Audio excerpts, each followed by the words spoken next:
Good morning, everyone. Good morning, good morning, good morning. We're going to go ahead and start to get our seats. If everyone can start to sit. Good morning. Nice to see you. Erin? Yes. Maisa. Okay, I got her. Maisa. If everyone can please start to sit, that would be great. We want to start on time this morning.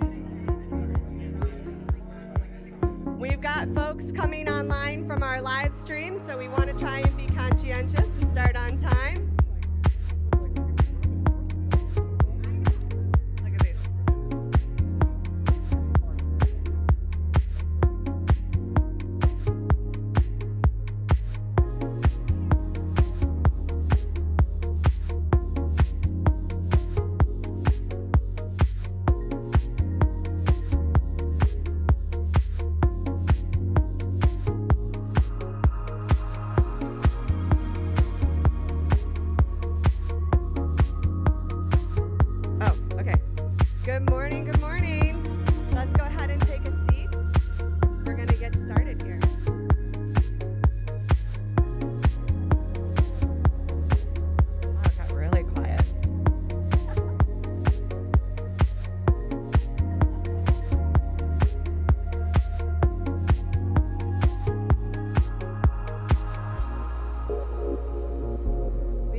Minus 46 seconds.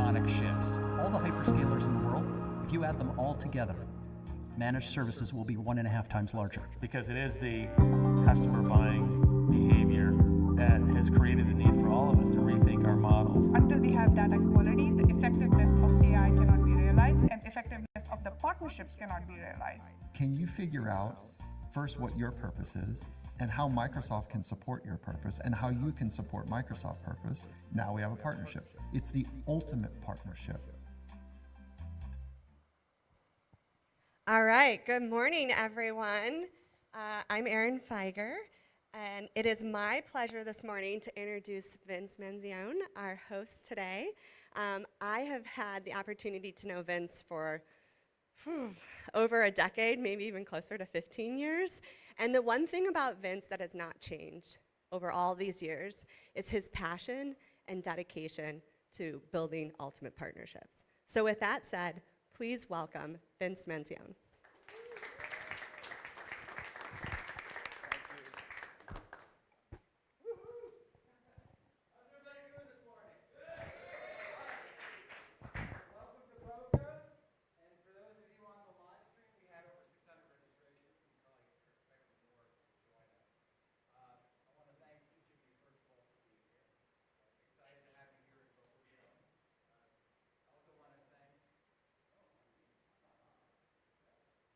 Are we good? Oh, yeah, all right.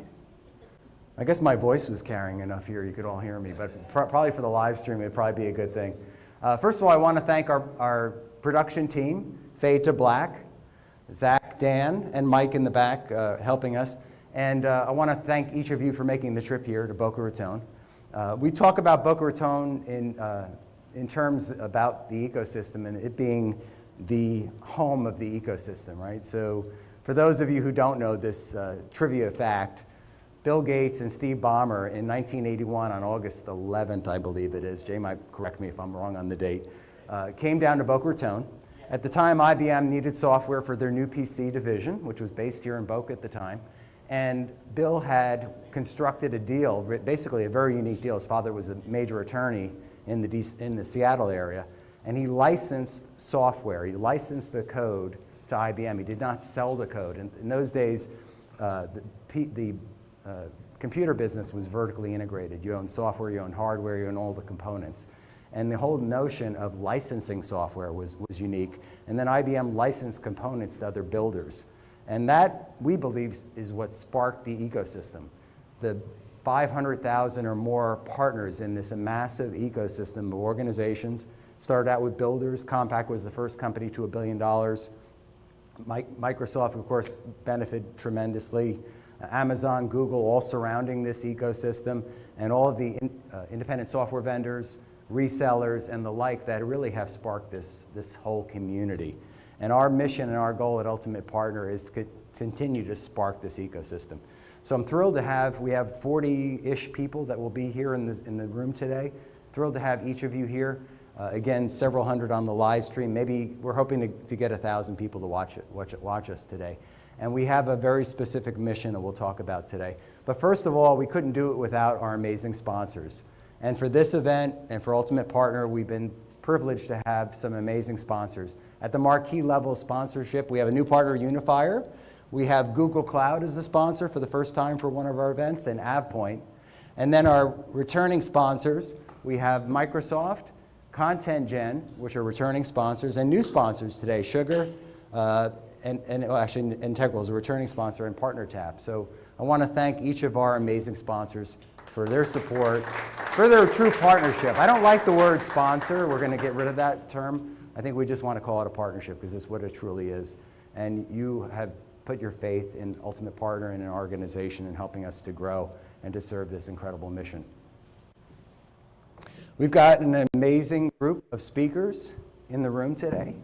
I feel privileged that we get to have what I like to refer to as the best in the business, support Ultimate Partner and support the mission. And we started this thing, and I'll talk a little bit more about the path and the journey, but we started this thing with this vision and mission of helping each organization achieve more, achieve their greatest results. And we've been so fortunate to have what I would call the marquee experts in the room at all our events. A round of applause to each of you. Obviously you're all gonna be part of the event today. We'll talk about each of you as you come up on stage, but we really have some incredible content.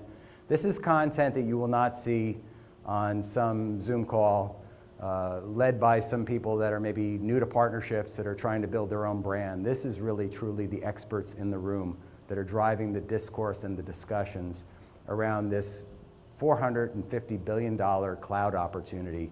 Cloud go-to-market, ecosystem-led growth, whatever we tend to call it, but it's the people that are really driving the change. These are people that have led billions and billions of dollars in new revenue for organizations. We've got an incredible agenda. We're going to go straight through till about 4:30. We're in a live studio. We're going to bring food in for everyone. There's bathrooms here, there's food here. And we're going to experiment with all of that today a little bit. But it's a great opportunity for networking, for mingling, being with other executives. I'll spend a little bit of time here, and then we'll go into a really great group of leaders in the room that we'll talk about going straight through today. And lunch will be available at about 11:30.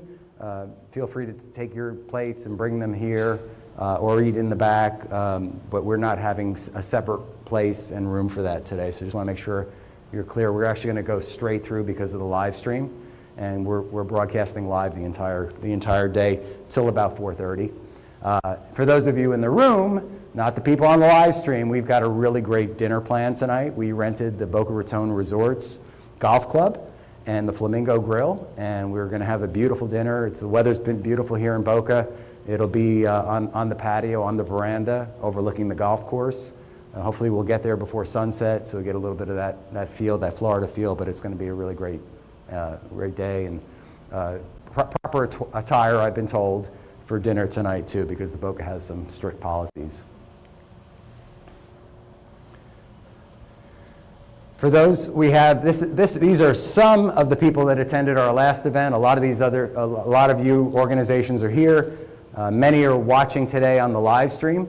I just want to recognize all the companies that come to our events that support Ultimate Partner, that are part of our community Ultimate Partner experience. I want to thank you for your support. I want to thank you for following along and for your belief in what we're doing, and just recognize all of these amazing partners and community members for their support of Ultimate Partner.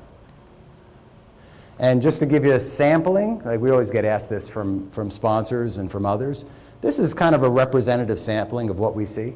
A very strong preponderance of ISVs, both large ISVs and more fledgling, early stage, digital native ISVs, a lot of consulting services, company managed services, systems integrators and the like, supporting our community. So I do want to spend a couple of minutes, because I think it's important to how we got here and what we're trying to build and what we're continuing to build. This all started when I left Microsoft. I described my career as 4 successful business transformations. I did a startup that I helped lead to $125 million when we went public on the Toronto Exchange. I just met with the CEO a few weeks ago of that company. He's retired and lives in Canada. And it was just great to get together again, but we built something really amazing during the day, and that was an incredible opportunity to scale a business. I then followed one of the leaders from that company after it got acquired to go do a turnaround. So I got the experience of the build-up and then the turnaround organization. This one was Golden Gate Capital had spun out a company, and I was a direct seller. I was an enterprise seller, and it was at that point that I was asked to go to Washington, D.C. and build the channel strategy. And I hired consultants to help me build the channel strategy. We started working with a lot of those resellers. We talked about those ecosystem resellers like CDW and SHI and all those big companies. We built a very incredible business. We scaled it. We became the growth engine of the company. And then we sold the company to General Dynamics. And I didn't want to work for a big defense contractor. I stayed long enough just to get my earn out. And then I was recruited by Microsoft. And for almost a decade, I was Microsoft's public sector partner leader.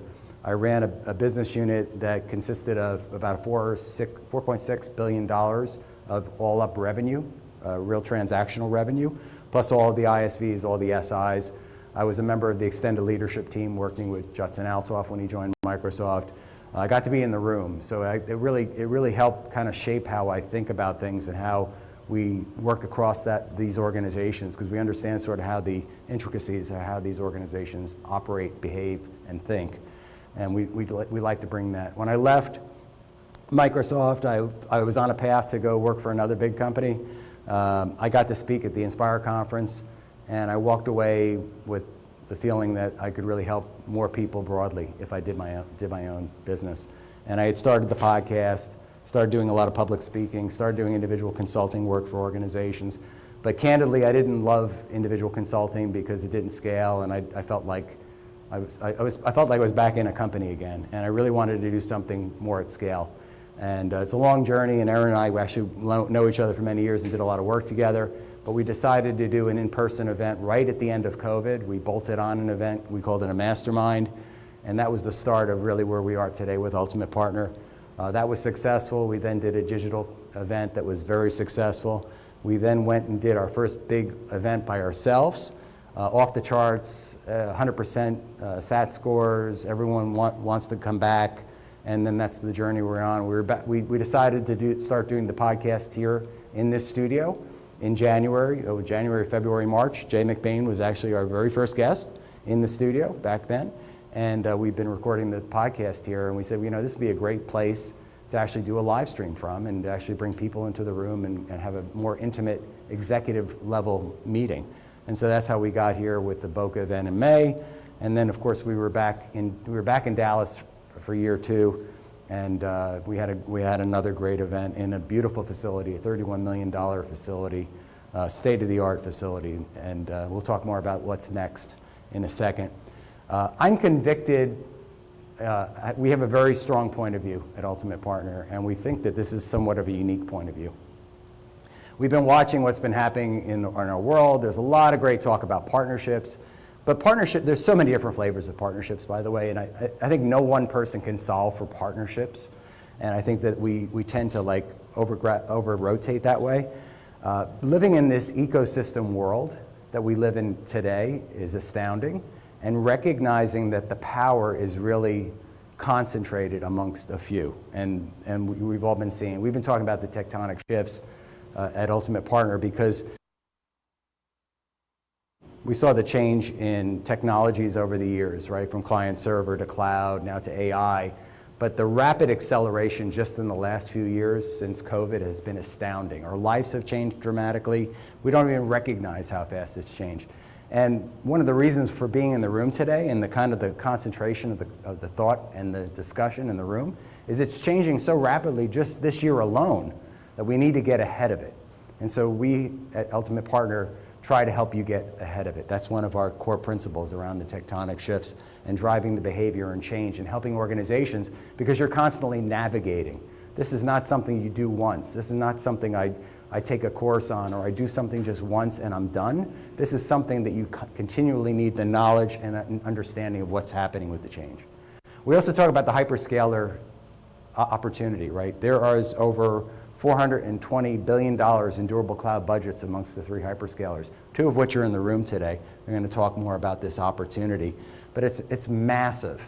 And marketplaces are now driving change in behavior and buying behavior that we've never seen before. First of all, the millennials, the new buying persona. But second of all, these decisions, these massive cloud commitments are being made at the board level. They're being made by the CFO, the CEO, and the board. That's who's making the decision on technology purchases ultimately. And then these commits have the opportunity, they create a new TAM to go after. And partners don't recognize today that this is a huge opportunity to go after if you know how to effectively co-sell, if you know how to drive marketplace transactions and effective co-selling. You can not only drive your own company's revenue, you can drive your ecosystem's revenue. And that's where multiple partners getting in the room, and that's that sparking that we talk about at Ultimate Partner. And that's what we're going to hope to talk about today with this marketplace momentum. And then Gen AI, we can't have a conversation without talking about AI, right? And we're going to have a lot of really deep conversations about the trends and predictions about what's changing. Jay, I know Jay has some great slides for us today. But literally, everything that we've been seeing from the new administration, the investments being made in Stargate.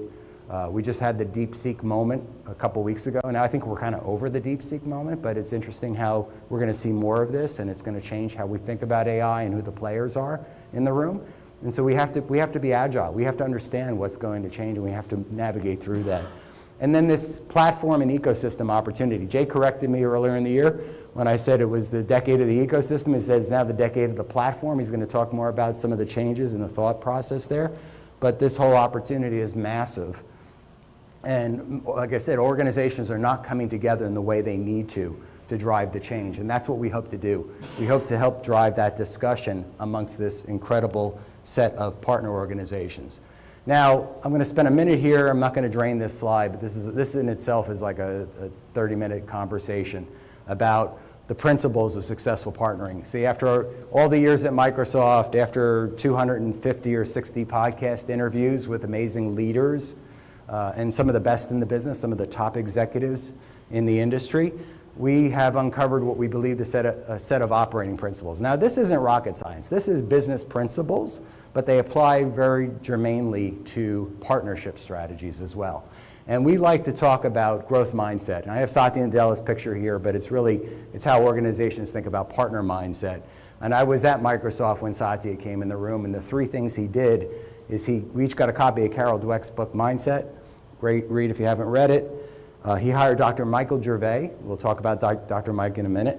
And he changed the behavior of the leadership team, which were alpha leaders driving stovepiped organizations, and they were competing with each other for resources. They were competing each other for compensation, and they were fighting each other for customers. And that was crazy. And so he changed the behavior there. I believe that partnership organizations, one of the fundamental things that we don't get right yet is mindset.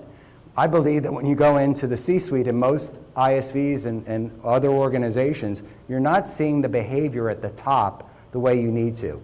And for those of you in the room and those of you on the live stream that work in these alliances organizations or channel organizations, they're not talking to one another. And the leadership discussions are not being had in the right way in general at that level. So we think that mindset is incredibly important.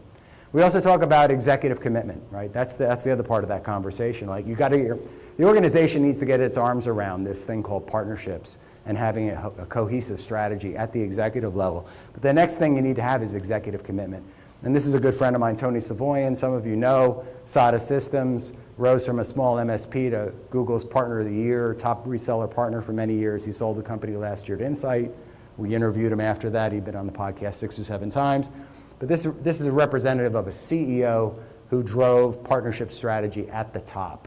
And I always use him as an example because that's the level it needs to be. The CEO needs to be the CPO, as Jay McBain likes to say.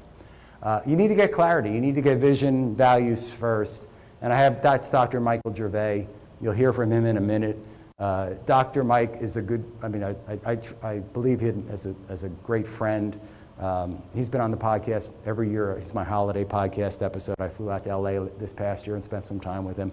And he is driving mindfulness, but also organizations need to get clear on their why. They need to understand, you need to drive this. If you're going to drive a partner strategy, you need to be able to sell it internally and then sell it externally. So getting clarity, vision, and values, super important. And then after you've done all those things, you need to apply maniacal focus. Like if you're executing a partnership strategy, one of the things I generally found, even when I was at Microsoft, we'd have all these great meetings, everybody would share their PowerPoint decks, we'd talk about all our plans, what we're going to go do together, and we'd leave the meeting and nothing would happen, like crickets. And I'd go to the PDM and say, well, whatever happened to that partner? We set all these long goals we're going to do, multi-year plan. Nothing ever happened because nobody applied the maniacal focus. Like once you lock in on the strategy, you've got to execute the strategy. And that's typically where organizations also fail on the execution side. The other thing, especially when you're working with hyperscalers like Google and Microsoft and AWS, you have 2 customers. You have your end customer and you have your hyperscaler customer. And you have you actually have more than that. You have your other partners that you're working with and so on. You have to treat your relationship with the hyperscaler the same way you treat your largest customer. Like if you were selling to the federal government or some other really large multinational organization. And most organizations fail here because they don't get that. They don't understand that intuitively they need to build their brand, they need to build their story, they need to ultimately build their flywheel with these organizations in order to be successful. So you can lock into a co-sell meeting, but you really need to drive the entire organizational strategy. You'll hear more. I know Aaron's going to have a really great session on co-selling later today. And then you need to deliver results, right? So you need to land some wins, you need to go drive it, and then you need to feed that back into the brand story because that becomes part of your flywheel in how you build and apply the business success. And then after you've done it and you become the top partner in your industry or the Partner of the Year award winner, which we like to call Pinnacle Award winner, what happens? Your relationship changes. Leaders change. Reorganizations happen. Priorities change.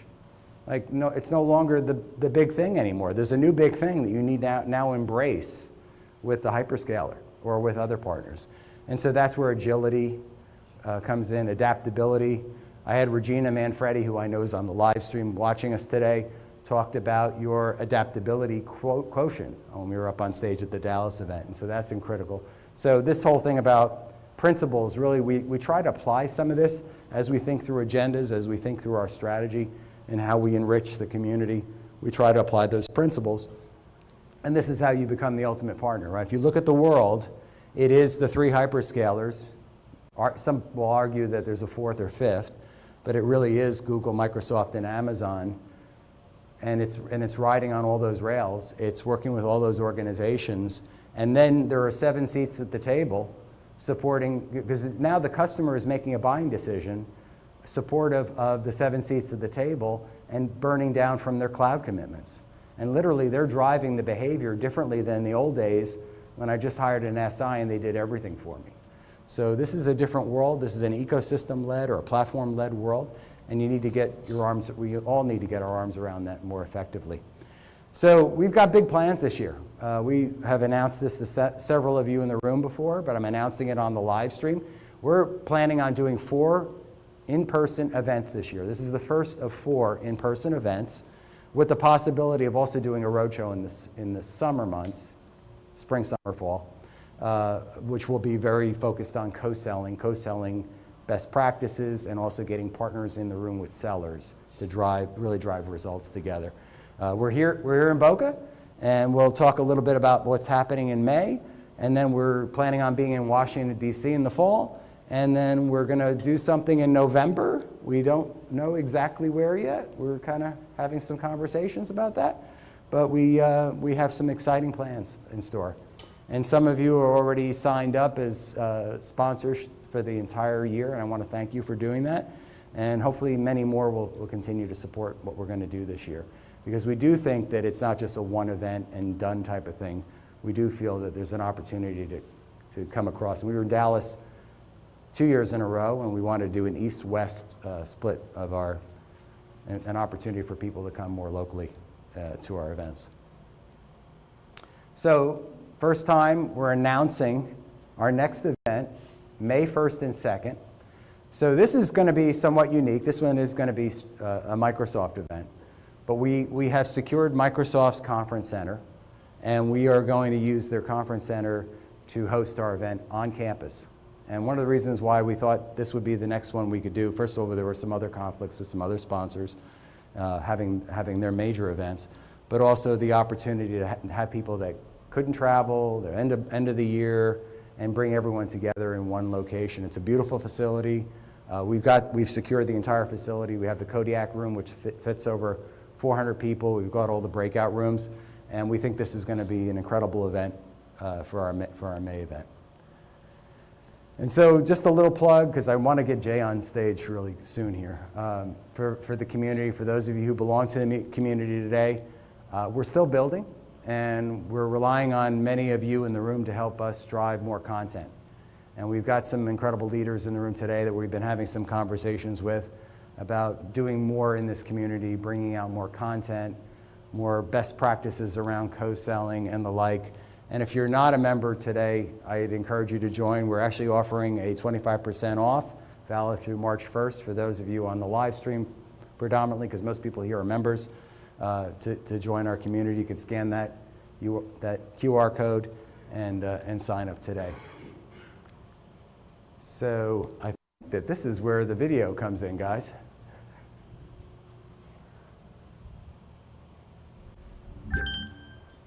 Hello, Ultimate Partner community. I am Dr. Michael Gervais, by trade and training a high-performance psychologist. I've been really fortunate over the last 20 years to work with some of the best in the world, from Olympians and Hall of Fame athletes to world-class CEOs and organizations. And over the last decade, my team and I have taken what we've learned on the frontier of sport and high-stakes environments and applied those high-performance skills and practices to the world of business. First of all, let me just say congratulations on investing in yourself. If you're here at the Winter Retreat with Vince and his team, you know what it means to take this path seriously. When Vince and I, when we recently met, we talked about the importance of training your mind. There are 3 things as humans that we can train. You can train your craft, your technical skills. You can train your physical body, and you can train your mind. Those that are performing at the top of their game in sport and business, they are not leaving any of those up to chance. So let me just talk a little bit here about training your mind. When we work with companies or sports teams, we train them on 16 principles and practices. It's all backed by science to help them perform at their very best on a consistent basis. Now, these skills, they include how to build confidence, how to remain calm in high-stress environments, how to live in the present moment more often, so that you can stay focused in a world that competes for your attention. Essentially, these psychological skills help you meet the demands of the moment, any moment. This is deep work now. It takes time. There's no shortcuts, there's no hacks, there's no tricks or tips or secrets to living a high-performance life. During my work with organizations like Microsoft, I've seen how training the mind can create this radical transformation across the culture of an entire business unit. And the results speak for themselves. People become more resilient. The impact is noticed. Growth happens both financially and interpersonally. It's awesome. And this is what I'd love to share with you. The tools and frameworks that help the world's best unlock their potential. I invite you to join the thousands who are on this journey and are doing this work. And I think you'll be really amazed at what it will unlock. So Vince, I want to say thank you. I want to say thank you to the entire Ultimate Partner community. We're excited to help you unlock your full potential. And stay tuned, because I think Vince has something really special to offer you. So I want to just say have a great rest of the day, have a great retreat in Florida, and I am wishing you all the best. Thank you, Mike. So why are we talking about mindfulness at a partner event? So I had this opportunity to work with Mike when he first started working with Microsoft. We were part of a pilot program. It then got rolled out to over 50,000 employees. This is when Microsoft stock was $30 a share, by the way. And their success, I think a lot of their success was driven on this ability to deal with mindset and also have a growth mindset and drive your best. Being your best is important. And so Mike has a special offer. We're making it available for the community. He has a course that's being offered. It's his Finding Mastery, Finding Your Best course. And we're making no money from this. We're just offering it to our community because we feel that all of us, especially during times, tectonic shifts, the world is rapidly evolving and changing. We need to be mindful. We need to be present in the moment. We need to have the distractions of the world and things we can't focus on. We need to deal with all those things. And I think I know his training is incredible and world class and has been followed by many of the world's leaders. And so Olympic athletes, Super Bowl winning football teams and the like. So we just want to offer that to our community. So I want to thank you for your support. I'm excited to get going with the day. We have some really exciting things to share. We have our good friend Jay McBain, who came all the way from Boynton Beach, Florida, to be here. Jay, I want to welcome you to the stage. I'm going to hand the clicker over, and then hopefully we're going to join you for some Q&A. So thank you, sir. Great to have you here. Thank you. It's great when you leave with your wife, Michelle, in the morning, drop off the kids, come to a great partner event. Could life get any better? I want to frame up the tectonic shift, first in numbers, a little bit of trends, and the way my brain works is kind of top down. Every time we're given hundreds of billions here or trillions there, I kind of have to orient myself kind of at a North Star. The best place for me, and it's usually a channel analyst wouldn't talk about world GDP, but here we are. 193 countries ran 105 trillion last year. The good news is if those of you in channels of distribution, 75% of world GDP went indirectly. So for all of the dealerships, the agencies, the brokers, the resellers, the retailers, the franchisees, for the gas stations and the pharmacies, 297 sub-industries inside of this take advantage of channels. But not the reason we start with this. The reason is some of the numbers around AI and the tectonic shift are a material part of this. So when Microsoft talks about $6.5 trillion, this isn't Microsoft's TAM. You see the word ecosystem in every quote. This is all of our opportunity. And we know in the world we live in, the rich get richer. Microsoft moves from a $3 trillion valuation to a $10 trillion.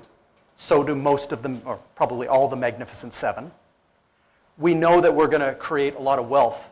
And we're looking for opportunities for our businesses.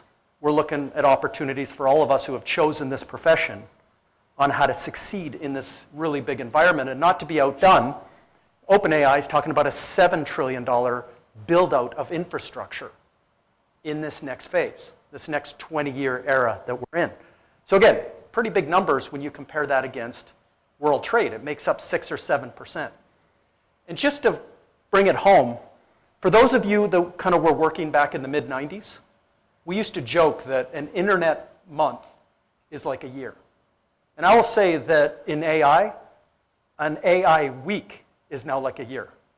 I say that we wake up like Star Trek captains now, and we ask for a damage report is the first thing we do. What happened in the last 12-hour news cycle? And by the way, if you start to look at 500 billion being committed, 100 that's been raised, not to be outdone, France comes in at $112 billion. We talk about OpenAI and the valuation there of $100 billion. Talk about 4 of the Magnificent Seven coming in and committing on their earnings calls, $325 billion of infrastructure build-out. The DeepSeek that Vince just mentioned, that they built all of ChatGPT for $1.6 million. turned out not to be true. They caused NVIDIA the largest one-day drop in value in history. $700 billion was lost in value in one day, until the next day when we found out that these folks are running 50,000 NVIDIA processors, spending billions to build this ChatGPT equivalent. So in this daily grind, this daily damage report that we get in, we've got to take a little bit of a deep breath. But there's already $2 trillion committed and raised against the 7. That is phenomenal. And the companies that are going to benefit most, i.e. NVIDIA, are going to reach that $10 trillion valuation before. So not only are we talking channels and partnerships here, we're talking about our 401ks or RRSPs if you're Canadian, and how you're thinking about who wins in these type of environments. But just to go into perspective again, the $6 and $7 trillion numbers are bigger than our entire industry that's been building for 50 years. Businesses and governments this year will spend $5.4 trillion on hardware, software, and services in tech and telco. The way it breaks down, there's about $1 trillion in hardware, there's about $1 trillion in software, and there's $3.4 trillion in services. So services are larger. Not only are they larger in number, but they're larger in growth. Services are outgrowing products. Partners are outgrowing the vendors they work with, almost in every product category. So this is the opportunity, and as we start to look at where these opportunities are in this next cycle, this is the tectonic shift that we start talking about. So back to my dealerships and agencies and brokers, 70.1% of our industry still goes to, through, and with channels. If you happen to be in cybersecurity, it's 91.6%. Gets transacted that way. A key part of Ultimate Partner is obviously supporting the routes to market, the go-to-market that your industry, your company's within. I had a cybersecurity conversation 10 minutes ago. And while you can grow direct and build out product fit and a sales and marketing engine that works, if you're in a $97 billion opportunity that's 91% channel, you're not going to go much further. What got you there is not going to get you further. So in this world, though, there's another part of this number. Last year, by the way, this number was 73.2. So if you wonder why this is going down, because a marketplace, by the way, is an indirect sale. All of the wonderful things Vince mentioned in marketplace is inside this number. It's just another point of distribution. The big drop in the number is NVIDIA. NVIDIA is growing by triple digits. It's the beneficiary of most of the trillions of dollars of commitment, and it's all going direct. So there's no channel involvement in terms of a cash register. But there's a secondary part of this, and this was kind of a blind spot that we had missed in our industry for a long, long time. I even called them shadow channels back in the day. And this idea that McKinsey would say there's 7 partners that are trusted in every mid-sized customer and larger. So who are these other 6 people who are not cash registers? They don't collect the customer's money on behalf of a vendor. And for all of us who have ever ran channels, there's this incredibly long tail of partners. And we spent decades, do we cut them off? Do we incent them again? We think that our competitors are winning over there and we're not. It never was the case. We had, and I was at Lenovo and IBM, we had hundreds of thousands of inactive partners just because we were trying to measure a fish by their ability to climb a tree. The partners never wanted to be a cash register. Sometimes they were forced, and that's why they were on your active list at some point. But they were out doing other things. So this whole idea of surrounding the customer with the 7 people they trust became something. And after living through a decade of sales, kind of triggering in 1999 with Salesforce, you went into 1999, I was a salesperson, going into Y2K, doing really, really well. But you think you were born to be a salesperson. You think you manage your territory with your gut. At the end of the decade, it was a science. Your pipeline management, the tools, the sales tech stack. We entered into the decade of marketing. And I remember in 2009 being at cocktail parties, having CMOs joke that 50% of their marketing dollars were wasted. They just didn't know which 50%. And that was really funny in 2009 until midway through that decade, every 58-year-old CMO got replaced by a 38-year-old growth hacker. And they had 14,106 tools on their MarTech and AdTech stack to bring to the problem. When we exited the decade of marketing, it was a science. You knew where every nickel was going, and you had 100 different ways to analyze it. So here goes everyone in marketing, everyone in sales, everyone in customer success, and everyone in product now realizes that they're not going to get to market in front of a new buyer without winning these 7 partners.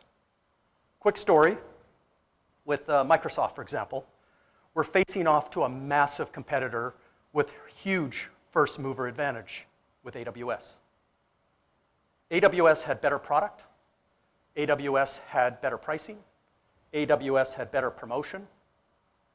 And all Microsoft had in its legacy of 40 years was partnering. The culture had been built from the mailroom to the CEO. What if we got 2, 3, or 4 of those 7 people to talk more about Azure than AWS? And that was the play that took them to the most valuable company in the world, and now 26 straight quarters of growing faster than AWS. You learned in college the 4 Ps, and what companies are learning today, it's really place. Doesn't matter how good your product is or where you're even priced. So the decade of the ecosystem takes off, and you start to arrange all of these partnerships you need. As of January this year, we got a millennial majority buyer, born after 1982, buys the most of the 5.4 trillion. Their number 1 criteria is integrations. Baby boomers and Gen X care about your service levels, your support levels, your price, your brand reputation. All that is thrown in the garbage. They'll buy a product 80% as good as the competitor if it works better in their environment. Integration first. You need the tech integrations to win. They don't buy best of breed. When I joined IBM in the early 90s, you couldn't get fired for buying IBM. Now I think it's the opposite. You probably could. The fact of the matter is, it's best of breed. The average deal in the hyperscalers, the average deal in SaaS, the average deal in cyber, the average deal with the distributors today, TD SYNNEX or Ingram, is 7 layers. And an integration first, they need all 7 layers to work. You need the services partnerships, the consulting, the design, the architecture, the implementation, the integration, the managed services, to bring all that together. You need the channel partnerships, depending on what market you're in. 70, 80, 90% of it might go through those.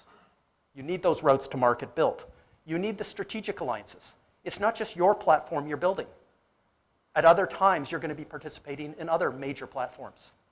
Sometimes you're layer 1 of that 7-layer stack. You're the $1 million part of the deal. Sometimes you're the $10,000 add-on at layer 7. You've got to be bifurcated. You've got to build your platform while you're working well with others. That's your alliances. And then obviously the co-selling, co-marketing, co-innovation, co-development, co-keeping that keeps everyone up at night is where we all are. So this is the new framework of partnering, when there's 7 partners surrounding every single dollar within your TAM. But vendors aren't in the middle of this. The customer is. This is the way when you put the customer in the middle that they think about it. There's 28 moments in green before someone makes a considered purchase. Whether $1 million in software or buying a car, it doesn't matter. You move through 28, and mostly digital moments. 75% of millennials don't want to talk to a human. And they're okay buying a car, okay buying $1 million in software if they haven't talked to a human all the way along. After the 28 moments, they're building that 7-layer stack. Again, how money changes hands has become the smallest part of their thinking. And then the fun starts. In subscription and consumption models, now in micro-consumption in Gen AI, we are in this every 30 days forever. So the before, during, and after, and the hundreds of services that wrap around it, whether they insource it, do it inside, or outsource it. 82% of end customers are now outsourcing more than they insourced last year. So managed services, for example, I mentioned was 1.5 times larger than the SaaS industry. Managed services is 1.5 times larger than the hyperscalers, all combined. And that's just not 3 of them. That's Alibaba, that's Oracle, that's IBM, all the way down. This is a massive market in terms of how it all plays out. This is the $6, $7, $8 multipliers, which we'll talk about in a minute. So when Mark Benioff first kicked off Dreamforce with 180,000 people in the audience, he was very clear. I've got all my customers here. I've got 223,000 partners here.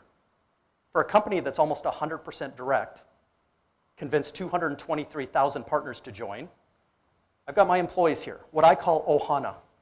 And when you walk away today, understand that it costs $6.19 for every dollar of Salesforce to get it to work.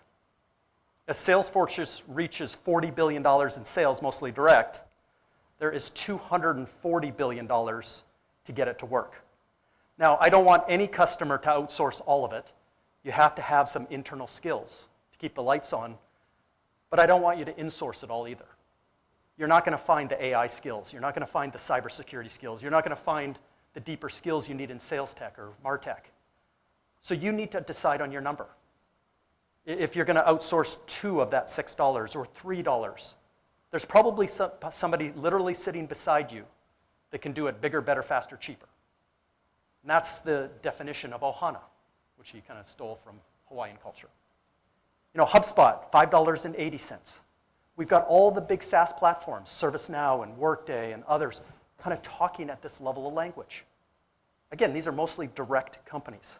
Only 20% of SaaS is resold. Google Cloud, we're just writing the update to this. This was years ago, but the update's going to be about $7.05.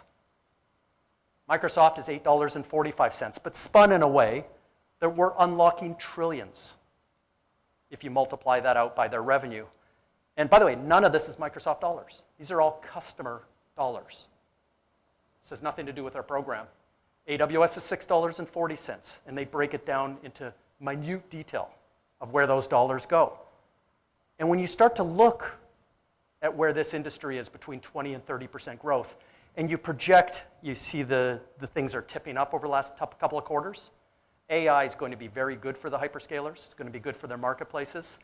And if you want to hook your caboose to a train that's growing at 30%, quarter in, quarter out for the next 10 years, here you go. But it happens in our traditional channel as well. So Cisco, I made a post yesterday about this, but they went and kind of took and they hired Microsoft's channel chief and now works at Cisco. But Cisco isn't the company you thought it was in the 1980s, 1990s. Only 45% of their business is now selling switches and routers and firewalls and things. 55% of their business is now recurring revenue. They made 287 acquisitions, thanks to Michelle for that number, 17 years at Cisco. But here we are. We're at a 55% recurring company. Third biggest cybersecurity company in the world now is Splunk. So Rodney steps in and looks at 90% of incentives, the gross to nets inside their revenue, which is almost all channel, goes to those people, the 45% are selling switches and routers. 90% of the money going to 45% of the audience. And they're creating a point system that just evens it, kind of like Microsoft did 2.5. We care about getting the customer to the dance. We care about getting them on the dance floor, whichever way. And then we care about keeping them dancing all night long. That's the program. And that's the changes. And yes, partners are divided. I spent the day with the board of one of their biggest partners yesterday. Very concerned about what's going on about this.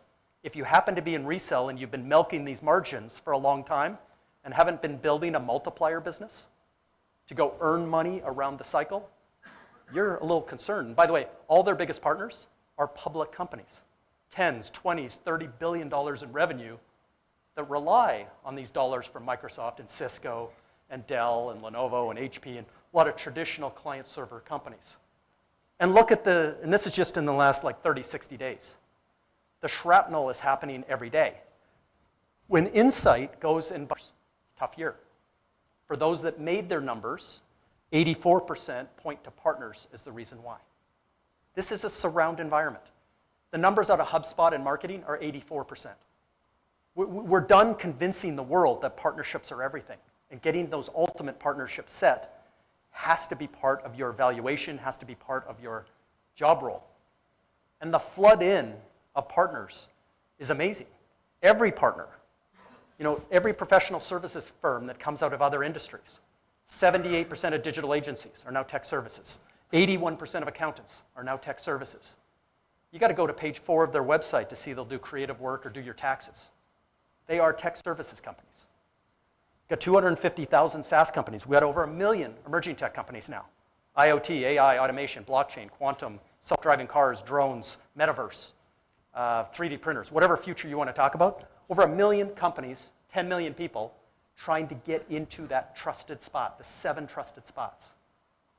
So again, millions of companies, 20 partner types, tens of millions of people trying to get that trusted spot around the customer to earn that multiplier dollars. And now we're hearing from the traditional channel. People that grew up in the 1980s, grew up in the 1990s, from that August 12th, 1981, Vince, that August 12th, 1981 PC with Microsoft on it, are now showing their vendors that they're doing other stuff. Over half of them are charging the customer for consulting, design, architecture work. There's no margins left to give it away for free. A third of them look like system integrators. 44% of them are developing software. That was a shocking number. These are VARs, from going way back, 10, 20, 30-year-old VARs that are using AI. They don't have to hire developers anymore to build software. And they're doing the managed services. So they're doing 3.2 business models on average. So you can't categorize a partner anymore. They're trying to be in all the before, during, and after parts. The other part of the research just recently is now the #1 thing partners are asking for from their vendors. You got to recognize me for all this great work. I lower your cost to acquire a customer, I close bigger deals faster, and I get you a customer for life. Until you can start taking all the work I do and put it against your own KPIs, stop paying me just as a cash register, because I've never been that. And your systems and your processes have never accelerated. Marketplaces growing at 82% compounded over the last 5 years and continue to grow. And I'll show you why I think we might have undercalled this. But the underlying thing, we got to embed ourselves in the top 10 marketplaces in the world. The 3 hyperscalers, the big distributors, TD SYNNEX, Ingram, Arrow, also Pax8, got to embed in telco. So we got to look at the biggest 20. It was 20, we embedded in 10. But we think 50% of all deals will have partner funding in them. The gross to nets that would have been front and back end margins in a resale deal, the vendors themselves are holding those numbers true. They could have just gone and reduced those and pay out 5% or something like that. They're not. They're keeping the 20%. Partner offers, which are the private offers, multi-partner offers, distributor sellers of record. And that 50% over time should become 96. So partners are winning inside these marketplaces. But take a look at this. If you want kind of a view forward in this new era, agentic AI, which is all the rush and all the rage on Wall Street, is coming out as a new model. We knew what product billing and telco and tech looked like in the 80s and 90s. Salesforce in 99 kind of disrupted, and then the SaaS industry brought in subscriptions and got everybody else to think about subscriptions. Dell Apex, Cisco Plus, Lenovo TrueScale, HPE GreenLake, then the consumption model of the hyperscalers. We're now moving into a new era, which is micro-consumption. I'm going to charge you $2 per conversation. I'm going to charge you $1 per resolution. I'm going to charge you $1 per outcome. I'm going to charge you 50 cents per photo edited. We now have over 1,000 pricing models because the boards of these companies have pushed them. Before you buy all these NVIDIA chips and spend the billions in R&D that you're trying to say, I need to see how you're going to monetize it. It's not by subscription, and they're not by consumption. It's by micro. And if you think $2 for this and $1 for that is going to run through traditional distribution and traditional ways, it's not. It's all marketplace. So watching this as a way forward, kind of AI view, 83% of the world's business data sits on premises. I went and spoke at all 3 hyperscaler conferences this year, and all of the CEOs told their partners they don't have the room to forklift that data, nor do customers want it. More of the work is going to be done at the edge in AI, whether co-load or at the edge data center in terms of training and tuning. A lot of it sits.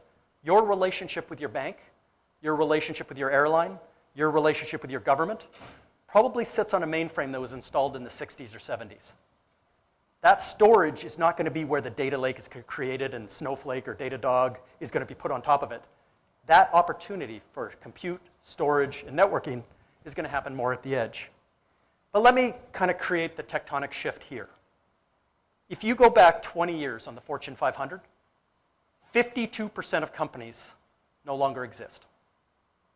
If you go forward from today, 50% of today's Fortune 500 are not going to exist in 20 years. Half. So when somebody writes the book on failure, and they blame the board, they blame the executives, they didn't see this coming, they didn't see the turns of the crank, whatever the book says, you kind of look back and say, what and how?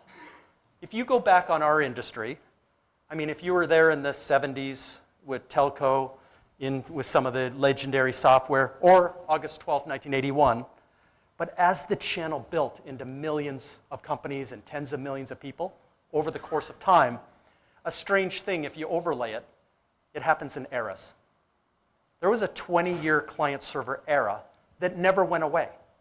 I mentioned we still have $1 trillion in hardware, but it hasn't grown pretty much in 10 years or more. Cisco hasn't grown a nickel of revenue in 10 years. They're still a $50 billion company that Chuck took over 10 years ago from John Chambers. All the rest of the companies are pretty stagnant on revenue. The cloud era, triggering SaaS into the hyperscalers, created another 20-year era. Do you remember the richest people in the world, Bill Gates, Larry Ellison, Michael Dell, turned into Elon Musk, Jeff Bezos, tens of billions turned into hundreds of billions? We create a new era, 20-year era here, that's going to create the world's first trillionaires. Elon Musk will probably be the first, but we're going to create a whole set of trillionaires in the next 20 years. The good news is from edge to cloud. 80% of the processing of AI is going to sit on your smartphone or your AI PC. They want more of the model to be out there, and not when you ask the weather or the Super Bowl score, it's not going to have to, like to Siri or Alexa, it's not going to have to go back to the network every day for the most common things. The other thing is the data. 83% of it sits at the edge. A lot of this is from edge to cloud. The closer it is to the edge, the better it is for partners in a lot of cases, especially traditional partners. So this is that inflection point we're at. For those of you, again, that have worked a long time in this industry, you'll know that AI isn't new. But March of 2023, when our neighbors and friends who are not tech people got to see the poetry, the music, and the deep fakes, the first thing they came is asked us, as tech people, did we just light up Skynet? And we quickly, in March of 2023, had to figure out an answer and an opinion of whether we did or not. Is Arnold Schwarzenegger going to come back and start shooting things up? When I joined IBM, back in the 90s, we were just getting ready to play Garry Kasparov in chess. And that Deep Blue computer, there's never been a grandmaster defeated by a computer until then. And since then, there's never been a grandmaster that can defeat a computer. It was a turning point. Google went and beat Go, the game. And then years later, which was a generative AI problem, IBM beat Jeopardy. If you remember Watson up against Ken Jennings. Again, that's a two-part problem. You're kind of asked a question, or given the answer, and you've got milliseconds whether to press the button or not. That milliseconds of brute force compute goes back to the Deep Blue. Do you press the button or not? Binary. Once you press the button and Alex addresses you, you've got about 4 seconds to get the answer and frame it up as a question, which is now a generative AI problem. You've got to read the internet cover to cover, and you've got 4 seconds to come up with something smart. So since that time, and Watson walked away with that, that was in 2011. So I mean, this is a long time coming, but here we are. The first couple of years, though, we're coming up on the 2-year anniversary next month. And I'm going to say that the results have been ordinary. All the GSIs who ought to have been the ones out consulting, building this new future, reported about 3% growth in an industry that was growing at 8.3. They disappointed investors, they disappointed everyone. We overestimated the first 2 years, but we're underestimating 10. While we're talking about agentic AI today and all of us becoming better and more efficient with copilots and Agentforce and other things sitting on our shoulder, the 10-year vision is our relationships change with our airlines, our banks, our governments. We never go back to where we were. The apps on your phone start to melt away when the world becomes headless. Your copilot works with their copilot. You know, you end up upside down on a runway in Toronto. You know, your copilot's working with Delta to get you free flights for life. Thank God everybody made it out okay. But generative AI itself from a partner, we're not talking $7 trillion now, but there's over $158 billion and a 59% compounded growth. One of the fastest services growth opportunities in our entire market. And understanding exactly where those are is important. As we frame up partnerships, we build this ultimate partner that's taking their services, working with the 250,000 SaaS companies on agentic AI, working with the Snowflake, Datadog, Clouderas, working with all the layers of data, and then whatever we can work on the $7 trillion infrastructure build-out closer to the edge. So this is a kind of a 4-stage ultimate partner game in AI. Kind of a couple last things I'll leave with is the innovation in AI inside our channel tech stack is growing as well. One of the big problems on this tectonic shift, on this inflection point, is we had a whole bunch of partner PRM through channel marketing incentives and things that supported the old model, the 2-tier model, the resell model.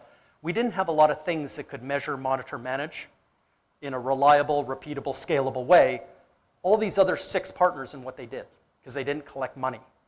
And I couldn't get a distributor sales out report to measure that. But we have 5 new islands of innovation, hundreds of entrepreneurs raising billions of dollars to go solve this in the future. Our tech stacks are growing. And we've got several in the room here that are doing amazing things in terms of creating this future ultimate partner game. And this has been kind of a joy for me over 30 years in this industry. I love the psychology of influence. And my favorite book was Malcolm Gladwell, The Tipping Point. Reading chapter 2 about Paul Revere, reading about the law of a few, I wonder if our industry worked the same way. Are there really 100 super connectors like Paul Revere that create all this change and create things to tip? But if you ask people back to March of 2023, we all had to get smart really fast. Do you know that 12% of us love podcasts? Only 12, but when there's tens of millions of people, it's still millions of people. It swayed the US election, the Joe Rogan, the week before. There's 121 podcasts that people listen to. That's it. There's 35% of us that love to go to events like this, press the flesh, have lunch, have dinner, kind of work, that networking. There's 352 events this year that we're being invited to. But as you go around the 15 spheres of influence, this is everything. There's only 1,000 watering holes total that tens of million people come into to be influenced. If the company you work for is not obsessed with intercepting this, because you're not going to hire channel account managers to go recruit 100,000 partners, convince 2 or 3 out of those 7 to say nice things about you. You're going to have to get them at the point of their influence. Some of them love peer groups. Some of them love sitting on a board of an association. There is people that still read the 106 channel magazines around the world. You see them behind the scenes here. There are people that get influence all the way around. We got some of the best channel consultants in this room. So this is it. And when you talk about channel marketing, when you talk about the kind of the future of this galactic tectonic shift, how do you do this the best? And maybe your product is only 80% as good, and maybe it's not the cheapest, and maybe your Super Bowl ad wasn't the best. But if you solve for this, you solve for the ultimate partner. Thank you.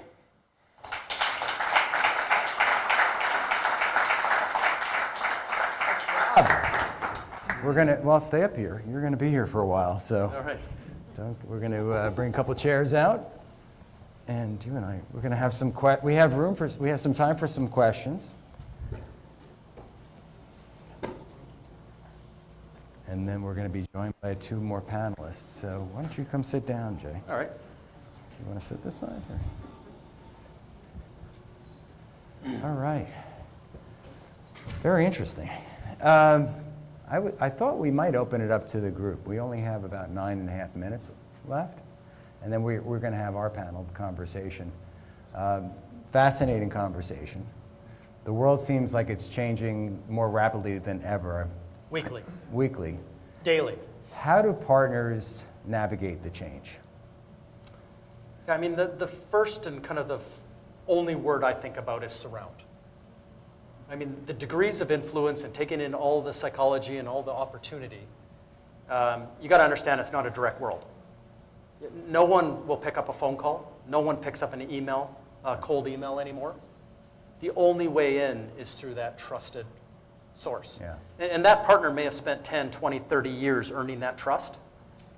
And it's not going to take you 10, 20, 30 years to earn their trust. Right. They're trying to drive great outcomes. And they're trying to win in the multiplier. Again, 90% of the people you meet are not going to want to be a cash register for you. It's a terrible business to be in. I'd rather win 300% of the deal than 10% of the deal. And so when you find partners that are in that mode, and wherever they are in that big cycle of hundreds of services, Yeah. now you're thinking like, I'm not just going to get in through one partner though, because it's going to be a vote. And the average buying group today, by the way, has 13 people. And they're trusting 7 people. There's going to be 20 people kind of in that deal. And then there's going to be a 7-layer stack. So there's a lot of stuff going on. If you think you're going to kind of get in through the back door and you know Susan or Larry and you're going to get, it's not that way anymore. Yeah. It's how do I, in my account-based marketing, in my view of the customer in totality, have as many of these touch points as possible and understand how I can raise all boats. This is how my integrations work. This is how my services partnerships work. This is how I can come and help you and lift this opportunity. Get you from $3 to $4, Yep. which is how they want to win their business. Absolutely. You know, I love the comments about AI, and it was very insightful. Of course, the Bill Gates quote. Do you think we've over pivoted on AI from a investment of resources or trying to get organizations to pivot to AI versus basic blocking and tackling? I had this conversation with a Microsoft executive just a couple weeks ago, and my point of view is we've spent so much time on trying to get all of these tech companies, all these ISVs and SaaS companies to embed AI into their solutions versus helping them be more successful, basic blocking and tackling. What would you say there? Yeah, partners have a long history with emerging tech, Yep. and it's not a good history. You know, we promised the world an IoT, and 15 years later have never delivered. Yeah. You know, we promised the world in other techs, like even a couple of years ago, everything was about the metaverse. Remember Mark Zuckerberg writing all kinds of, hundreds of billion-dollar checks. Yeah. We were the recipient of some of those checks. And poof, it went away. And I could list probably, a dozen other technologies. And so a lot of people did, kind of sit on the fence and let this thing play out. But I kind of go back to the 20-year cycles. Knowing everything you know today, if you could go back to August the 12th, 1981, you met a young, disheveled Bill Gates here in Boca. You met a young Steve Jobs. With what you know today, what would have you done in 1981? Yeah. Now, 1999, you go meet, kind of a young, disheveled Mark Benioff. You go meet some of the young, new cloud founders. Yeah. What would have you done in 1999, knowing what you know today, 20 years later, 25 years later? And now this new phase is the same thing. Yeah. If you meet a young Sam Altman, if you meet some of the people, Jensen and some of the people inside of this, and young and disheveled, Yes. and start to think about the trillionaires that will be created in this. This is a pivot in the industry. It's a tectonic shift. Yeah. And we see the longer term vision, and it's connected to shorter term advantage. Yeah. Every one of us gets better in our roles and hopefully our life with AI. And every business gets better. And then it gets to the point where more and more of that relationship will become digital and automated. And that's the bigger vision.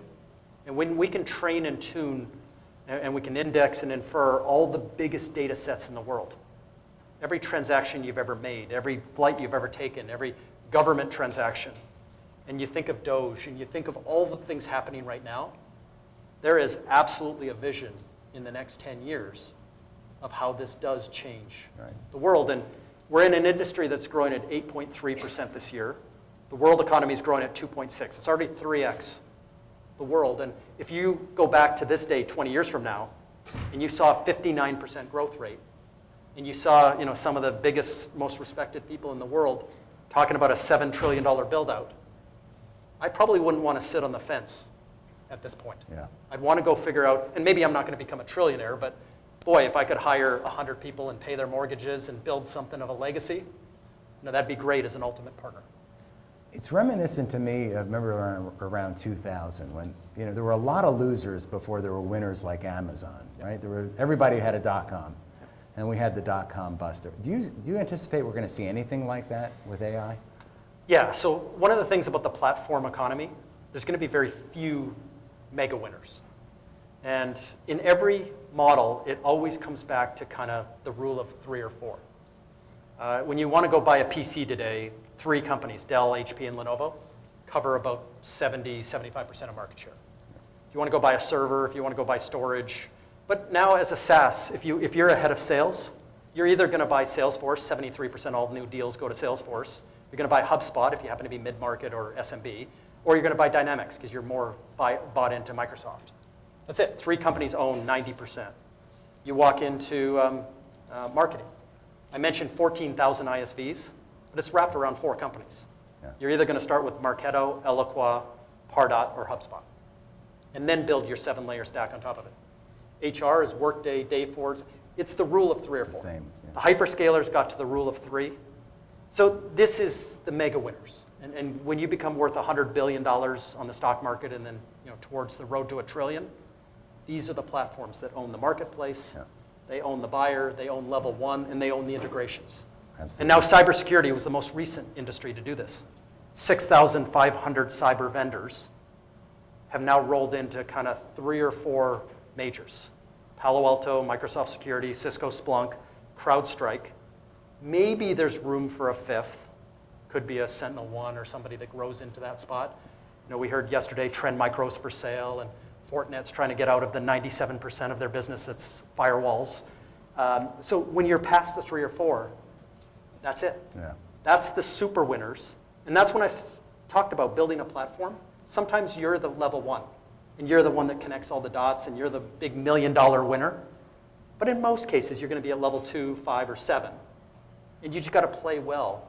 And while you might compete with CrowdStrike in the morning, you got to go and partner with them in the afternoon. Yeah. Best friends in the afternoon, and that's the world we're in. The frenemies. Frenemies. Yeah. Co-opetition. Co-opetition. We have about a minute and a half before we go to the panel. So I want to open it up for any questions. We have a mic in the back if anybody has access to get up there, but we have What, someone over there? here. Yeah, so as I'm listening to you guys, right, I'm seeing a new way that we need to work in kind of 2 years ago forward, right? Now, a lot of us are parts of established companies that have existing ways of working, right? The usual pattern that strategy gurus will tell you is, hey, go create this over here, right? Go prove some success, right? And then we can figure out how to take it bigger Yep. and bigger and bigger, right? But a lot of what you're talking about is a full company team sport. So does that advice from the management gurus work here? Or is this really a bet the farm for all of our CEOs?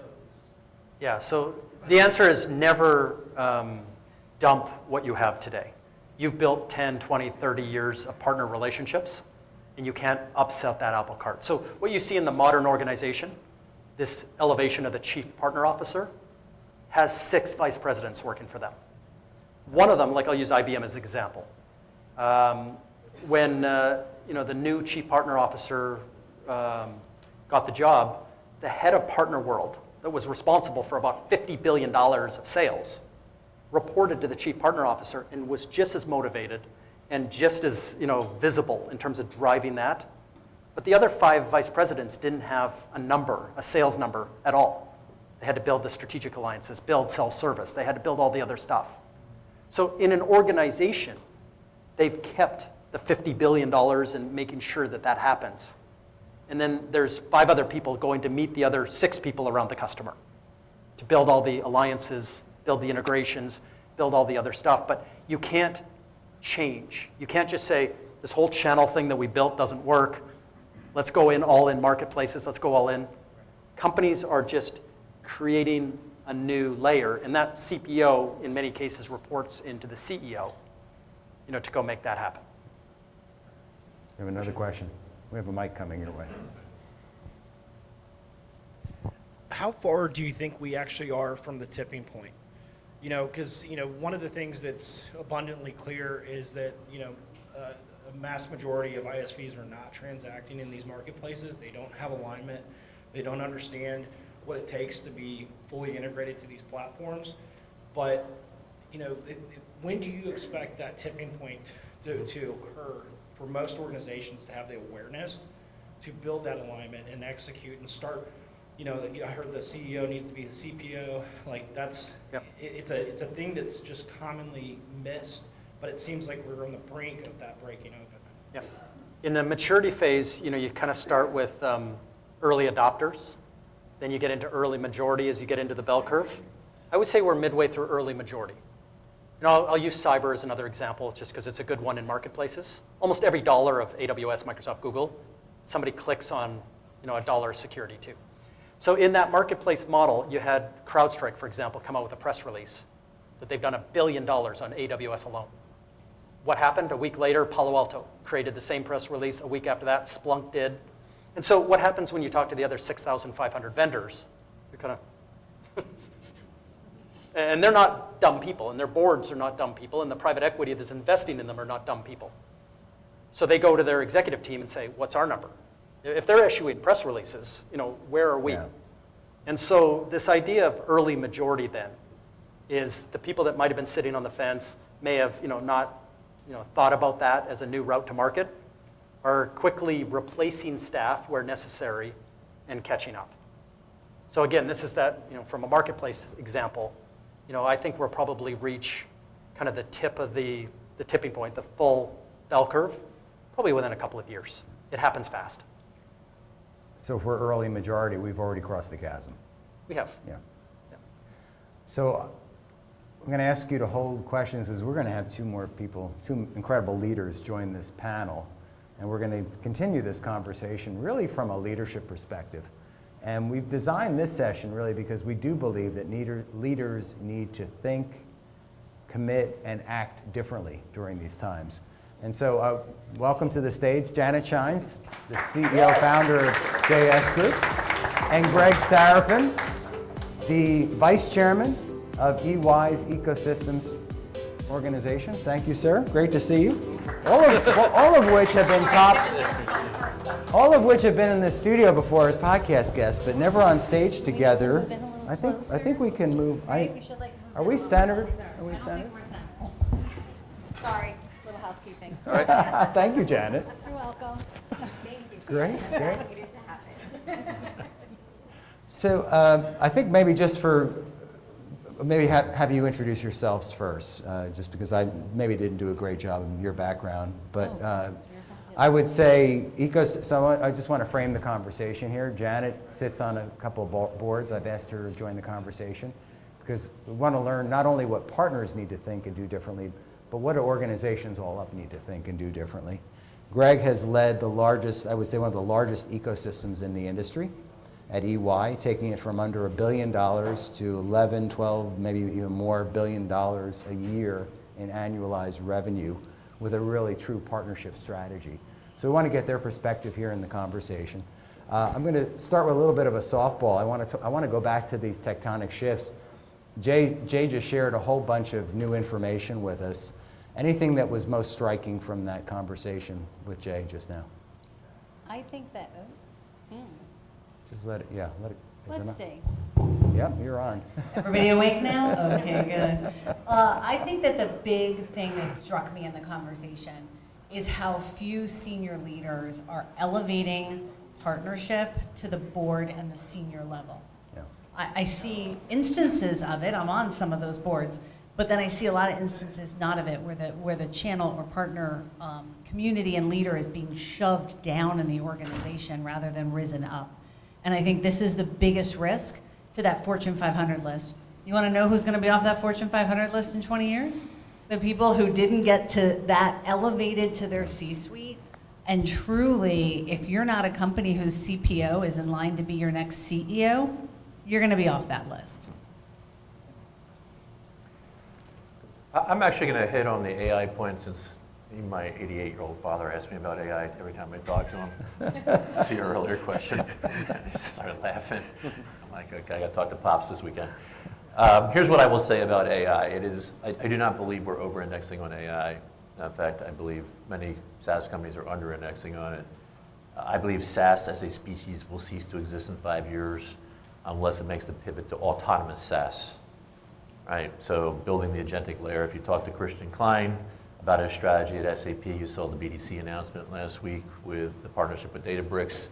It is fundamental to SAP and every SaaS vendor on the planet, large and small, that they get you to build the autonomous layer in their platform. Otherwise, you're going to build it in Microsoft or a hyperscaler or on NVIDIA, and then they're going to become a database in the future because the value capture will be in the agentic layer, not in the legacy system of record SaaS platform. So that to me is, if I'm a SaaS company, that is the thing I'm thinking about. What is the autonomous version of me? And then ultimately, what is the services on software version of me, which is the ultimate realization of what I call the convergence between the SaaS market and the professional services market. I could wax poetic about what's happening in professional services, but I'll spare you all that one. Well, we'll go there. We'll go there. Okay. But I want to clarify on that because I do think that's an interesting point because today we feed the data into the CRM or ERP system, right? Very manual process, and then we act on the data or we ask the system to tell us what to do. So how does the agentic AI solve that? So the entire SaaS industry exists to allow really inefficient humans to do things reasonably efficiently in very large multi-human business processes. And how does it do that? It creates these little tasks and turns all humans into task rabbits. Right? If you have the misfortune of most of your day is spent on a SaaS platform, you've had that experience. It's horrible. Right? So here's the problem for the humans in that equation. Yeah. Task rabbits can easily be replaced by agents. Yes. That is the truth. And they don't have to be particularly smart agents. They're really an agent based on an R3 at this point, or a Gemini 2.0 is probably sufficient. It's the equivalent of maybe a college grad to be able to do those types of task rabbit things. Where it's really going to get interesting is in 3 to 5 years as that agentic layer gets smarter and smarter, and now all of a sudden the intelligence about the finance function, the tax function, whatever it is, ends up in that layer, and the old legacy SaaS database and all of the configuration files and all the hard-coded workflows and everything else, that's meaningless, right? All that really matters is there's a place to persist the data so it can be audited and validated and so forth, right? So it's going to change tremendously. It's going to start by replacing the humans that are acting as task rabbits in these SaaS platforms, and it will ultimately, the margin capture in AI will land in 2 places. It'll land at the agentic layer, and it will also land at the base of the stack. It'll land in what we call the hyperscalers today. NVIDIA will join them. I think xAI will probably join them. Maybe Oracle will. And you're going to have these platforms where from the data center floor, silicon all the way up to the top layers of the stack, completely owned by these major players, and you're going to run your workloads on those stacks, right? So it's a very dystopian world. Yeah. It's going to feel like we have 5 different purveyors of IBM mainframes. But that's the world that we are betting on in terms of how we think about how our business is going to evolve. So SaaS will go away in 5 years. I'll say that, that the public fight in the last couple of weeks between Mark Benioff and Satya at Microsoft has been about this. Yeah. Software kind of ate the world, and then AI eats software. It's not that it eats the software, it's eating the model. The idea when you don't have as many tasks people out there is you don't have to buy as many subscriptions. And when Salesforce starts charging you $2 per outcome or per conversation in Agentforce, that's a different model. But if you're already spending $150 for the subscription, and then you start looking at your bill and you're getting the $2 hits, at some point, Wall Street, you'd love to say Wall Street, we're going to charge people $300 per person. Yeah. And it's just not going to happen. The subscription prices are going to start to come down to the people that could actually go in and create reports and do analytics, do intelligence. But that's 10% of people that might ever need to go in and log in. That's the head of the model, the UI, UX on top. What Greg is talking about, and it's absolutely true, is that 90% of people are not going to need that head. Because your Copilot or your Agentforce or whatever agentic AI piece is not going to come log in and pretend to be you. It's going in the back door. There's the data, but it's not going to know what to do with the data.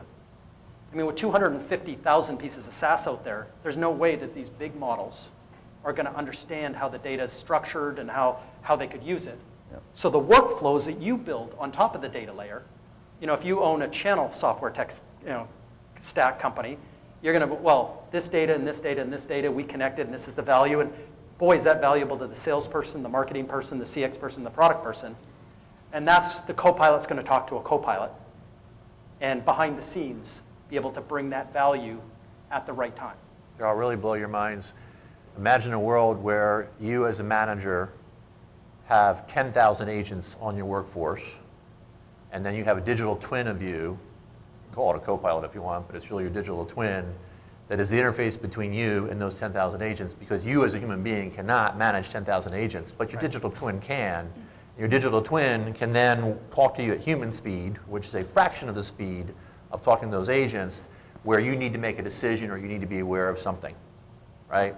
So this is a business architecture that's quite interesting, and we can talk about this at the bar tonight, perhaps, because I don't think you want to take the conversation this direction. I think you're right. But Yeah, anyway. we probably don't want to go there. I would just add one thing. Yeah, go ahead. I think if you talk about where your C-suite and your board is having the conversations, they were promised something by the industry. They were promised by Microsoft and others a 30% reduction in staff. That's what they were promised as the outcome of AI. So as we talk about agents and we talk about digital twins and we talk about everything else, there's a check that was written for technology that the C-suite and the board are not yet seeing a payout for. Towards that, hey, we get there, we buy all this meta stuff and then nothing happens, buy all this AI stuff, right? What's gonna happen next? This is where the people come in. The people are resisting the change at certain levels, particularly in the partner ecosystem. As an example, if you have 375,000 partners, why isn't the first place you look for a digital twin your channel leader? Yeah. Your channel leader can't possibly scale, right? But that's not the conversation they're having. They're having conversations about, hey, I bet you we could cut 30% of accounting.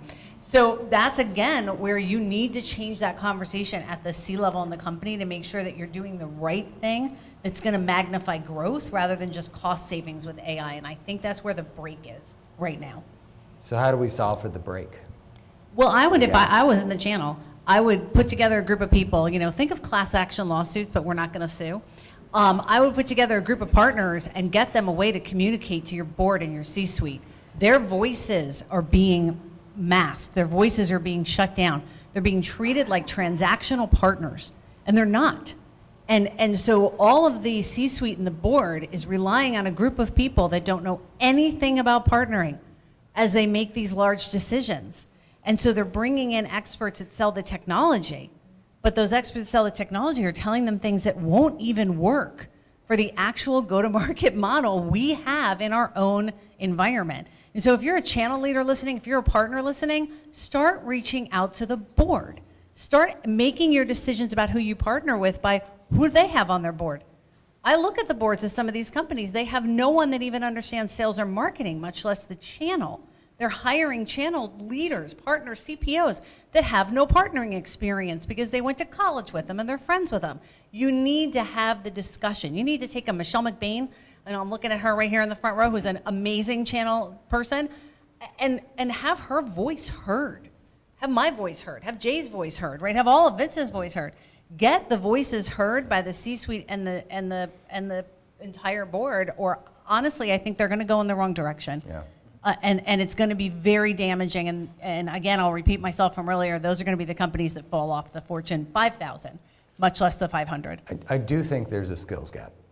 And I'll skills look gap. at the end there, Greg, as an example of somebody who brought financial chops into the board, right? And I think that one of the challenges, we've all talked about this conversation, that the path to chief partner officer today looks like somebody who was a channel leader, who became a channel chief, who just took on the title of chief partner officer, maybe has some cred at the C-suite, and maybe doesn't. Right. And that I think that's one of the biggest challenges. That we nice have. titling change and will make you believe that you're important. And even though we do 80% of our sales through you, you're not really important. And that's the conversation. You need to push that conversation. If you're a partner listening to this, you need to push that with your top vendors, suppliers, ISVs. And if you're a ISV vendor supplier, you got to push that with your C-suite, push that with your board. You're not listening. You're not, and you're running past your partnering, and it's gonna really damage these firms that don't really adapt. Because AI is great, but only if you apply it to the right place, which is your predominant go-to-market, your channel. I know Jay and I had this conversation, maybe it's 2 years ago now, right, about the new skill set. Do you think we're seeing the new skill set apply generally? Because I don't know if I agree we have. No, I agree with Janet, and I Yeah. spent a lot of time, again, Yeah. at boards. Yeah. And, looking, and they're very impressive people. Getting called into these big reseller boards, there's the head of United Healthcare, there's the head of Boeing. I mean, these are people with ridiculous resumes and really rich and famous and everything else. And I'm looking around the room going, that's different. I go back to Janet's original concept, and this isn't just the technology industry. These are all 27 industries grappling with this. Yes. One of the things that jumped out to me like 2 years ago when Apple was doing an iPhone launch, like later in the broadcast, Tim Cook kind of stood up and said, do you know that 79% of people today will not buy a car unless it has Apple CarPlay? I'm sure he meant to say Android Auto as well. But imagine, just switch gears and you're in this $3 trillion auto industry, 63 brands, 365 cars, but it's a 120-year-old industry. You're just taking over a dealership from your great-great-grandparents or passing it down. And because of a tech integration you're missing, you're about to lose 4/5 of your buyers. So this isn't just SaaS companies. This isn't just marketplaces. This isn't the rich getting richer. This is every industry, to Greg's point, has to lose kind of this UI, UX on top. And I want my co-pilots talking to my pharmaceutical company, my pharmacy. I want them talking to my all the industries I work in or live in every day. And that's part of every board. Yeah, great. And I'll say that there's a 90% miss Yeah. in terms of people that will be able to enunciate that and bring it up as a topic of critical importance. Tectonic shift, inflection point is the best and quickest way, into a board or into Absolutely. a C-suite. And right now is absolutely the time. Yeah. And I would say I know board seats are at there's not a lot of board seats available. A board advisor, just get to the point. You saw Jay's slide had 117 consultants in it. There you go, 117 people, plus the top channel chiefs that could be an advisor to your boards. Yeah, And I absolutely. think the skill gap is just widening, and it's concerning. Yeah, and why isn't it happening? I think it's because we continue to conflate small P partnering with big P partnering. Yeah. So small P partnering is partnering equals go-to-market equals channel equals effectively indirect selling, right? We forget that not every company is a platform company, but if you're a platform company, you will not be as successful. And by the way, platform, not just topped out, my favorite platform company is Ryobi. Go to Home Depot. Bloody thing is a huge platform. It's a battery platform with an amazing assortment of tools, and I'm a tool geek, right? Tesla is a platform, Yeah. right? So, generally in this world, you've got platform business models and vertically integrated business models. That's probably an oversimplification, but if you're running a platform business, partnering is not just about channel. It's also about co-innovation. It's about co-investment, and it's about extending your platform through an ecosystem of partners and then being an outstanding orchestrator of that ecosystem, right? Which to me is really the center of gravity for partnering, because that also then connects you back to the other side of partnering, which everybody forgets about, which is OEM partnering, right? I drive my car, I've got my Apple CarPlay, but I've got my Recaro seats, I got my Brembo brakes, right? This is not a new concept, folks, right? But we've made partnering small p, and I've been in many organizations where they have multiple partnering functions, not talking to each other, not realizing they all should be connected to maximize the flow of value through that value chain. And also reducing the number of partners they have, because I can't tell you how many people they think more partners equals more revenue. That is completely the opposite of the truth. Fewer strategic partners equals more revenue. Everybody else should be on your platform if you're a platform company, orchestrated in your platform ecosystem. When it comes truly to partnering, it should be a very short list.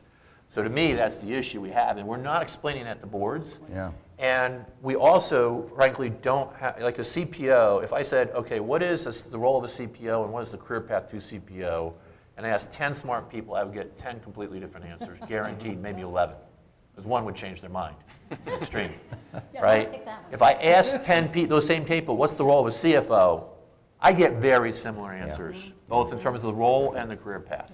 And you know what that says to me? We don't really have CPOs. We don't have CPOs. Right, the CPO isn't right. actually a member of the That's right. C-suite. It's a glory title we gave because we thought it might raise our throughput production in the little p by 10 or 15% to have a CPO. Ooh, maybe they can sell a little bit more next year. And I have to tell you, if you're working with or working for a company that's how they're talking about the channel, I like that little p. I usually call it transactionally. If that's how they're talking about the channel, you should run because your career is at risk. If the channel is about just distribution, your career is at risk. That company's going nowhere. It really should be integrated into the fabric of your company, where I would say back in the day, there was a quote from the head of Kellogg, and he said, you could take everything we have and leave me the brand, and I will survive. And I would say now, you can take everything I have and leave me the real partners, and I will survive. And that's the mindset that they need to get at the top of these companies. Yeah, which they Yeah. don't. Speaking of channel, Go ahead. just one last point on channel. Channel is kind of like super sweet sugar cereal, right? It tastes really good, and it has no nutrition. In fact, it's making you sick, okay? For the most part. Everybody needs a little cereal now and then, don't get me wrong. Yeah, Sunday morning. There are two issues with over-indexing on channel in your enterprise. The first is you lose fidelity on your revenue forecast, and if you're a public company in particular, but even if you have LPs and GPs that really care about your business performance on a quarterly basis, not being able to forecast your revenue because too much of your revenue is unforecastable is a really bad idea. Second thing is, particularly if you're in an industry like tech where it's actually not the first sale that matters, it's the renewal that matters. Selling through the channel typically has a much lower renewal rate than selling direct with customer success. Right? So your channel feels good because you're moving some of your cost of sales. You're making it invisible as cost of revenue, as effectively a discount. It's only 2 or 3 points of discount. But then you add a bunch of cost of sales on top of it because now you've built a whole team that's trying to divine with those wooden sticks what the actual revenue forecast is going to be from each of your channel partners. Right? And we're heading to a world where the productivity of direct sellers is about the 10x. Right? Because autonomous CRM, what is it going to do? Is going to eliminate all of that layer of sales enablement people that suck at their jobs and can't enable pretty much anybody and are a huge drag on expense ratio, expensive cost of sales or SG&A to revenue. And it is going to now create sellers that actually you can expect to have 10 times the quota that they had yesterday, right? In 3 years, let's say. So you actually need to be thinking about channel as don't eat too many of those Cocoa Puffs, particularly given that you're about to see a step change in the productivity of your direct sellers in terms of their ability to address the market for you. So then I'll stop. I'll just, I'm going to jump in on that. Yeah. I thought that might get a rise. I thought that might get a rise. It's provocative. So I'm going to disagree with the, I thought you almost would. everything you said. Excellent. I love it. I love it. A company doesn't have the luxury to determine how their customers buy. Your category or your industry dictates to you. Right. I mentioned cybersecurity. If you went with your advice and ignored the 91.6% of customers who bought through channels, you'd be competing in 8% of your TAM. If you sell PCs, 70% are bought through Larry and the White Van. If you decide that Larry and the White Van's not good for you, you're competing with Dell for the 30% direct. Market by market, there's 2,200 categories on G2 Crowd of categories that are all predetermined by your buyer and procurement and how it works. Yeah. So your channels, you want to participate in 100% of your TAM, if you can, and you want to participate in all the ways that money changes hands, whether it be indirect, marketplace, or direct, and that's one muscle. That's small p, partnering. That's the part I agree with. The bigger P, partnering, is I'd love to partner with the other 6 people who are doing the co-selling, co-marketing, who are doing the consulting design, who are doing the implementations, integrations, who are lowering our cost to acquire the customer, who are building bigger deals and closing them faster, and who get us a customer for life. If I can take those 6 and equate them back to my revenue targets, which is what boards and CEOs and CFOs care about, and do that in a repeatable, reliable way, that is the big P partnering. And by the way, every company has to do both. So hey, so I don't know if you guys think I should sit between them or like just give me a vote, or seating move needed. So here you go, I'm gonna do the thing. I'm gonna reconcile the two views, right? I think they're both right. Yes. So on the one level, we are seeing a sea change in reliability and how partners, because many of the partners are not commercializing the offer, it's very hard to figure out, particularly in the enterprise and large multinational space, when the deal's coming in if you're not working it. That's why folks like I'm looking right here at PartnerTap at Cassandra, that's why they're having so much success, because that integrated selling model is how people are really understanding how they're going to get the massive opportunity from enterprise by doing it with direct and indirect, as the old school thing would say. But then to Jay's point, if you don't do that, if you don't partner with partners, you start to have conversations that sound a lot like funnel reviews at the C-suite, which means, again, run from the company because they don't understand partnering. Because partnering is about integrating it through the fabric of your product development, of your enablement, of your sales, of your innovation, of your compliance, of your governance throughout the organization. Because it's 90% in security, it ought to be a core element of your operating model. And if you have flow charts in your company, I always challenge people with this, and those flow charts don't show where the partner spot is in every single area, then you're not in partnering. You're in, channel. To my friend's point here, channels. So you're eating Cocoa Puffs. You're eating Cocoa Puffs, and you're going to be disappointed every quarter, because unless you have a small business kind of package that you get your volume and that kind of evens out your forecast, you're being disappointed every quarter because you're never going to be able to know what's coming in. So they're both right. And they're friends, and they're going to hug later.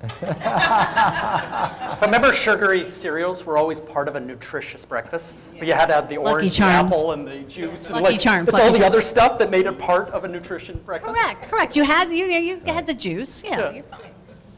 Well, I also think that ignoring the business model in this conversation, where Greg is at the very top of the pyramid, right? Mostly large enterprise, maybe some mid-market. And I'm not ignoring the other parts, because you're right on the channel versus partnering piece, absolutely. But also, as you get higher up in the stack and you have the luxury, I would say, of resources attached to each of those customers that are driving the executive level conversations, it's different than a channel that may just come in and accelerate or juice your revenue for a period of time, right? Yeah, and I do tend to bias big, right, Yeah. in my thinking. Right. Because I've been at big companies Yeah. for a long time, and my statements are not meant to address every market segment. And I do agree with Jay, actually, that there are certain companies in certain market segments in today's market must address the market through channel. They have no choice. I'm also suggesting that the way the world works today and the way the world's going to work in 5 years may be very different. Yes. And so I'm front-running that a little bit. And there's no way to know if I'm right or wrong. I'm just telling you the bet we're making. Yeah. That makes sense. That makes good sense. Let's dive in sense. on that, because I do, you touched on AI and agentic, and I'd love to see how we talk about this, like for the hyperscalers in the room. How are we thinking about partner development managers? How are we thinking about partnering in general?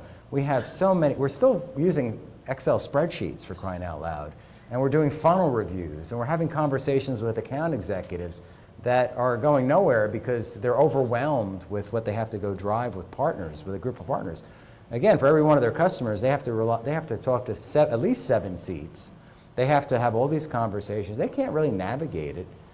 How does AI help us improve that? Like, how do we get better at that through AI? I'll tell you the perspective that we have right now. We believe that we and a lot of our large clients, but I would extend that to any customer, honestly, need to get serious about taking the people cost out of revenue production. Revenue production either needs to be through marketplaces and other automated mechanisms of commerce, or it needs to be highly productive sellers, either in your direct sales force or in some channel partners' direct sales force, right? The cost of sales enablement at most companies, including mine, is outrageously high when you then index it to the benefit you're getting.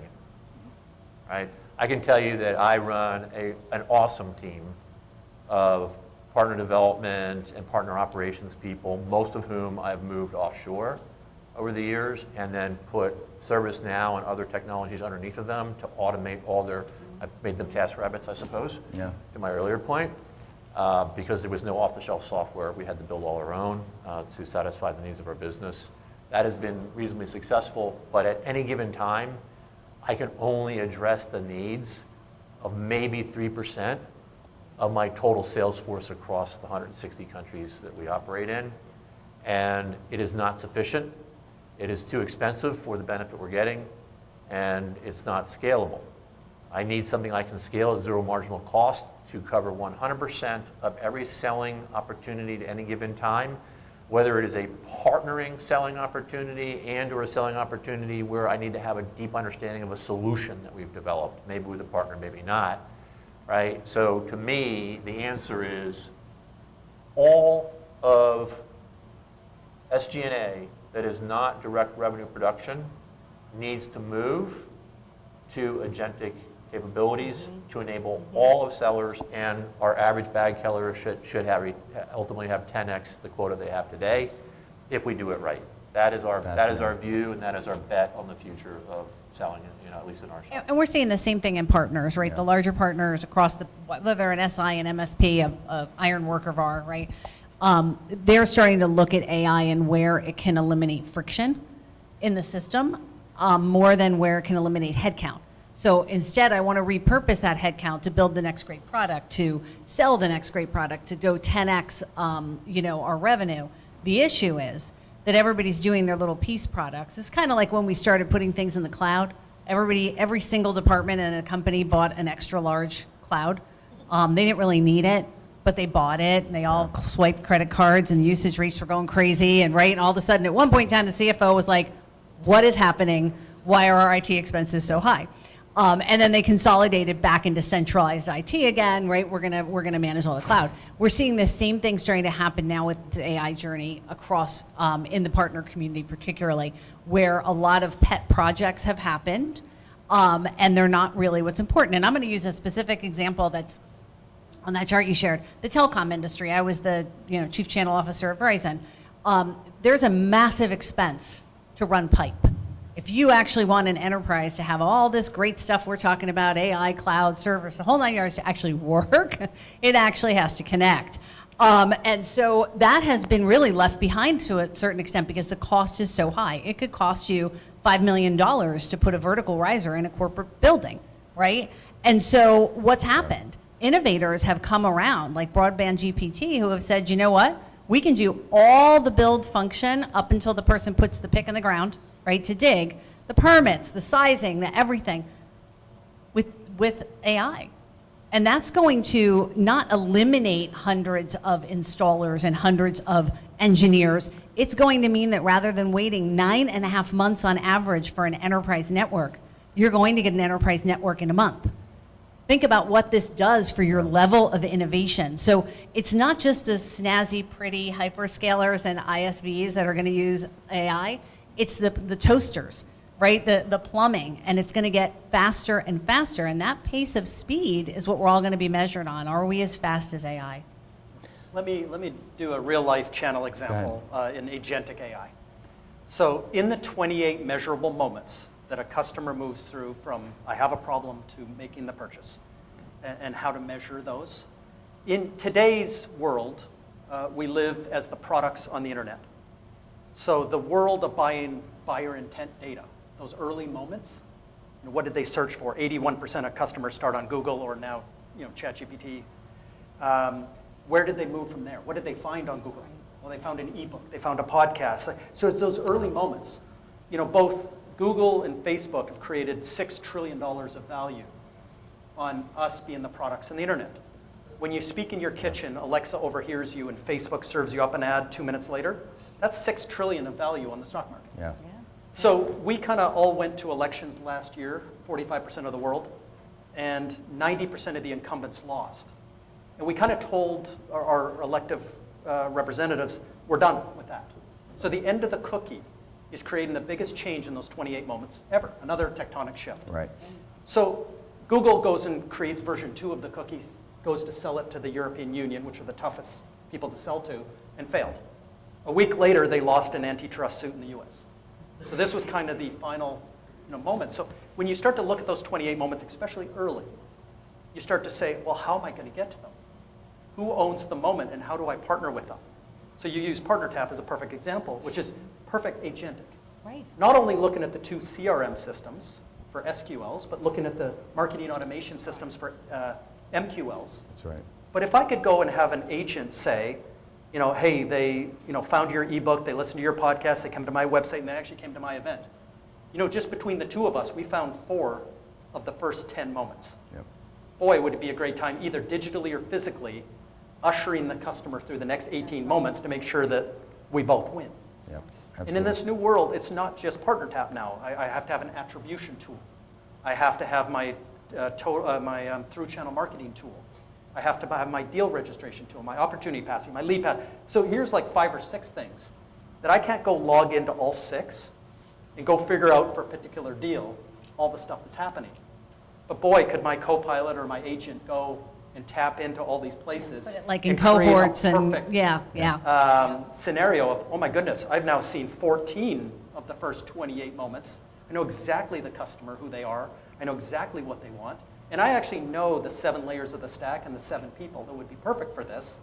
Let me orchestrate the 14 things going on, and let's go win more deals. Yep. But I can't do it without these layers. And in the headless world, I got to have this data and be able to execute, within milliseconds. I'll also use a real example. I'll use us.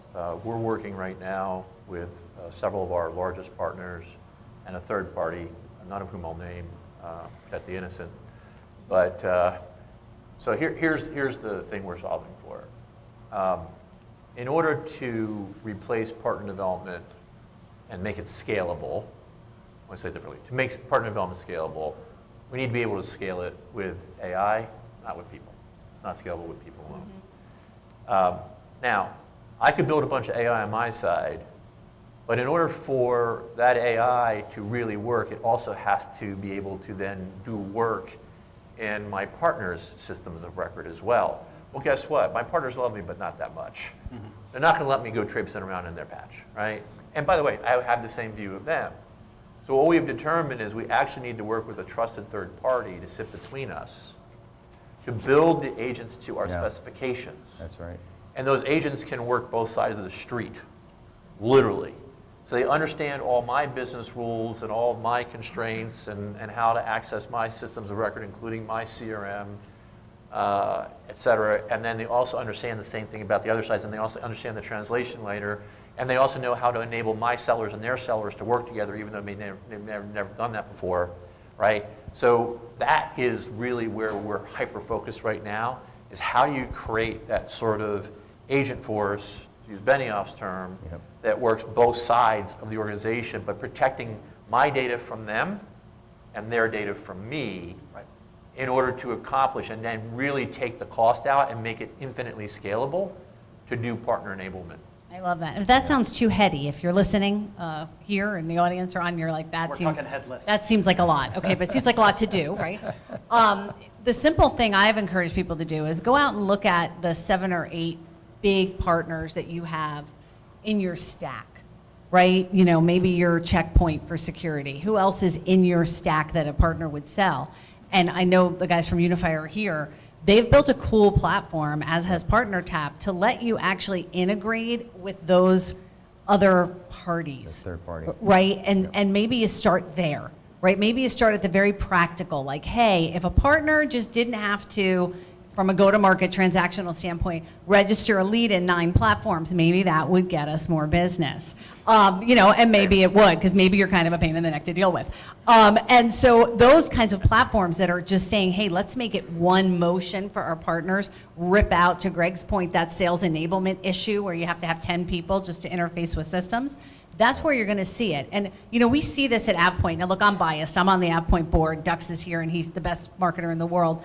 But AvePoint stood up one day and said, we're going to put a channel expert on the board.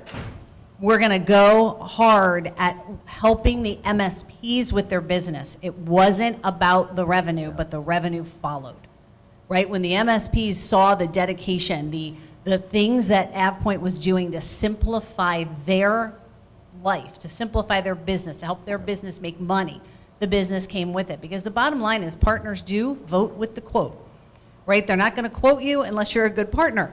And while we can sit up here and say, hey, it's not going to be about transactions, it still is half about transactions.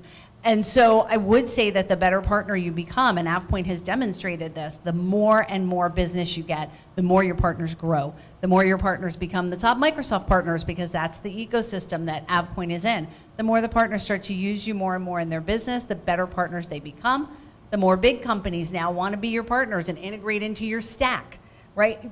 It really comes down to saying, I'm going to put the revenue over here, as uncomfortable as that sounds. I'm going to put it over here, and first I'm going to be a good partner. And then I'm going to get the revenue. So I love what you have to say about AvePoint, and Dux is going to be on a session in a little while talking about marketplaces, in fact. So we haven't really touched on marketplaces in this conversation. We have 2 of the 3 are here in the room talking about marketplaces today. So I think it's a really great, like we have $419 billion in durable cloud budgets today, right? Why isn't it moving as fast as I believe it should? I don't feel like it's moving as fast as it should. on Partners are marketplaces. selling against it. That's my final answer. Okay. There's a couple layers to the Yeah. answer. One is that 82% compounded growth is nothing to scoff at. Right. That's almost doubling in size every year. Yeah. AWS became a top 10 distributor in less than 2 years. A distribution business that's been around 40 years, it took them 2. Agreed. And that was top 10. Now we're starting to talk about them as a top 5, Right. joining TD SYNNEX, Ingram, who are $60 and $50 billion distributors, bigger than Nike and Coca-Cola and Starbucks and McDonald's combined. That's the size we're talking about. That's pretty fast. And that's doubling almost every year. When you add the agentic models, it continues to grow even faster than that. But how much of it is fulfillment on private offers versus net new revenue? That's the question I have. The thing that doesn't change that quickly, Yeah. which you know, is procurement. Yeah. Procurement in large enterprise, especially procurement in the government. 56% of our industry is enterprise. 44% is SMB, does turn faster, Right. but SMBs are not buying cloud consumption. So to go to the procurement divisions, and the government is getting doged pretty quickly Yes. in terms of how they buy. In other words, they're turning everything It's a verb off. now. It's a verb, I like it. And getting everything turned on. So we saw yesterday that Gartner just got like $5 billion of business shut off by the federal government. Yeah. And nobody looked to see if those creating value and why and who and where. And all they said is, it's all off now, it's canceled, and now you got to go reapply for the money. And so it's just a kind of a 50% cost savings, but procurement is in, dog years. Yeah. Yeah. And Very that's true. why it's happening. And What you procurement, feel is slower. and procurement why has it's the so slow. relationship with who? The partner, right? We've seen this. 70+% of the time, they're buying through the partner. The services is leading the sale. Inertia. So now when you try to push that to the marketplace and cut the partner out, and I'm sorry, with all the love in my heart to the hyperscalers, you are trying to cut the partner out. You can talk to me about your partner program and what you're trying to do and how you're helping, but it's not true. 50%? Right, exactly. It's not true. You're not integrating the partner into your marketplace play. So you're forcing the partner to do the only thing they can, which is sell against you. And then the next thing they're going to do is find an alternative. And we can smile and say we're too big to fail, but the hyperscalers are not too big to fail. We have seen big companies in our industry fail before. So the hyperscalers that get it right, that get the partner to understand how it works in their business and how they can use and place orders in the marketplace, use it as part of their thing, lower their costs because they're putting their customers through marketplaces, that's the hyperscaler that wins. I think we're going to hear some of that later. I'll just give a slightly different take on marketplace, different perspective, I suppose. So I don't know where marketplaces end, but I can tell you they have already had a massive impact that may not be as visible to many of you. So in our business, we sort of go to market by industry and then by buyer, right? So the head of insurance operations in the insurance industry. And so it used to be for years that we had a partner ecosystem curated around that buyer with a bunch of different technology products that we had pre-integrated together. And that was sort of our easy button offering. Now, if you wanted to piece part it out, that's fine. We would do that for you too. But we always would come with an easy button. What's happened with the marketplace is it has so dramatically changed buying behaviors. We had to actually create 3 versions of that ecosystem. One for the Microsoft stack, one for the Amazon stack, and one for the Google stack, because clients want the drawdown that they get through the marketplace. And so if you go to them with an ecosystem that has something that can only be drawn down in Amazon, and it's a Microsoft, it's a Mac that client has, a massive Mac, and they need to draw down there, that's going to be a losing value proposition.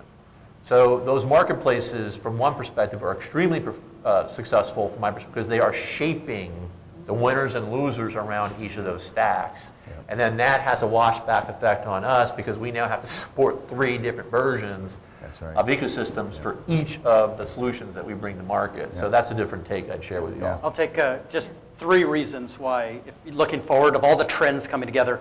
One is the new buyer. 51% of our buyers now love marketplaces. Yeah. The second reason is all the models, subscription, consumption, and now micro-consumption over the next 10 to 20 years favor marketplaces. Absolutely. So this is, your buyer creating change. This is the marketplaces. The one thing I haven't talked about, which is a major trend, is the new buyer, which is FinOps.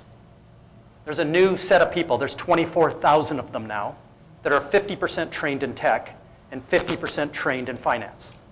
And they've been employed now between the CFO and the CIO, originally to kind of move around hyperscaler workloads to save money, then moved out to kind of edge to cloud. Hey, should we run this on that old Dell server because we could do it cheaper?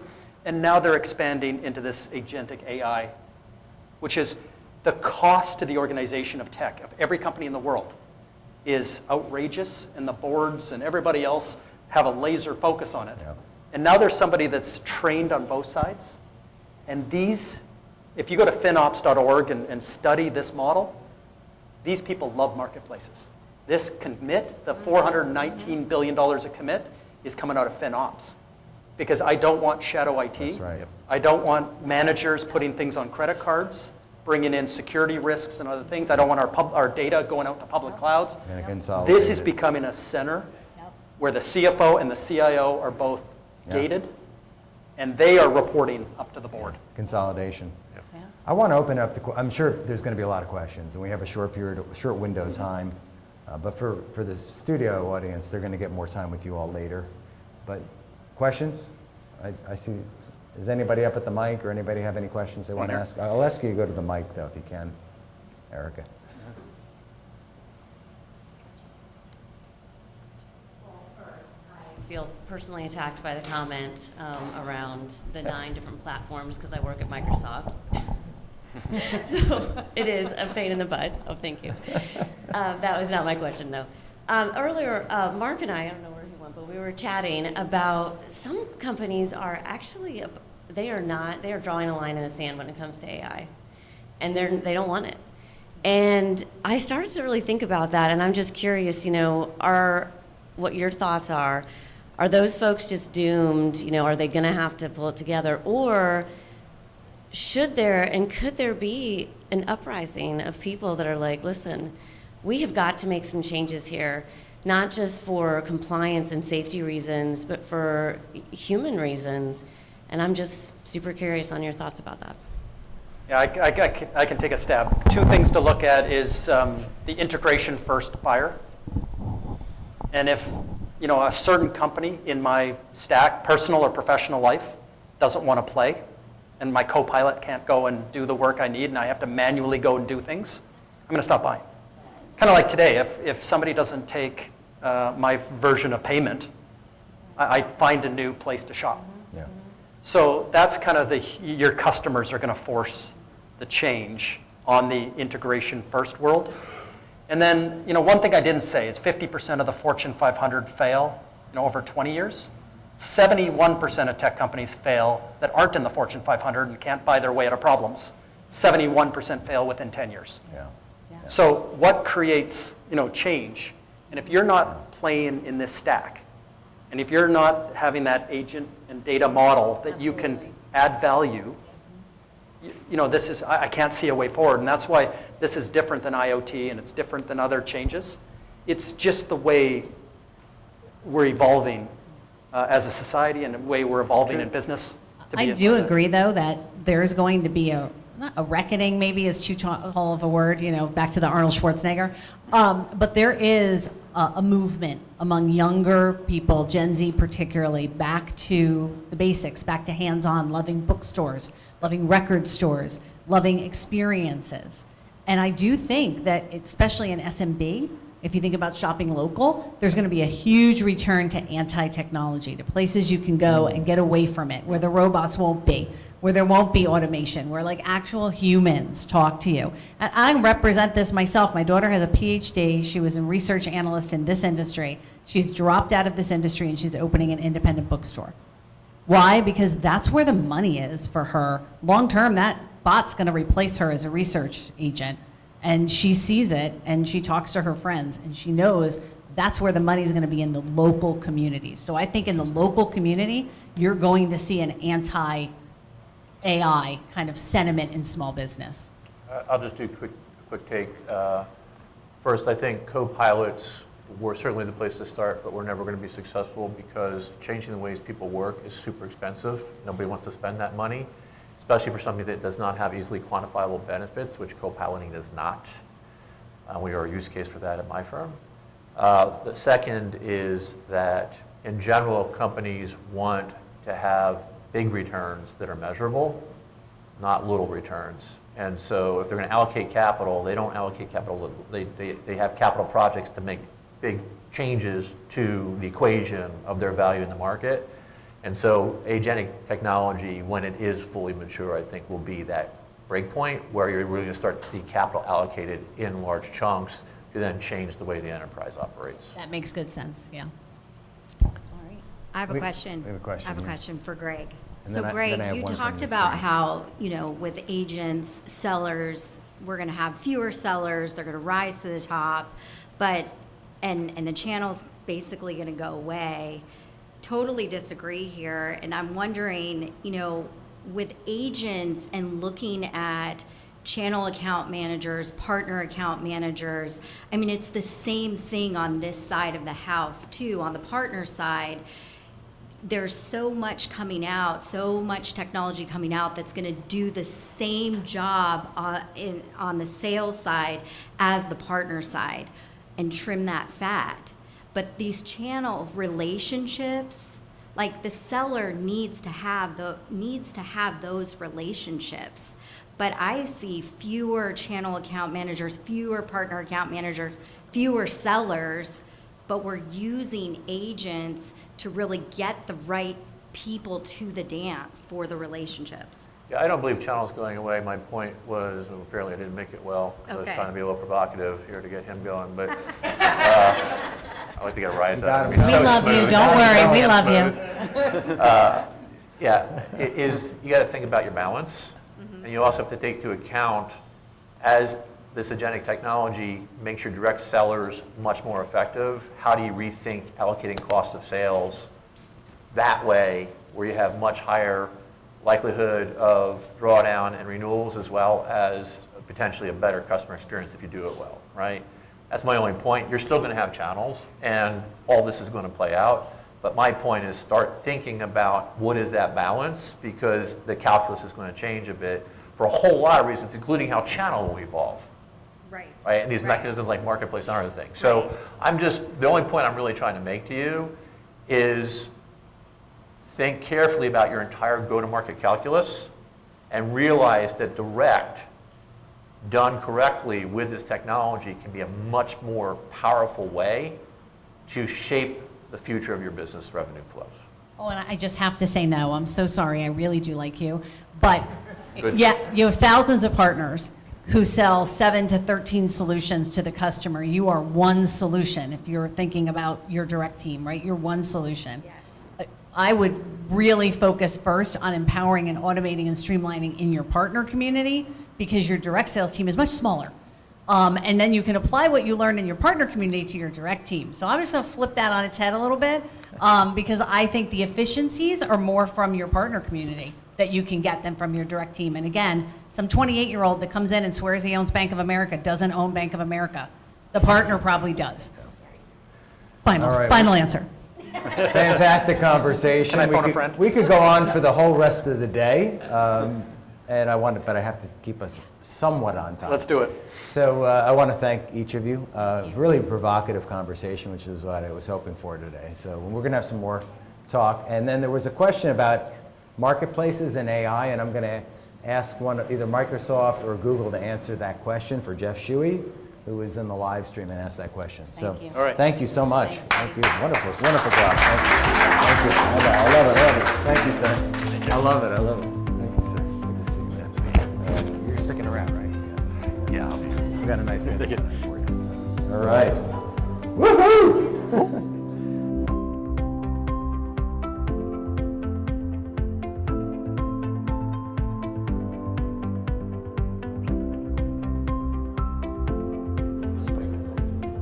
Am I mic'd? Oh, okay. All right. Thank you, Tony. My slides went away. It says, am I being queued up? Hello?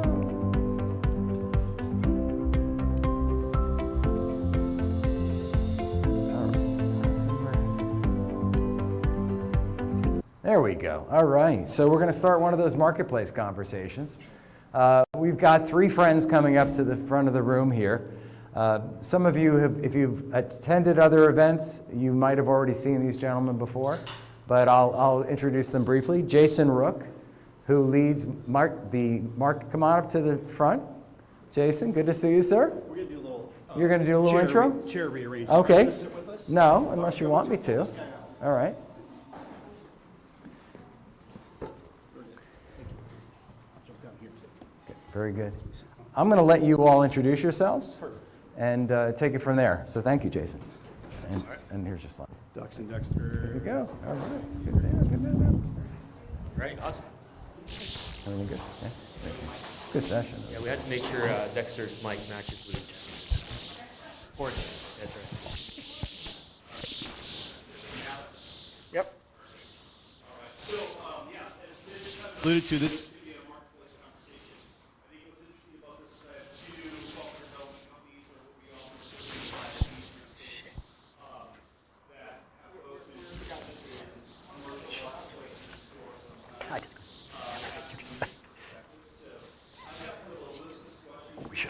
We should have gone on either side. These are cold.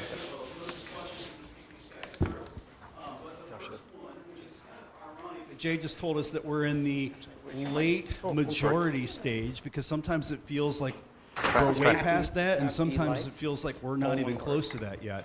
But my first question I'm going to ask is, Ducks and Dexter both, is the marketplace hype for real?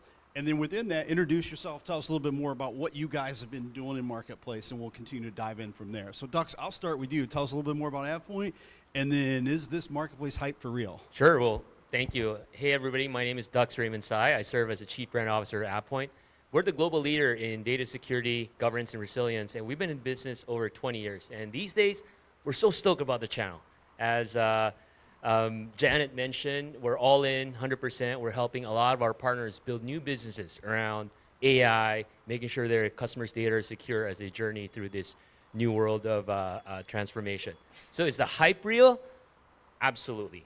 Now, we're in the early stages, and I can answer that multiple ways, but I'm going to highlight three things why I think the hype is real. Number one, if you have large customers specific to the Microsoft world, so a lot of these customers have what's called Mac. And what we're seeing for a lot of our large customers, they want to draw on their Mac, and it just helps our deal cycle to go through much faster. So that's number one. If you're an enterprise, the Azure Marketplace, for us, it's real. Second, beyond the Microsoft Marketplace, there's tons of marketplaces out there. That's how really we scale and go to market with our channel business. We're in over 100 marketplaces around the world, and that's one of our top strategies to grow our business in the channel ecosystem. And number three, that's the reality of the world. Looking forward into the future, you can only hire so many sellers in your organization. You can hire so many PDMs and channel leaders. you need automation, you need technology, you need a better way to distribute. So I think that's why the hype is real. So Dexter, I'll kind of come to you with the same question. I know you've been on this journey for a little bit of time now. You've got kind of a little different business model that you've built and you're building. For you, is the marketplace hype for real? And then tell us a little bit more about Integral. So glad to be here. Dexter Hardy, President CTO at Integral Inc. Simply put, we help you move to the cloud. We started out as an SI, so doing a lot of the application development, migrations, things of that nature. The small thing called COVID happened, or you may have heard about it in the news. But what we did was we focused on what was our superpower, what did we do really well, and we created cloud solution accelerators, putting them in the marketplace, Azure Marketplace specifically. And what we saw, and this is answering a long-winded way of saying, it's not hype. It is actually a real thing that allows you to grow. We went from being a small regional organization to the first year of being on the Azure Marketplace, we were in 44 countries. By the following year, we were in over 100 countries, and that's continuing to grow to this day. So I think the first thing that people need to really focus on if you're leveraging marketplaces are what is the value proposition of your software and or solution? Second, what is the experience? I heard a lot of conversation about AI and the agents and what it's going to do and how is it going to impact us.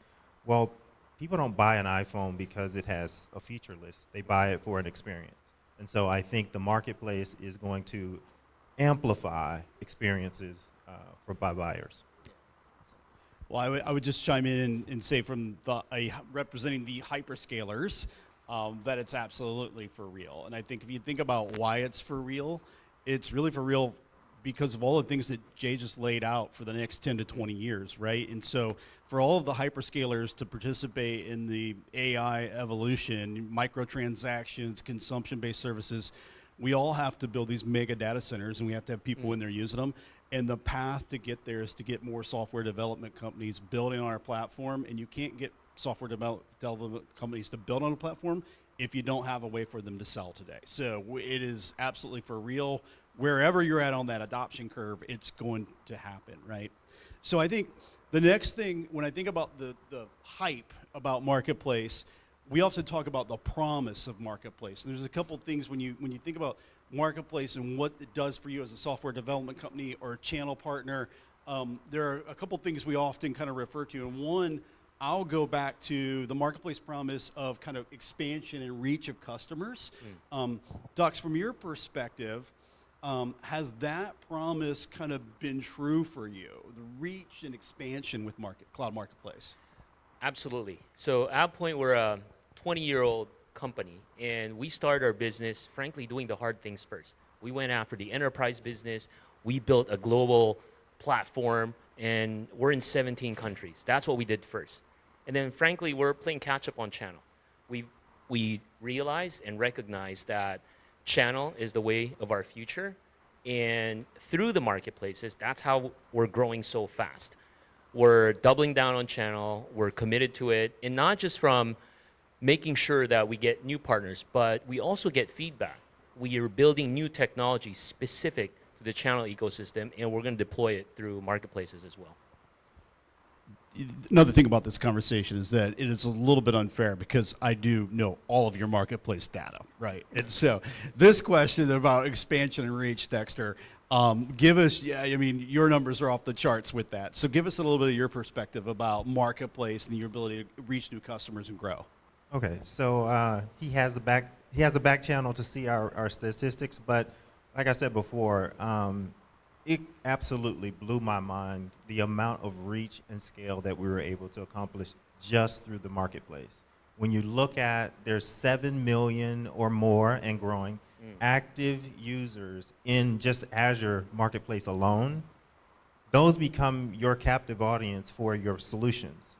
A lot of companies are missing out on those eyes and those buyers, but the marketplace is a 24-hour sales guy that's like ready to transact whenever your customer wants to transact.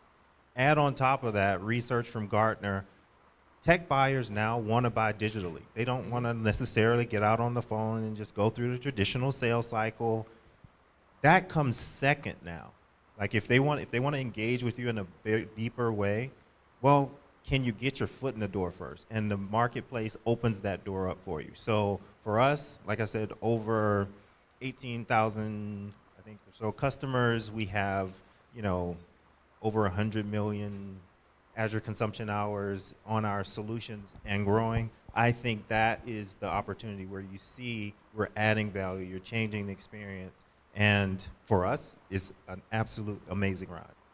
Okay, so another marketplace promise that you often hear from everyone in this space is that, and Dux, you kind of alluded to this with the Mac component, but it's that deals move faster and deals are larger in cloud marketplaces. I'd love to get your perspective on that particular marketplace promise. Are they faster, or deal velocity, and are they larger deals? So maybe before I answer that question, Jason wasn't expecting this. For the benefit of the audience, maybe some folks may not be familiar with Mac, especially folks watching as well. So the official definition of Mac. Yeah, well, Microsoft Azure consumption commitment, but in reality, all the hyperscalers have some type of cloud consumption commitment that a customer can make. So you have the EDP or the PPA with AWS, you have the CUD with GCP. And if you think about modern procurement and those new millennial buyers, they probably know those acronyms today because that's how they're thinking about purchasing cloud software, right? So customers that have this cloud consumption commitment, and in many cases, they have the ability to draw down that commitment when they purchase, let's call them eligible applications through a cloud marketplace. Very good. So to answer your question, yes and no. Yes, in our enterprise customers. So a lot of our enterprise customers, big companies, they have a lot of these commitments. And what we're finding is not only that it makes it faster, sometimes makes the deal size bigger for us. Because in the past, let's say they want to procure a lot of solutions from us, but they're like, based on budget, phase 1, phase 2, in the next 2 years. Whereas, you know what, we could do them both and draw it from our Mac commitment. So on the enterprise level, absolutely, makes it faster, makes it better for us. But then if we go down to the SMC space, for example, it's still growing because in some cases, the flexibility of the Azure marketplace is still not on par with the other marketplaces for smaller organizations. Dexter, same question to you, and then I'll kind of respond to that. Okay. So what we see is, well, first of all, we would be considered a startup because no one would have known our brand. No one knew who we were. So what we did was we used the marketplace, one, to spread out and grow our brand. I worked in marketing, supporting marketing agencies. We focused on the marketplace as a groundswell opportunity. So what we did was the marketplace has so many people out there. We lowered our barrier to entry, and the marketplace gives you that easy transaction to kind of acquire and build out your brand. And now what we're focused on is deepening those relationships through a channel and through additional, deepening that relationship with the customer, going in, cross-selling, doing different things, talking about AI readiness, et cetera. So that's where different approach, same outcome, is really just expanding your reach, and we were able to do that in the marketplace. 2, deepening that relationship, and then going into co-sale, going into bigger, more tangible sales within those organizations. Yeah. So I think, Dux, especially on your point around cloud commitment, from my purview, there's no doubt, right, that marketplace deals in some ways are larger. Granted, now, so Microsoft, we don't know what those deals look like off marketplace, right? But what I do see is a lot of upfront annual payments, or a lot of upfront deals, right? So that what used to be a 3-year term has now turned into a 1-year upfront, right? We see that a lot because that customer is trying to manage that cloud commitment that they have. We're going to talk a little bit later about integrating channel into that. And I think one of the things that the channel does really well is that the channel helps a customer with that procurement journey. And we see channel partners that have just amazing kind of cloud estate practices, right, where they help the customer make those purchases. But I do see larger deals. I would say from a velocity perspective, it's absolutely true as well, at least from what we see from the minute a deal enters the pipe to the minute it closes. A lot of times we find out about those deals like 3 days before the end of the month, right, and which might not be typical off-marketplace experience. So I think those two marketplace promise topics are kind of have positive answers, but I have another one that I don't know where you're going to go with this one. So one of the promises of cloud marketplaces is this idea of it lowers the cost of goods sold for the software development company, right? So, you know, all these promises of automation and scale and those types of things. But when you think about your journey and conversion to selling through cloud marketplace, have you really seen your costs go down? Have you seen fewer people? Have you seen the deal cycle get easier? And you know what? I'm going to change. I'll go to Dexter to start this one and let you finish, Dux. Okay, well, absolutely for us.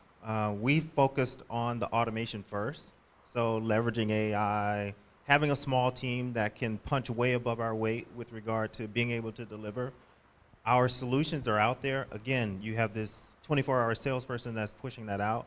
Our cost of goods sold are not increasing relative to the amount of expansion and growth that we're seeing in our organization. And that's really been a powerful thing for us.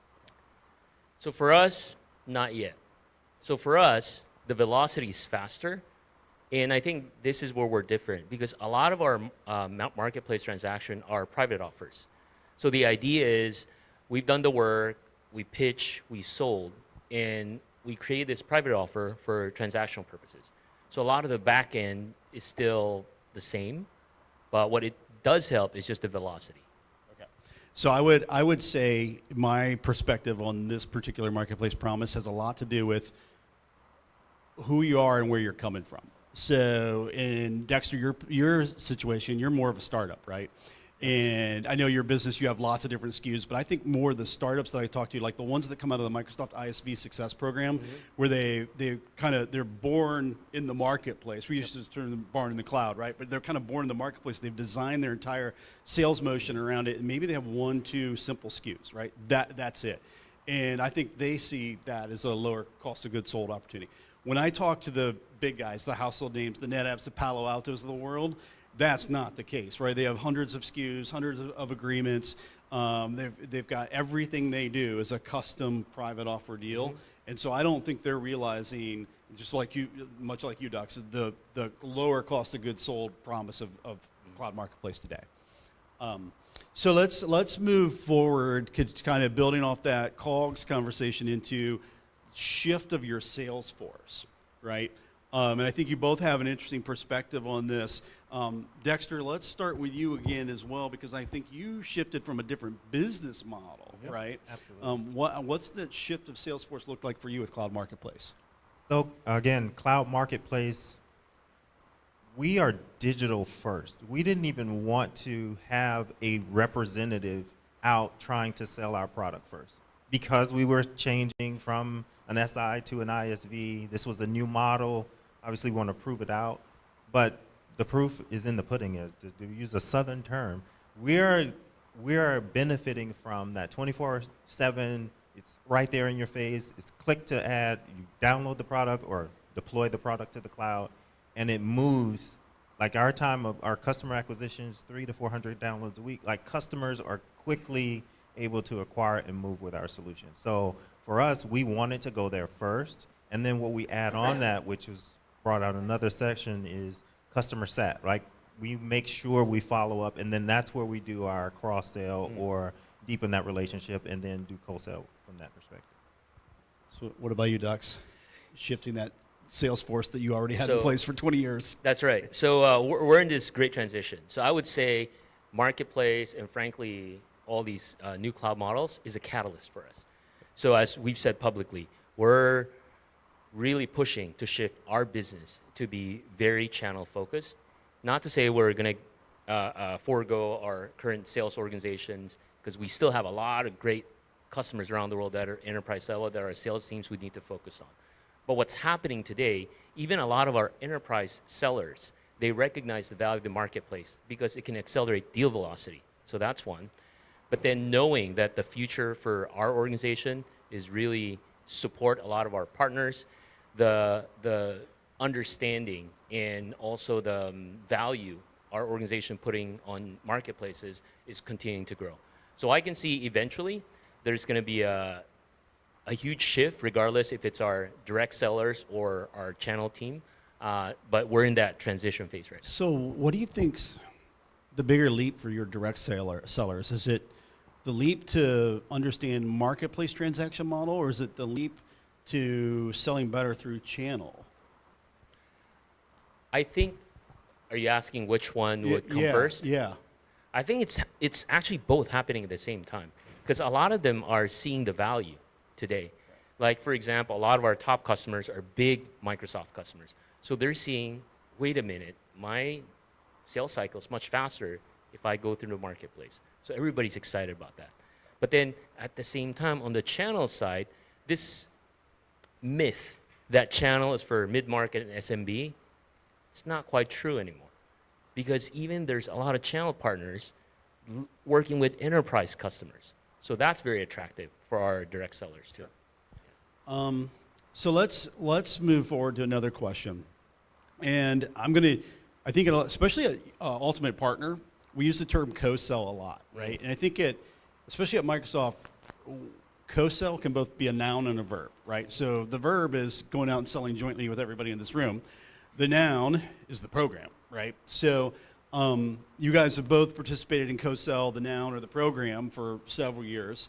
And today in the Microsoft world, it's a very Microsoft specific cloud marketplace question, but co-sell is marketplace, right? You can't do one without the other. I'd love to get, Dexter, we'll start with you. I'd love to get your perspective on what co-sell and marketplace is changing in your business, good and bad. Okay. So I think, just speaking from our journey,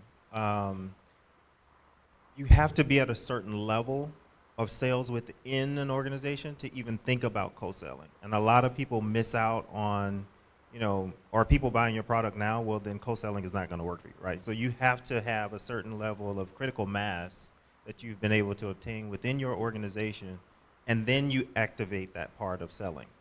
So that's the first thing that I would say. Is it good or bad? I think it's great, because now you have the ability to amplify and get those relationships built deeper across organizations where you may only be in one business unit now. Now you have an enterprise agreement. So I think, combining the MAC, telling the story that you have this critical mass within your organization. Hey, company, we're over here. You're using us. You can pay down your MAC. You have don't go in the store and pay cash. You have a coupon. That's what a MAC is. I always tell people that. It's like, you have a Publix coupon, go with the coupon, don't go spend cash, right? So just making that awareness for your customers so that they understand the value of your solution and how they can leverage that to save potential dollars. I haven't seen those Sunday paper coupons in a long time. It's all digital. It's all digital. Yeah. So Dex, AvePoint's been a co-sell partner of Microsoft for years, right? What's your experience been as you've shifted to this model, and as the Microsoft sellers that you've known for decades, right, have shifted it to the new co-sell model? I think it's great. I think, first of all, right, speaking of the Mac again, and again, not to belabor my point, it increases the velocity, because with co-sell marketplaces, customers, they just want to draw from their Mac. That's number one. From our Microsoft counterparts, it hits their ACR. And they would walk us in because they know, oh, your solutions are in the marketplace. It's going to help me. It's going to help you. The third part, it just broadens our sphere of influence as AvePoint. And while we may be a larger ISV since we've been around 20 years compared to others, but there's a big market out there. There's a lot of customers out there that don't know us, and they see us, and we can take advantage of it. So I think I would echo both of you. I think the interesting part about co-sell is, in the marketplace world, is that it does have clear and accountable alignment to seller compensation, right? So that has changed a lot of the relationships. I think the other thing, and I've talked about this at Ultimate Partner before, is it's moved the cheese for a lot of traditional Microsoft partners. Especially those that are not software development companies, that are more systems integrators, GSIs, MSPs, VARs, those types of partners, whatever acronym you want to throw on them, that have always struggled to have a relationship with Microsoft because they were a VMware reseller, a Cisco reseller, and Microsoft wasn't top of their line card. Now those channel partners are selling massive ISV deals through Marketplace, and they're bumping out some of the more traditional Microsoft partners that were there at the table because they had relationships. And I think that's an interesting trend that's only going to continue as we see this marketplace momentum go on. I want to add to that, and that's, I think, where the future promise is, right? It's this better together partner-to-partner story. It's the ability to do multi-partner offers, and that's a lot of the things we're working on today, and what really gives us that good combination, be it an ISV, an SI, an MSP. So I think that's where there's a lot of room for growth in that aspect. So let's just jump into that topic right now. Doc, so you're trying to really flex this channel muscle. Tell us a little bit more about what you're doing with multi-party private offer and embedding channel in your sales. Sure. So we work with a lot of different partners in different shapes and sizes, and the team has done a phenomenal job with putting together multi-partner offers. Some of them we may be behind the scenes that the partner is just going forth. So a very specific example. So we talk about AI. We all know that the holdup of AI is not because of AI, but because of poor data. And you can see all these reports, Copilot pilot stays there. It's just a pilot. And the challenge is not because of Copilot, but the data estate's not ready. You have 40-year-old TPS reports that's sitting there, right? Oversharing is a problem. So all these things, right? So what we're working with a lot of our partners today is, hey, this is an opportunity. If you do services around migration or cloud protection, introduce a new service around AI data security. And let's put it together in the marketplace as a multi-partner offer so people can click, hey, I want AI data readiness or Copilot confidence, whatever you want to package it as. So those are some of the things we're working on, and it's really exciting because it's introducing a new line of service for our partners to expand their business in. So, Dexter, you and I chatted about your channel strategy, right? And when I look at your marketplace business that I would say today, I'll just say it's not very channel heavy. Right. And it's super attractive marketplace business to me, right? So my question was, why are you going to go down that path? So I'd love to know more about what you're thinking about how you're going to grow utilizing channels and marketplaces together. Right. So the first thing that we focus on, again, is do we have and are we adding value? With our huge span of customers and the amount of usage that we're getting on it, that answers hands down, yes. So now what we look at as a channel partner, our solutions help SIs do their job. That's what we cut our teeth on. That's what we were. And so that's how we started as an organization. So now it's just getting the word out to other SIs. We can help you reduce your costs and be more profitable by leveraging our solutions. So selling through the channel becomes the opportunity through a multi-party private offer, through that channel relationship to say, hey, we're not competing with you, big 5-3, whichever consulting you are now, right now, right? So we're looking to partner with you, one, to give you more profitability, margin. You look at margins, you can say, hey, this is how we get here faster. Two, that ACR that you're looking to get to become a better version of the partner program, because there is a KPI that you need to get. You get that because now we're sharing, and now that becomes part of your KPI as well. The third piece is, well, it's a big pie, right? Even if we're talking about trillions of dollars. The law of large numbers, we multiply any percentage times $1 trillion, that's a large number, right? So that's how we look at holistically growing that market. And so instead of having just one line of business or one way to go to market, channel adds another growth opportunity for us, and also partnering through the MPO. Yeah. So I think there are probably some software development companies that have tuned into this, or even in the room today, that are still really early on their particular journey, right? Yep. And I think one of the things that, if you're in that case, you might have some questions about the utilization of a public offer versus a private offer, right? And we refer to public or private offer as a custom deal. Mm-hmm. And I know both of you have different perspectives on that, or different levels of success. Dexter, let's start with you. Public offer and private offer. Your business has been very good, which is public offer, We are right? public all the way. Yeah. Okay. Yeah. So, and I say we start public all the way. Again, that barrier to entry, customers don't know your name. You got to build your brand. You got to build your momentum. You get out there. You're acquiring customers. 33 government agencies, over 160 countries. And now you can then build on that second layer, right, which is the private offer. You can say, hey, XYZ customer, we see you're using all of these solutions. It would make sense to do this private offer with us, as opposed to we don't have a name, we don't have a brand. We come in with our salesperson and we're saying, hey, come do business with us. No, you don't even have the credibility to do that. But now, because we've taken that groundswell approach, we've gone out, we've built out our brand using public offers. Now we can then step into that next tier. So Dux, from your perspective, it sounds to me like you're mostly all custom deals.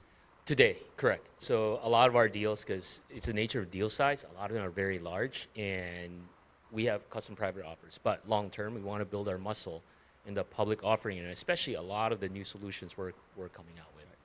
Yeah, I think my perspective is I'll say in the Microsoft commercial marketplace, if you think about revenue-wise, definitely private offer is king, right? And it's 17 times larger than public offer deals on the whole. But what you do see is ISVs or software development companies that do have your story, Dexter. And again, back to the way I kind of framed you up, when I see that, they're mostly those that started in cloud marketplace, right? And they've been that way forever. I think we're still in this phase. I know early majority, that we're there, but we're still in this phase where I think customers come to the marketplace to buy, not to shop still. And if you think about the ones that are really coming here, they're coming to draw down their cloud commitment from some hyperscaler, and they know kind of what they're looking for in most cases. And I think even with you, Dexter, they know what, because the solutions you sell are really unique, right? If I'm looking for Ubuntu or something like that, I'm going to find that. I'm not just coming out to the marketplace and say, oh, who has something I could buy today, right? I don't think we're there yet. I think in the future, when we get more further down the path that Jay kind of outlined today with microservices and that type of thing, I think there'll be more of that shopping. But the most successful ISVs today are really wrapping around that custom story, or they have, I would say you have very clear and unique offers in the marketplace, Dexter. Yep. So there's a lot of work here that you guys have put in to get into cloud marketplaces, 100 marketplaces for you, Dux, and in Dexter. I'm sure, let's just ask right now, what's your strategy around multi-cloud? Dexter, we'll start with you.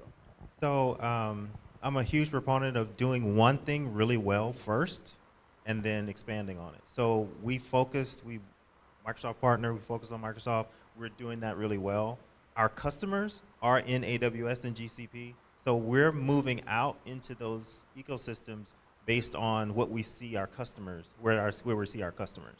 So that way we're able to give them a full picture of how we can support them. If they chose us over here, they know that they're going to do the same quality across every cloud. So that's our approach, is just not that we're saying, hey, let's just go out and shotgun approach, just kind of go everywhere. But no, it's a systematic. We're doing this really well here. Our customers are there, and so we're following our customers. Dux, how are you handling them? So for us, I think the driver for us to invest in marketplaces is not necessarily direct customers. So when we started this journey, this is way before Microsoft Marketplaces, is we were committed to grow into channel. And we know a lot of our partners transact through marketplaces. So that's how our marketplace journey started. However, through time, especially through AppSource, anybody remember AppSource? Or It still exists.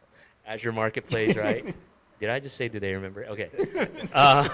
But through Azure Marketplace, we have a lot of large customers really transacting there. So that's our direct side. So we look at it two-prong approach, right? We scaled fast because we want to make sure we want to meet our channel partners where they are.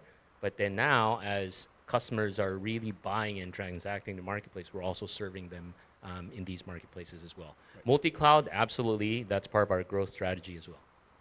So another question for maybe those that are early in their journey with cloud marketplaces, especially if you're a software development company. And I think today we have this ecosystem that continues to evolve. That we at Microsoft, I think we've thrown a title on them that a lot of the other hyperscalers have as well. We're calling them the enablers, right? So one of those keynote sponsors here at UPL is Sugar. You got Tackle, WeTransact, Klazar, WorkSpan. Every day I get a new email from another enabler. I don't think either one of you used an enabler yet, but you both have different opinions. And I'll start with you, and then Dexter, you can kind of give us your opinion on the enablers. Like, where do they play for you, and where don't they? Correct. So I think what the enablers are doing for marketplaces are fantastic. And I think when we started our journey, and maybe a lot of them didn't exist yet, we had to figure this out. So we thought, boy, we're in this business for 20 years. We figured out how to grow direct, working with large customers, government agencies. We can figure this out, which we kind of did, and we're doing today. But it's work, right? We have a whole team doing all the different pieces that needs to be done in marketplaces. Whereas I can see for, let's say you're a startup, you want to scale, you want to interact with different marketplaces, and you don't have that team, I think enablers are fantastic partners to work with.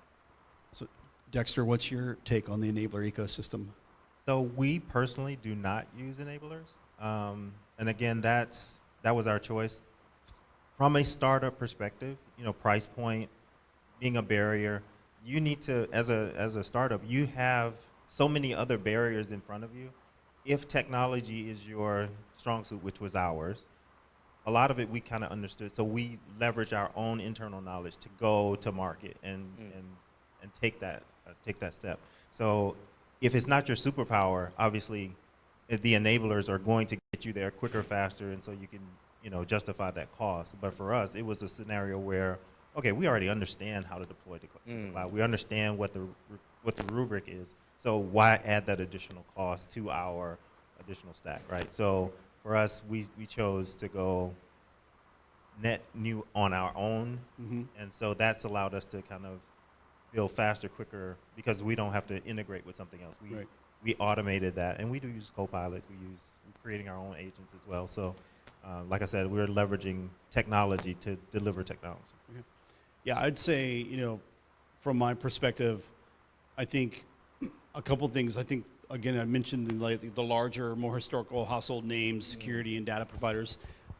Definitely, when they have a legacy business and they're bringing it over and they have hundreds of SKUs, makes a lot of sense.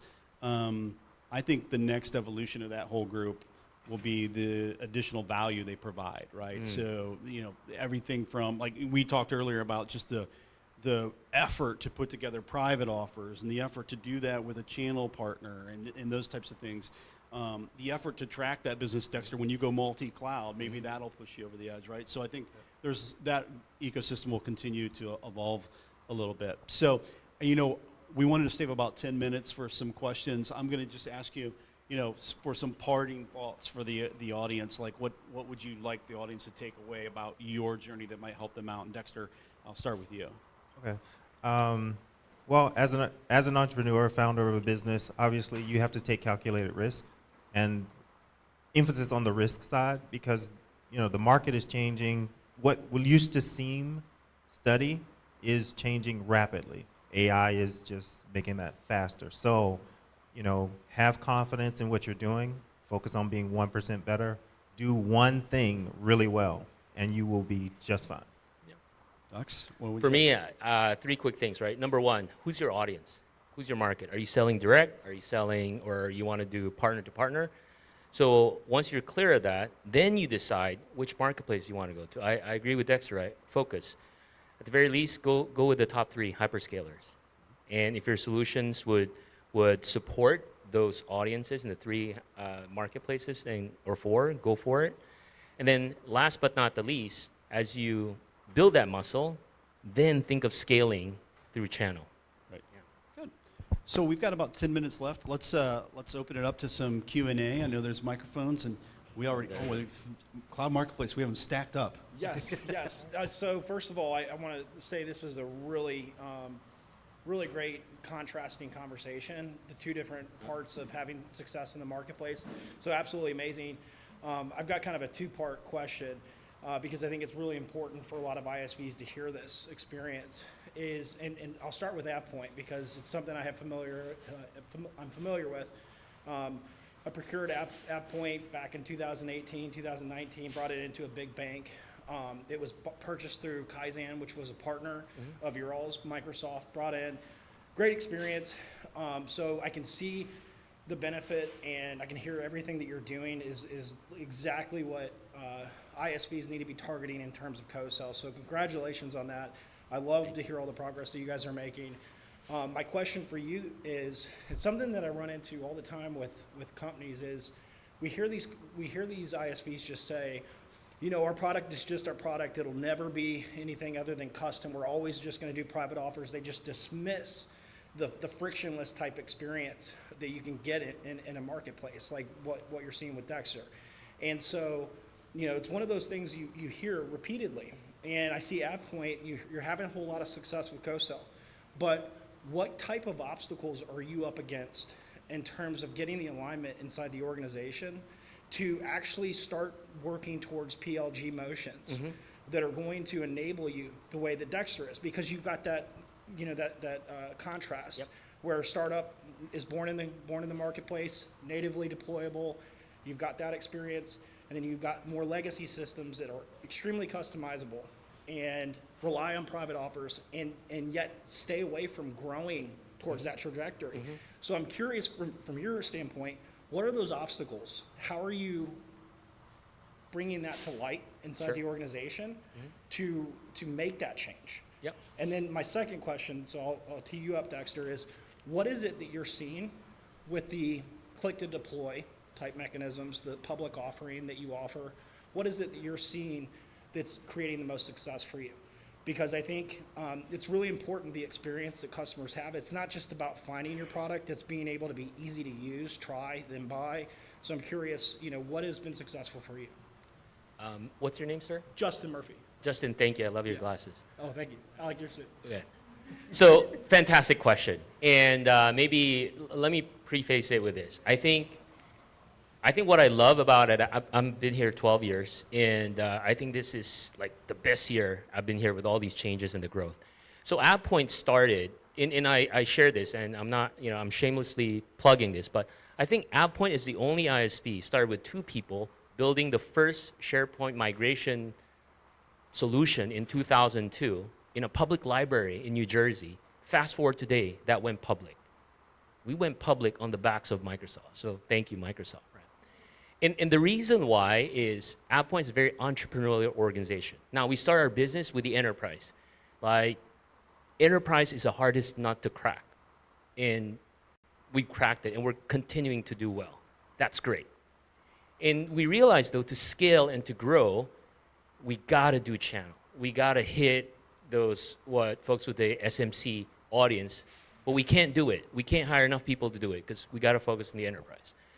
And from a change perspective, pivoting, I would say we're pretty up for that. As Dexter mentioned, risk, we love risk, right? When Microsoft back in 2010 announced, hey, we're gonna go full BPOS, if you don't know what that is, you weren't born yet, this is the granddaddy of 365, and they reach out to us and say, hey, we're gonna go full on the cloud, but we need partners like you to build on the cloud. We said, yes, we'll do it. And then when they shifted to subscription, we did it. That was a big jump, because back then, everybody was like, what are you smoking? Subscription? Ha, ha, ha. Nobody's going to pay monthly, right? And then this idea of scaling our platform globally, we've done it. So we've done all the hard work. And a few years ago, we realized we got to invest heavily in the channel, in which we have. So certainly we started and say, hey, partners, we're in the marketplace. Here's our solution. Enterprise-grade solution now available to SMC. Great. But we didn't stop there. We listened. Partners like, this is great, but we have a lot of partners, and it's so manual. We need multi-tenant management. We need workspace governance. We need, you know, risk monitoring. We need like a full NOC so we can see all the different clouds environment. And we built it. So we have a fantastic partner-specific platform called Elements Platform. And we just bought a company a few months ago to integrate with that. And we're going to continue to grow and invest and double down in it. So to your point, right? Yeah, today, at least in the Microsoft marketplace, we have a lot of private offers because we still have a lot of those big customers we work with that they want to draw from Mac. But at the same time, from a growth standpoint, we're really going to invest a lot in our channel, not just from a selling motion, but innovation as well. So our partners, not only can they sell more and grow their business, but they can run their businesses better. So our greatest challenge really is just time. It's really, because unlike maybe other organizations like you mentioned, how did you convince your internal leadership? It's reverse for us. We don't have to convince internal leadership. You know, you talk about, Vince talked about growth mindset. We live and breathe it. Like, great idea, go do it, right? If you fail, it's okay. You learn from it, but let's move on. So really our greatest thing we're fighting with is just time. It's like there's just not enough time. But other than that, I think it's a wonderful time to be a partner in this ecosystem. There's so much to do. Hopefully that answers your question, Justin. So I'll start with a little bit of a quote. If we change the way we look at things, the things we look at change. And I say that from a standpoint of being an engineer. When you're out creating software or building anything, right, you're thinking about features, functionality. Turn that lens and say, what is the experience? Our solutions are set up to help DevOps teams who someone they read an article and they're like, oh, we need to implement this technology. And now that DevOps team is like, oh, what? We're doing what? And how long do we have? No, our solutions help them with their life experience. Like you click to deploy, like you go in, you need to deploy this. 5 minutes later, it's in the cloud. We're on to the next thing. Okay, we can do those things, right? You're improving their experience. So that's what we started to look at from an ISV perspective is not just software, but what are you doing to improve the quality of the people's lives that would use your software? And that's, you know, like I said, we were SIs, we did that. So we knew, oh my God, these people are going to be raving about this, right? And then the market proved that out. So I would say focus on, just change the lens. If you're looking at click to deploy or whatever it is you're trying to evaluate, it could be, you know, rocket science, which with ChatGPT and all the AI tools out there can be really made simple within your solutions. You just have to change the lens. Don't just do technology for technology. Do it for the improvement of quality, improvement within life experience, and getting your constituents' time back. So, next question. So I know we've been talking a lot about software products in the marketplaces. How do services sides of marketplaces work? And I'm sure it's different for each of the hyperscalers, right? But like, can I, as a services provider, say, oh, here's a 50K POC, it's all gonna be custom built, right? And then like we sell it through the marketplace, it retires Mac? Does that work, well, or yeah. is it only for software? Can I jump in on this? Yeah. If you talk to me afterwards, you can partner with an ISV and do a multi-party private offer that's transactable in the marketplace. So, Including the services, So, right? no, Yes. so Yes. let me just make, in the Microsoft Commercial Marketplace. in the Microsoft. You can now, in the Microsoft Commercial Marketplace in the US, Canada, and the United Kingdom, you can now sell a professional services private offer. Proof of concept, 50K proof of concept, great idea. Workshop, Training. managed services contract, training. The only thing you can't do is the time and materials contract within there, right? Your question though, no, it does not decrement the Mac. Yeah, so software sales are the only thing that decrement the Mac in the Microsoft Commercial Marketplace. Now, all the hyperscalers have professional services capabilities, and they all have different, you know, models in which those may or may not decrement cloud consumption. But I think the rule of thumb for professional services providers, or if you're a pure play SI, it's all about cloud consumption. And you can look at most recent AWS announcements, you can look at our earnings report, you can look at all those things. It is about driving cloud consumption of our first party products. So software is king. And so that will always get that's always going to be at the top of the list. And I think you'll realize that we continue to provide features to allow professional services in ways that we think pull software, right? So that's the way I would think about it. If you are a pure play SI, which there are a lot of those that have yet to, like I was mentioned earlier, the traditional SIs at Microsoft that have yet to adopt Marketplace, the reason why you do it really isn't because you want to become a transactor, although some do, because it is pretty easy money in some ways. The reason why you do it is you want to keep or build relationships with Microsoft Field. That's the reason why you go down the marketplace path if that's the business you're in. But from a pro serve perspective, yes, you can do it, but software will be king. So then is the buyer buying that private offer and that bundle because they're getting to retire the Mac on the software side? And then like the partnership that we would strike within the ecosystem is more like, hey, we can accelerate your journey, right? The customer's journey buying your software with our services. So then we bundle that together into a private offer. Customer says, oh, like Mac drawdown is going to be 10K, but then I need to create new outlay for 50K for the POC, right? Like it feels, so when I reconcile that with some of the things we heard earlier today, right? Like $7 for every dollar that goes to cloud consumption. It sounds like, at least with your setup at Mac, right? Like the drawdown is only for the dollar. The $7 is like new money from the customer. You remember that $7 of net new revenue that's attached to that transaction, right? So that could be $7 of product sale, $7 of your services. It's the whole pie. So if you think about the most typical pros in the Microsoft commercial marketplace today, the most typical pro-serve engagement is, I'm going to use some names just to make it up, because earlier I think Jay mentioned Palo, so let's use Palo. So you're a system integrator and you do a great job of implementing Palo Next-Gen Firewall or NFWS or whatever they call it today. So you go to the customer has a Mac, they want to buy Palo Firewall, but you're going to do a $100,000 implementation. You would say, I'm going to sell you a Palo Alto multi-party private offer for the firewall for $1 million, let's say.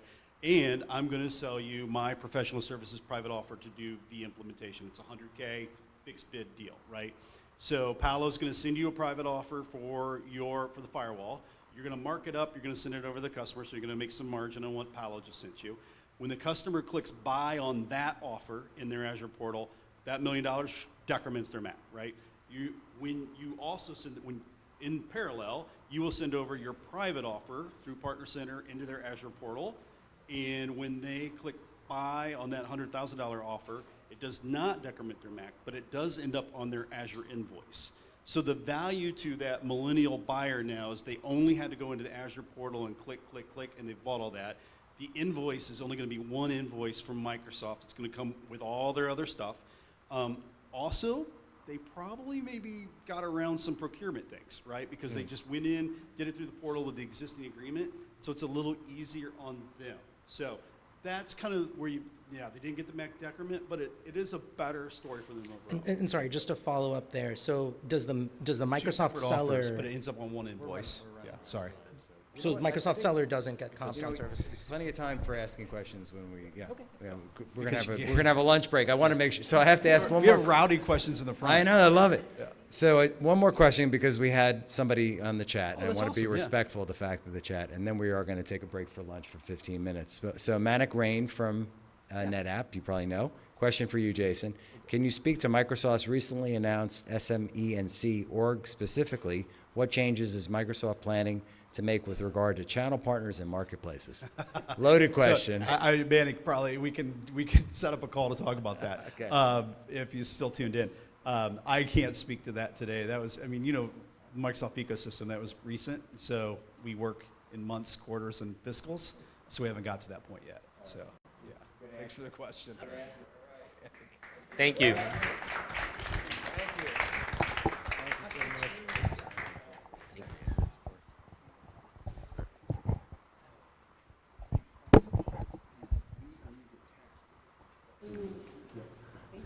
All right, so I was wrong about something. I said we were going to go straight through. We are going to take a 15-minute break.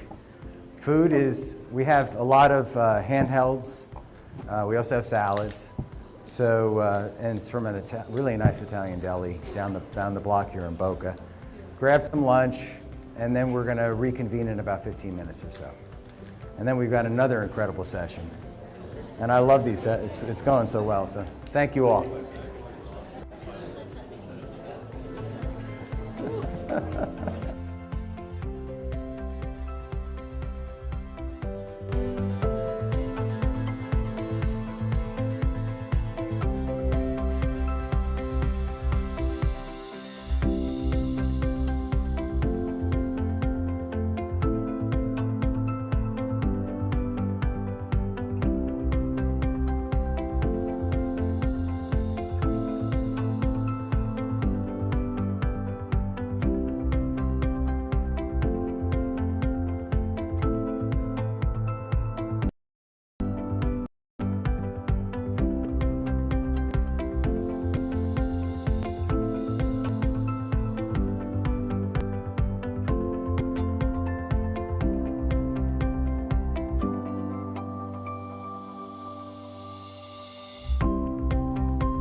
This is our point of view at Ultimate Partner. We believe this time is like no other. We refer to these as the tectonic shifts. So where do you see the future? It's crystal ball. Where are you headed with the organization? It's going to require very different agility than we ever had. Yes. We're seeing a lot of sort of the ecosystem also reshaped, and we have to embrace that. It was just unbelievable the number of people that I've talked to now who have come to me after the fireside chat very curious about marketplace, about how Microsoft is thinking about smaller partners, how Microsoft is thinking about ISVs who also have hardware and services, how Microsoft is thinking of public sector customers. So our goal is to kind of really help companies build with and really think about building the business. He really has an A-list of who's who within the Microsoft ecosystem. So hearing from those experts, being around them to connect, learn from them, and share has really been phenomenal. It is both content and networking. Combined, it is awesome and so many great business opportunities. It's this trusted community that Vince has built. And people come here just with the expectation, I'm going to talk to as many people as I can. Being part of Microsoft, I understand the importance of partners, and being able to be a speaker 2 years in a row as he builds this thing out is amazing. Understanding ownership timeframes. What I mean by that is buy who, buy when, if then. Who's going to own the action of the MSIM process, that next thing to get us to that next stage? By when are you going to do it, right? And then if this happens, then what? For those that are either captured on video in the room or it just will come back and listen to the recording later, that was a master's class right there in partnering with Microsoft relative to our sales methodology. That was beautiful. This 2-day event was full of industry leaders that have been successful and showing you a playbook on how you can continue to drive success for your company. Just by listening to some of the amazing speakers, I've learned a lot, little things on how I myself can improve as a leader, but also help improve our business grow as well. Well, we can't have a conversation without talking about AI, right? We have an AI session. Nidhi Gupta is in the room, getting her doctorate degree at Cambridge University. Wow, I mean, that's absolutely incredible. Until we have data quality, the effectiveness of AI cannot be realized and effectiveness of the partnerships cannot be realized. So the opportunity in AI is, yes, it's huge. I couldn't have asked for a better opportunity to connect with the right people in the ecosystem. And that, I think, is a key differentiator.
But so. You can kick it off. Yeah. So, can I have everybody's attention? I know everybody's enjoying an incredible lunch. We're gonna have to bring back the room. So, I'm gonna ask everybody to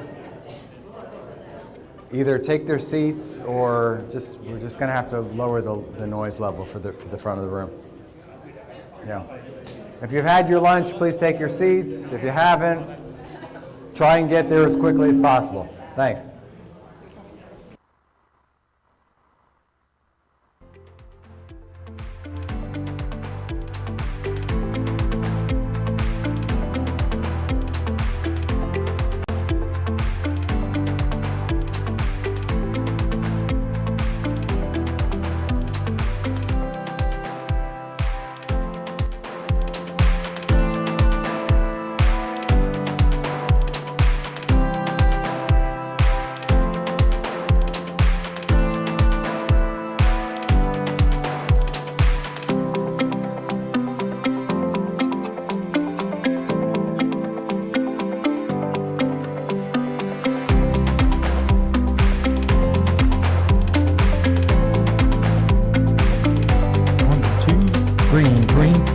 Testing.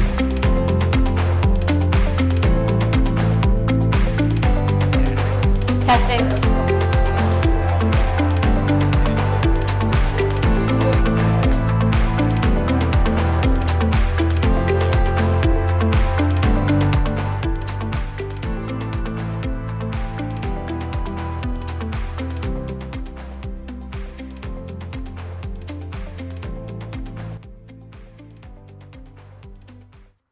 Hey, I think I'm mic'd, right? Yeah. All right. Thank you, Tony. All right. Well, we're bringing back the live stream, and everyone has been having an incredible lunch here. So, apologize we didn't have enough food to go around for the live stream, but we're excited about this. We have two new, I'll say partners rather than sponsors for this next session.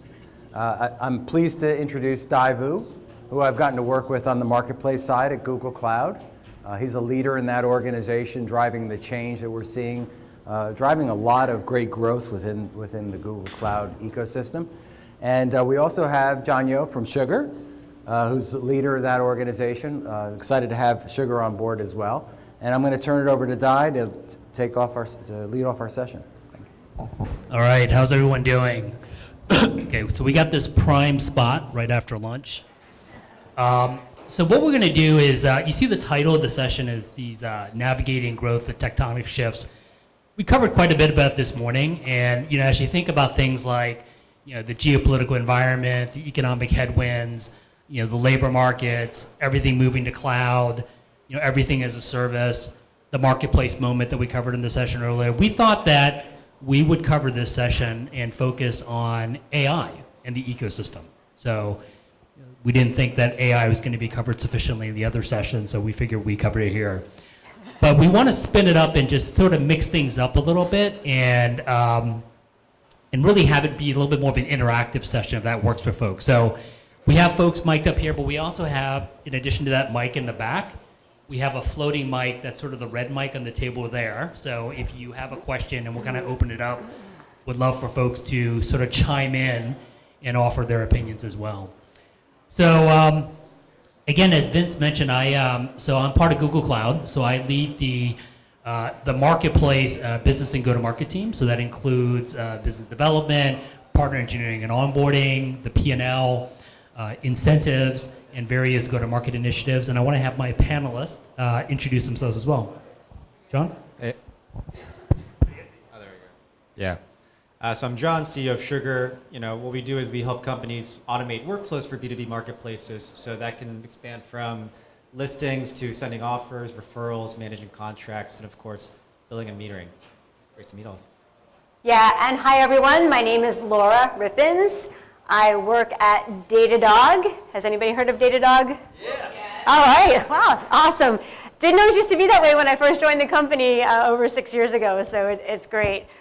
Anyway, if you're not familiar, Datadog is an observability platform for cloud workloads. an engineering product, if you will, built by engineers for engineers. And my title is Senior Director of Cloud Alliances, so this is pretty much my life, and I'm happy to be here.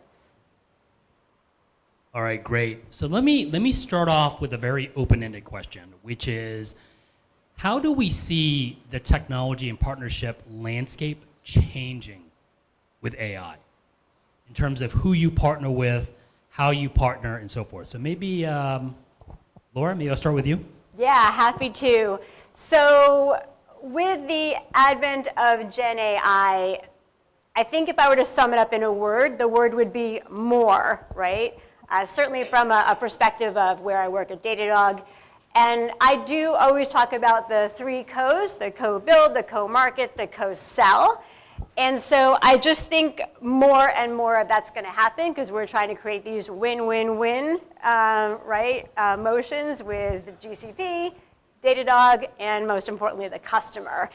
And then in terms of co-build, so from a SaaS perspective, and Datadog is pure SaaS, we just have more things that we need to build, right? We have more product that we can build, like our integration with Vertex AI. We need to build to solve for AI ops, that kind of thing. In co-market, it's because we're product-led, it's really just accelerating the marketing material creation, right? So if we can automate blogs, if we can automate just anything that we do in marketing, it really helps. And then just all the things we do, Google Cloud Next, ISV co-sell days, right? All the things. And then of course in co-sell, which is mainly where I live, as we go to market, it's really, we're hunting for more workloads, right? So this Gen AI is going to create more and more and more workloads in the cloud, and that's great. And it's going to create more complexity, and that's great too. So from our perspective, it just seems like more, and it's more of what we're doing now, but it's going to be, some of it's more of the same, like the next evolution, but some of it's going to be a little bit different. John, how about you? Yeah, definitely agree with that. I think we talked about it earlier on about this $160 billion opportunity for partner ecosystem, and earlier in the presentation, Jay McBain kind of tossed out like 100 metrics. It's hard to keep up with all of them, but the opportunity is massive. And when we think about the AI playbook, it's a new space. I mean, machine learning's been around for forever. Gen AI is really 3-4 years in major adoption, and you think about enterprise adoption compared to prior waves, it's way more for AI, and I think there's a competitive reason for doing so. For example, like migration to the cloud was more about cost efficiency. Maybe I want to scale up, down, I want like elasticity, and capacity, things like that. But for AI, if you're talking to like a wealth advisor for JPMC and they have intelligence at their fingertips because they're leveraging the best-in-class LLMs, for example, and AI tooling, versus maybe their competitor who's not. That's a major differentiation in what type of value they can provide to customers. And so, one, we're seeing major adoption, but two, it's a new playbook. Like no one has any idea like exactly what the playbook on delivering AI like products in production at these bigger enterprises, which is why I'm sure many people in this room is hearing things about, oh, things get, it's very skunk worky, it gets stalled before it gets to production. And so I think that's where a lot of the folks in this room, especially the channel folks, needs to help like these AI native companies figure out how to drive enterprise adoption. I mean, a lot of them are I remember like Jay and I had a one-on-one 2 years ago where he says, John, you're in the Silicon Valley SaaS bubble.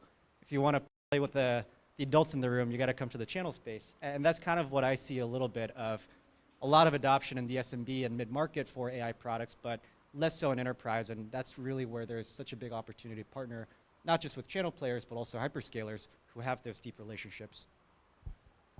Yeah, I mean, from my perspective, I mean, certainly you have new segments that are emerging, especially in the tech stack area where you have, like, for example, commercial third-party providers for models didn't exist a few years ago. And then you have related enabling technology companies like, synthetic data labeling and things like that. So I think you have new segments that are emerging.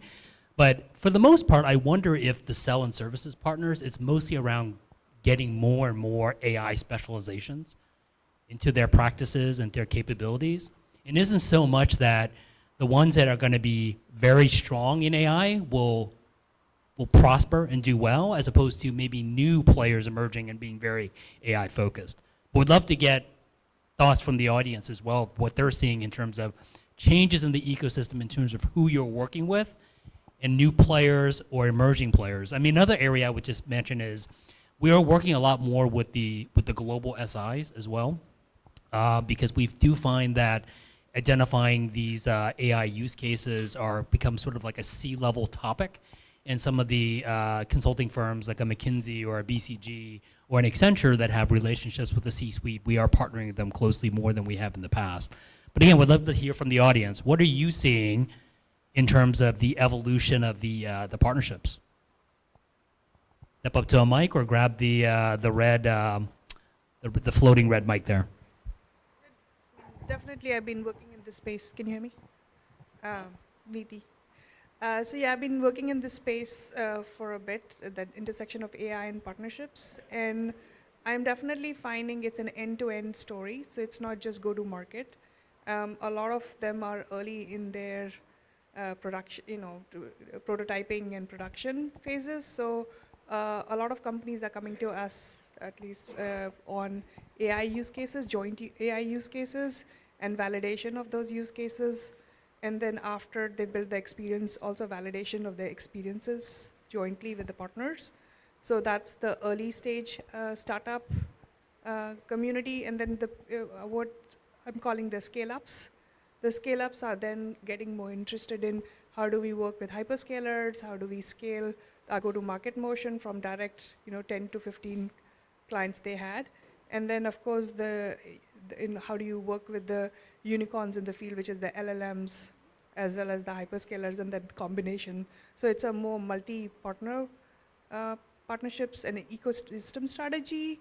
I know that Jay did talk about the platforms, but I think it's all of that right now. It's not just one-to-one partnering, it's multiple. That's at least what I'm seeing, because of course I've been kind of looking at this space from that intersection perspective. So, those are the kind of companies and organizations that are looking at it. Yeah. And of course, there are also vertical spaces. So vertical players with domain expertise are coming and saying, hey, how do we now play? Who do we work with?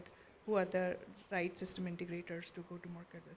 So, yeah. Oh, can I add one thing to it? Yeah, go ahead. So Neeti, thank you, who just spoke, she published a really interesting LinkedIn post a couple months ago about the battleground, right? The generative AI is the new battleground.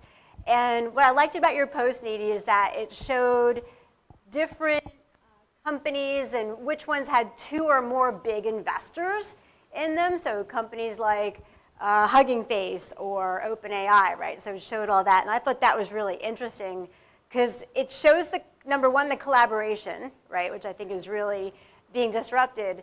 And number 2, just, follow the money. So I think as you're following the money, which you got to always keep that in mind because none of this stuff happens in isolation, right? We're trying to get into the bigger platform and the bigger stack. But I just think it's really important to observe that. And lastly, I think some of those newer companies that are well-funded really gives them an advantage, right? So if they're being funded by an AWS, a GCP, or a Microsoft Azure, they can do more freemiums and they just sort of have these other possibilities. But that was a great LinkedIn post that I enjoyed. Okay. Other thoughts of the evolution that they're seeing? Anyone? Yeah. We're seeing a lot of movement in the buy model, especially as the systems integrators kind of don't have as much to integrate anymore, right? As we've moved to the cloud, they're struggling to pivot their business to either SaaS or an ISV, and for the most part, we're seeing a lot of traditional systems integrators start to die off because they haven't pivoted their business. While that model's moving, top-level partners that are either using distribution model or trying to resell through channels, that systems integrator used to be their traditional channel. As that starts to erode, we've started to see some movement, especially in the telecom space, where the carriers are to start selling through Intelisys or a Jenny or WWT, right? The taking hold of the agent model is starting to evolve, and it's almost becoming that force multiplier, right? We're starting to see somebody like Intelisys having 10,000 agents who can go out there. But I think we're still struggling with the difficulty of how do I make a complex story simple enough? if it's hard to train up sellers that are in-house, training an agent's even more difficult. I've continued to tell these partners that are asking to move this model, if you think building a channel has been hard, moving to this agent model is like maybe even 10 times harder. But we're seeing a lot of that movement right now for the partners that are at least being successful. Yep, yeah. Actually, it's interesting you mentioned system integrators. I think a lot of them are actually well positioned, especially if they bring vertical expertise, as you mentioned, and business function expertise. Because if you think about things like fine-tuning a foundational model that, based on your specific knowledge about the business process or verticals, or you think about deploying into an environment where you need to hook agents up into like a legacy system or data, there's a lot of value to be created there. So I think it's an opportunity for them. Maybe another area to explore is to think about innovation and monetization. Like we talked a little bit about earlier today around like including subscriptions and micropayments and so forth. Would love to get thoughts from the panel around how we think about innovation and incorporating AI, and also how do you monetize that? So, Laura, maybe John, start with you. Yeah, happy to start. I think we've talked about this movement towards usage-based pricing model, honestly, since the beginning of PLG, maybe like earlier in 2010s. And I think what a lot of these agents allow us to do is that you can start to actually measure outcomes. So, I think there's a slide earlier. There's credit system, that's based on usage-based, but then there's like outcome-based, which is around number of tickets resolved, for example. We work with a lot of companies that are consumption-based, so companies like Snowflake or Fivetran or a lot of these AI companies. And I got to tell you, like, pricing is so difficult on the back end because you have to be able to dynamically change your pricing. It's a 10-sided jigsaw puzzle where you're basically ingesting billions of usage events per hour, be able to match it up to the right contract. If they have tiered dimensions, maybe the first million token is $1 per unit, thereafter it's 50 cents, and every contract is different, or if you add new features, for example. And so, we're generally seeing people want simplicity in pricing, right? And so what does that mean? Well, even if you switch to a credit-based model, which I think a lot of people are, well, there's like 200 SKUs that map to that credit, so how do you actually drive predictability to the end customer? And so I think there's some limiting factors on this movement towards usage-based or outcome-based that hopefully, a company like ourselves can help fix. The second part of it is, there's been this movement because there's such a big underlying cost. Like, hey, if I'm a wrapper on top of ChatGPT, and it costs, $1 per token, like, that's going to be really expensive. Maybe you run out of money. But you kind of have to assume that the cost of a token is going to come down to zero, basically the cost of the actual bare metal underneath the surface, because it's not a monopoly. You have these different frontier model providers that are all building incredibly fast. You had DeepSeek that came out, and that started to deflate the underlying cost of these tokens significantly. And so now people are trying to figure out, okay, well, what's the incremental margin that I can apply on that cost per token? And that's where you really have to provide value around the software, whether it's like, really, you're solving a real business need. People forget LLM is just an API call. It's really like, what's the scaffolding that you have around, this like intelligence at an API, and be able to provide things like governance, like permissions, like things that actually provide value to the end customer. Yeah, maybe just to build on that, I think it's interesting on the API calls that people have been tracking, the pricing has gone massive decrease over time. So. And to your point about simplicity and transparency, I think that's going to be the big challenge, because as people think about these micropayments and people start consuming, and the question is at the end of the month, they ring up a huge dollar bill and don't have really transparency into how that bill came to be, it's going to be challenging. And if the question is, are you going to have similar pricing dynamics and pressures, even on the usage base as well? Laura, your thoughts? I'll just add, from a SaaS perspective, I think it's maybe at a higher level, I think it's going to end up just being subscription and actual usage, some combination. And I know at Datadog, there have been some discussions about pricing per incident, because that is one of the first places that we've adopted genetic AI, but it hasn't actually happened. So, and our pricing model is already pretty bespoke and customized to begin with. So, but I don't think they've really figured that out yet.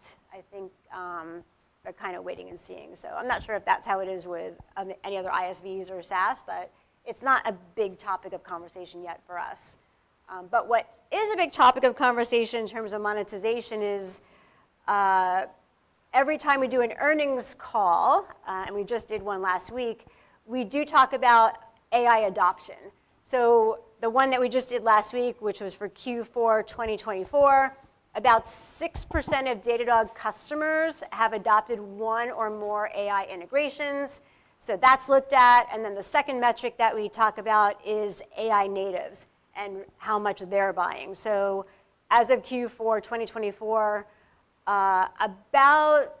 it was about double the ARR as in the prior year, as in 2023 Q4. So we saw the AI natives double in their ARR purchase, which is great. That's actually amazing growth, and that sort of just happened last quarter. So those are the things that we look at, but we haven't really changed our pricing model just for the use case of AI. Yeah, I mean, I think it'll be a little bit of an experiment. Even if you look at our Google Workspace, we had originally offered sort of Gemini as an add-on, and then we recently changed the pricing to basically sort of uplift it across all those subscription tiers. So I think companies are gonna experiment a little bit as they learn. But again, would love to hear from the audience, especially maybe some on the services side as well, because how do you monetize? Is it mostly through if you're leveraging AI to improve your service delivery, is it just sort of just improving the overall experience, or is it something that you're looking to monetize as well? Good question.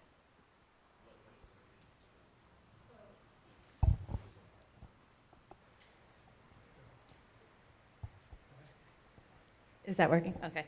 So just changing the perspective a little bit, we can go into professional services after, but I'm anecdotally hearing a lot of feedback from enterprises, small business, that it's actually created more confusion and limited growth in a way because they don't know where to apply their budget right now.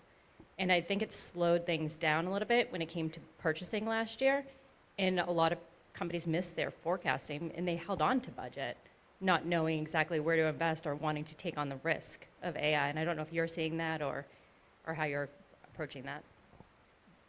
I mean, listen, we don't sell AI products to these mega enterprises, so but these are all kind of what I hear from our customers, which is, let's say the CIO of JP Morgan, says, hey, AI is such a big thing, we're going to dedicate 20% of budget to this because we're going to get left behind if we don't.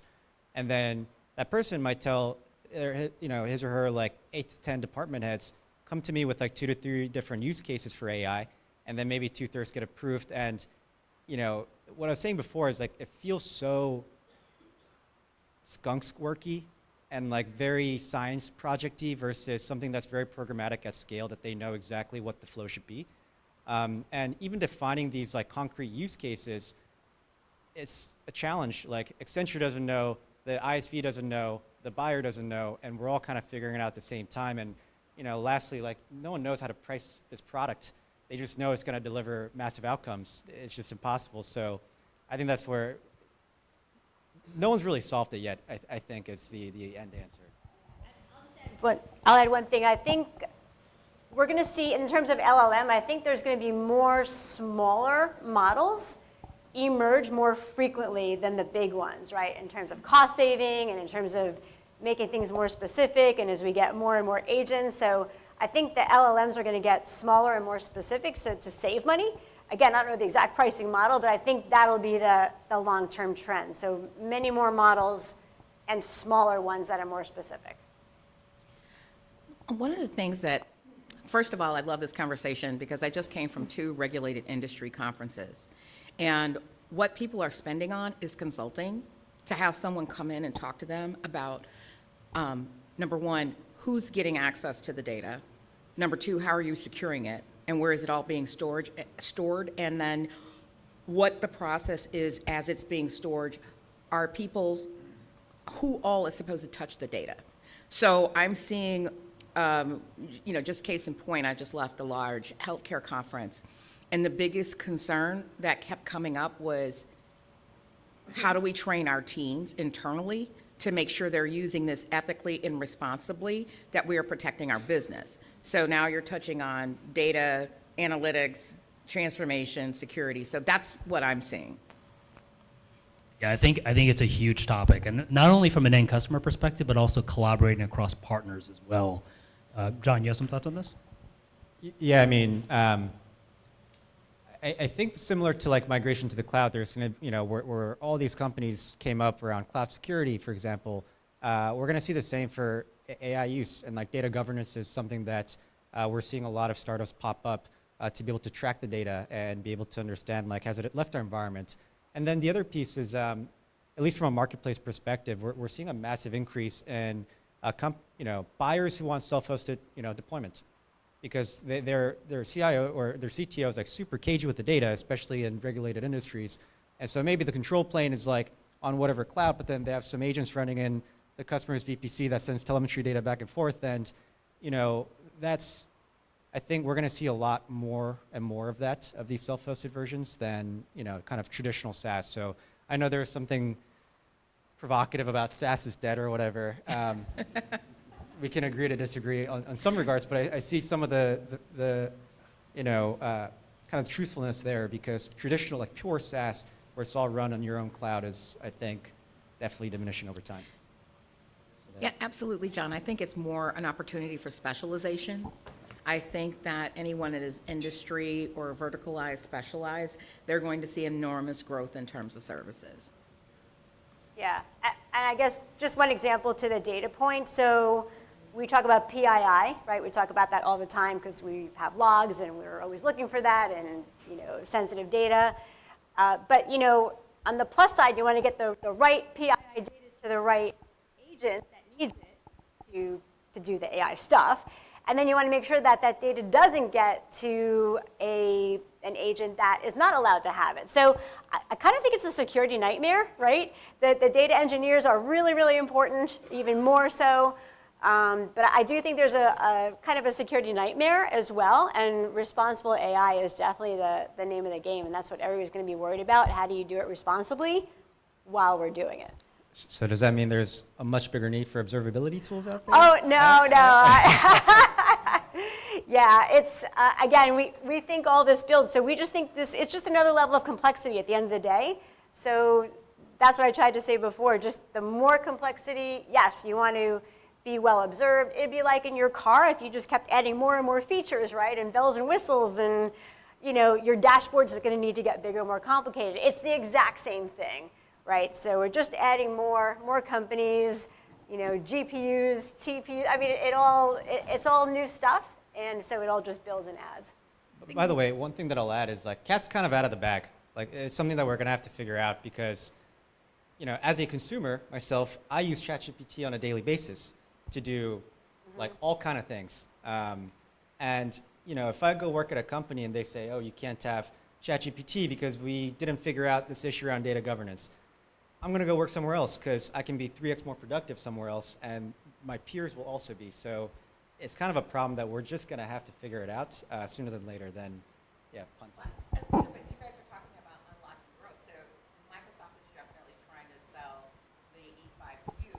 I see tons of opportunities in terms of how people are going to have to leverage the E5 SKU to drive more security services, right? So it's a natural growth on steroids. It's a force multiplier because of observability, also storage, also access management, also identity, should they have these. So to me, that's the growth story. It's all the services you can layer on to driving, the Microsoft E5 SKU. Hey, Dad, what's the Google Cloud equivalent to? Yeah, sorry. Yeah. No, it's okay. You can go ahead and answer that if you want to do it for Azure. Go ahead. But a balanced approach. Yes, I think one perspective I was going to add is coming out of EU is a lot of regulations, and businesses are also asking for help on how to interpret 40, 100 pages of that regulation, and what does that mean for their business, and what is the checklist to so that's coming in. Of course, the sustainability perspective, which we don't talk so much about in the US, but definitely in Europe, there's a lot of conversation about energy bills that is also being generated because of use of LLMs and SLMs and agent AI. So there's definitely concern about the planet. So I just wanted to kind of also talk about that there are all kinds of very interesting opportunities which go beyond the traditional partnering, which is tech to tech. It's also how do you work with governments. Of course, we've seen a lot of announcements with hyperscalers working with governments as well, but also non-traditional partners like consortiums being formed around poverty or grand challenges, right? So I think there's a broader opportunity that at least I'm starting to see as I've been working in this space for the last year as an independent consultant. So I mean, I'm excited that you can actually go beyond the traditional partnering and look at what else can be done. Anyone else? Oh, okay. I wanted to, hi, I'm Michelle. I wanted to dovetail the two thoughts you asked earlier about AI as well as the data. And for me, the biggest thing is, so I most recently led as global channel chief for SonicWall. Prior to that, I was at Cisco leading their MSP go-to-market. And what we've noticed, especially in AI, I sat in a roundtable for CRN's channel chiefs, and although AI has been around for 30 years, next-gen AI in the partner space was uncharted territories. We're all still figuring it out, is the point, right? So you have the best and biggest companies sitting in a room trying to crowdsource how we're going to leverage and lean into this in a partner-facing world. Obviously, marketing, we talked about ChatGPT, writing your blog, social media, content creation, that co-brand, co-market, co-sell is very intuitive there. When you look at enablement and learning, how do you not treat everybody with a single pane of glass when there's different levels of education and intuition at different stages, both internal to your company, but external to all of your partners at different phases, whether ISVs, MSPs, system integrators, et cetera. So that piece of it, I think, is still a work in motion. Data, and I want to go back to what Greg said earlier, because I almost got out of my chair when he said the channel's dying. Oh my God. Greg, we still love you. Still love you. But for me, the biggest thing that I could say there is I think about deal reg and why are direct deals more accounted for? Because enterprise companies for so long tried to get partners to sell on their behalf and then sold directly in spite of them. And so that working around partners creates partner cannibalism. And so the important thing is treating it with the respect that they are an extension of your family. And that's why so many partners do not register deal opportunities with you, because they don't want to give away their data. This is their relationships, this is their trust, and they don't want to forklift that to somebody else. So in terms of data, I mean, that's obviously a big piece of it, right? The relationship piece of the data, the understanding of working in cybersecurity, compliance, GDPR, all of these different regulations that are going to get more and more as cyber criminals become more crafty over the last 20 years. That hot topic doesn't go away. And so there'll be more and more cyber insurance and regulation. And I think that we don't know what we don't know. So I think data is still a work in process that we're all going to have to figure out in that journey. But I had a lot of feelings over this morning, so Yes. thank you. No, definitely. We get another question here, but just to build on that, from a cloud go-to-market perspective, we are also struggling with this a little bit because we are relying very heavily with our partners, whether it be for like account sharing and mapping to deal registration to integrations, and all that data sits in these silos. And trying to figure out the power of AI to sort of share and collaborate data is something that we're still working through. Yeah, so you asked for some perspectives from services providers. I can share that I've spent a lot of my career in the SI space, big firms, small firms. And to me, this era, 2022, 2023 forward, has changed the economics of actually delivering professional services, right? So like, if I needed a pyramid of 5 consultants to go do interviews and then develop the decks and then develop the architecture charts and do all of that, and it would have taken 3 months. I can probably, and I would love to hear Greg's opinion from an EY perspective at the big firm, right? But like, as a nimble player, I can get that done with less people or in less time, ideally both. When we start to get into coding, right? Like, we haven't talked about all of the benefit that code assistants provide to developers. At the end of the day, all of this technology stuff that we're talking about, the software actually needs to be written, right? The larger the company, the more complex their enterprise technology stack, the more important all of those integrations become. At the end of the day, some developer somewhere has to write every point-to-point integration, right? Has to define, like, oh, it's not just Salesforce, right? It is the customer table. It is these 3 fields from the customer table. And like, those 3 fields may have the same information that's in those 3 fields for customer A will be in different fields for customer B, right? So like, all of that complexity is where systems integrators have lived for their entire existence. And it's only been available to large companies, right? Because smaller companies, mid-sized companies just haven't been able to afford that integration before. They've solved it with human copy paste, right? Like, that's what a lot of mid-market and SMB has done historically.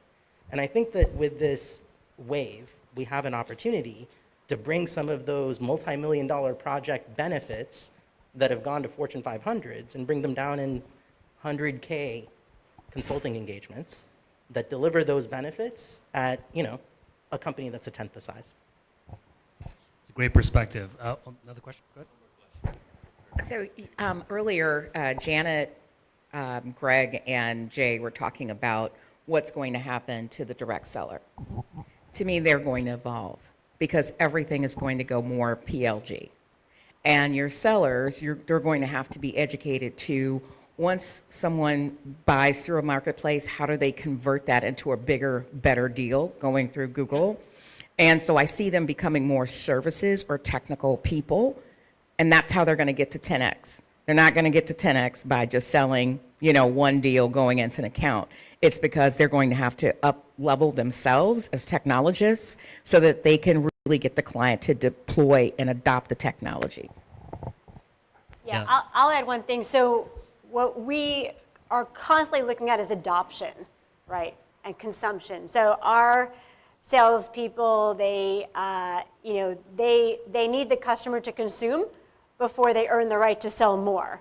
So we're constantly looking at adoption, and we also look just to see if customers will actually buy. So when we create something new, we do offer it free to a certain set, and then we'll see if they stay with it, and then we'll see if people will start to pay money for it. And I think if people don't pay money for what you have, that's very telling too. I mean, it's painful, because the worst thing that can happen is that you create an offering and then nobody wants it or nobody cares. I think that's the number one bad thing that can happen, is that you try, or with a startup, that nobody adopts it. So, as people start to use it and you work with your customers and they give you ideas and they're beta or whatever, but then it's like, okay, now are they going to pay money for it and keep paying money for it and keep adopting more and more? And so that's what we're constantly looking at to figure out if we're solving for the right thing. But they do it very slowly at Datadog and deliberately. So they just do a little bit, and then they see if they keep going, and then they'll charge a little more, and then they'll do like a 14-day free trial. So it's very, very gradual, and that's sort of a recipe that's been working. So I think it's important. It's important. Also, it's nice to be attached to a known budget, but with Gen AI, you don't always know the budget, right? So you want to attach to a problem, but if you're selling something that isn't even a problem or that nobody knows is a problem, then that's hard to figure out. And then you have to paint the picture of the art of the possible, and then see if the customers will pay for it. Okay, let me go back to what John mentioned earlier and go back to another sort of comment that Greg made this morning about SaaS is dead. Let's talk about agentic AI. So you guys have a point of view on that? Well, I do not think SaaS is dead. We'll put it that way. I don't subscribe to that. I do think that things might change. So there was, there's a YouTube video recently of Mark Benioff saying that, they have 75,000 engineers or builders at Salesforce.com, and this year they're not hiring anymore, right? Because they've already become 30% more productive with the great advancements in Gen AI for coding.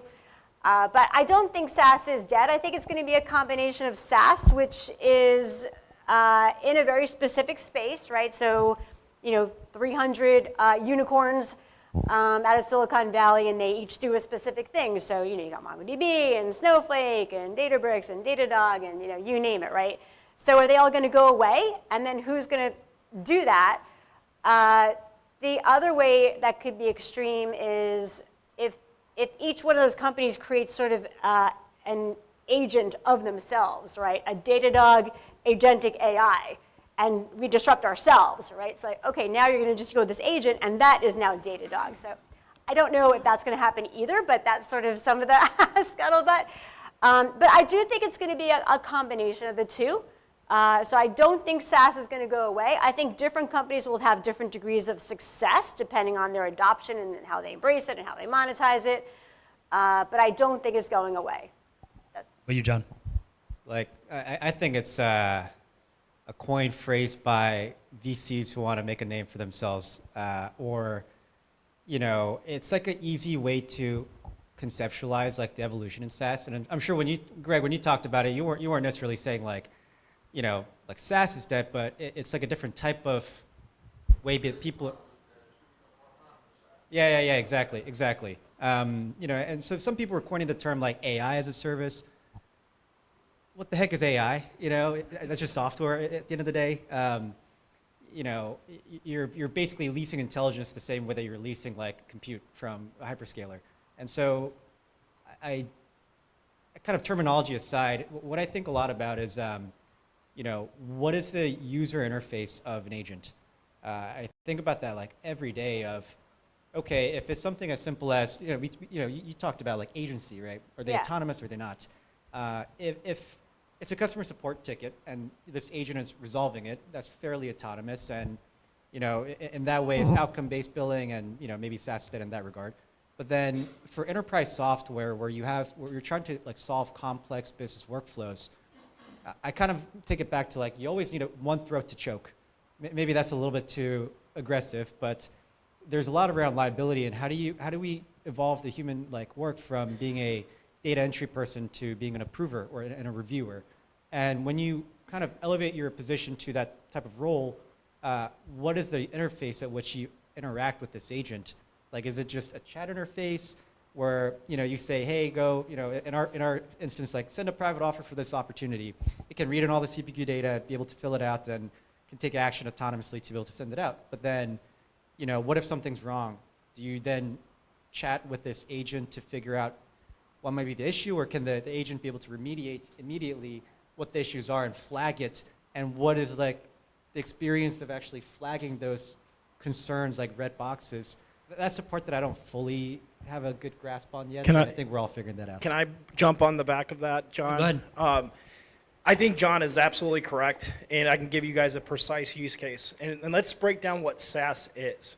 SaaS is you are using someone else's application, you are using their consumption. They are the throat that you will choke if it does not work.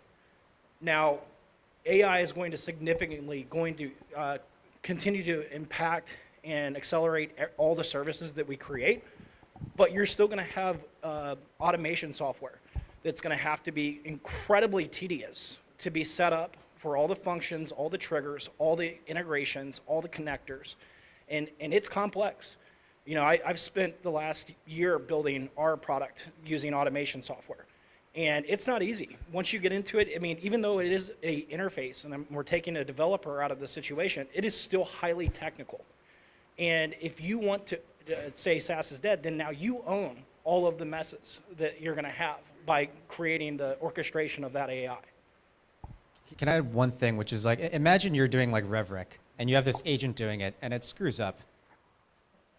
And you like almost are committing audit fraud if you're like a public company. How do you possibly like get comfortable with that? Okay, fast forward 10 years down the road, now we have agents that can do audits for you and be able to check the work of this other agent. Well, how many agents do we freaking need to have to be able to make sure that one job gets done well? We'll see, but I don't know. Yeah, I think it'll be an interesting evolution. I mean, I agree with some of the sentiment here, which is I do think SaaS will evolve, obviously, the user interaction model, but I still see it as a platform in which the agents will interact. But one thing that I think is interesting is we kind of brush over co-pilots and autonomous agents. And in some ways, I think the concept of autonomous agents has opened the door in terms of innovation, because co-pilots, by definition, in my mind, are where the incumbents are going to be very strong, right? So think of an incumbent app that provides a co-pilot for you to sort of interact. But it comes down to that level of automation that we're going to be comfortable with, and that gets into things like responsible AI and ethical AI that we're going to be comfortable with. And maybe the model is, the interface is basically you're reviewing the actions potentially taken by an agent as opposed to actually having it act autonomously. But he's right. Maybe over time that's going to be a lot more effective, and that will become. So it's always constantly raising the bar. So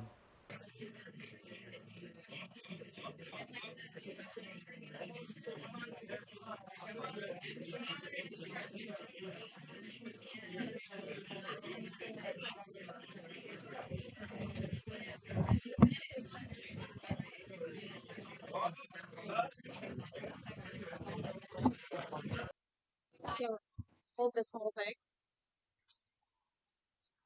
Does take this off or just do this?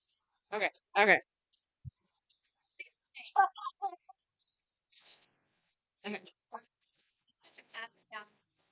Yes. We'll just pass it. Keep passing it. Exactly. Live. Are we live? A live stream. Nice.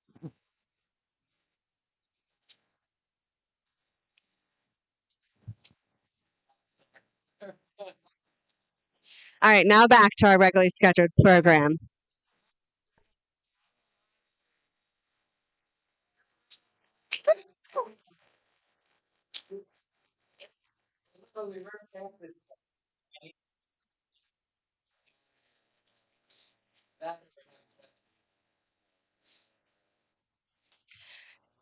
So yeah, we're gonna talk about COSAL, where the rubber meets the road. Um, and we're going to abbreviate this to 30 minutes, due to the change of scenery. So let's just get started. Yeah. All right. Okay. So thank you guys for joining me in this conversation about COSAL. I thought it would be good to start with your perspective on COSAL and like your role in what you're doing to support COSAL. Absolutely. And also introduce yourself. Hi, everyone. My name is Jin Bei. I'm an ISV go-to-market program manager at Google. I started at Google about 5 years ago. I was one of the very first ISV sales specialists hired into the role, so I'm an OG. I did that for a couple of years, supporting partners of all in their maturity journey, and most notably Laura Rippins. She's not in the house. Laura and I built the Datadog go-to-market from ground zero, from zero all the way up to where it is today. So super proud of that, mano a mano. And then also ran the North America MongoDB partnership, and then transitioned to Daivu's organization about a year ago. So I run programs. Some of the programs I run are Deal Reg, that's what we affectionately call it, which is ISV Solution Connect. I run a super interesting program called Propensity to Buy, which is a propensity data for marketplace purchases, as well as partner CRM to Google CRM integration via API. So I'm so excited to be here. You want to answer? Oh, and my perspective is obviously very deeply rooted in working with our sellers and our partners every single day, trying to get those deal done and accelerating their co-sell. Hey, thanks. My name is Maísa Penha. I am a CTO for Global SIs in Microsoft. It's a new team, but I've been leading technical teams for partners for 7 years. My last 2 years I spent in product in Microsoft AI platform. And before that, 10 years in IBM in my history. Co-sell for me is like, it's a big journey. And I think it is deep partnership to really deliver value for the customer. I think it's the main goal of co-selling successfully. So I'm Cassandra Golston, and I'm the CEO and one of the co-founders of a company called PartnerTap. If you don't know PartnerTap, we are an account mapping and co-selling platform. I started my career in software sales and moved into sales leadership. And one of the things that always struck me was working with partners was the way to get deals done and over the line. All of the biggest deals I ever did in my career was multiple partners were involved, and it was a team of people behind all of those deals. But the problem was getting everybody on the same sheet of music was so hard, and this account mapping was so arduous that I was like, there's definitely a better way. So fast forward, we founded the company in 2016. Now we're serving some of the largest companies in the world like Salesforce and SAP in their top-down strategy for going to market with partners and co-selling. So co-selling, to me, I always look at it from a seller's lens of who are the partners that are going to help me generate the most revenue right now.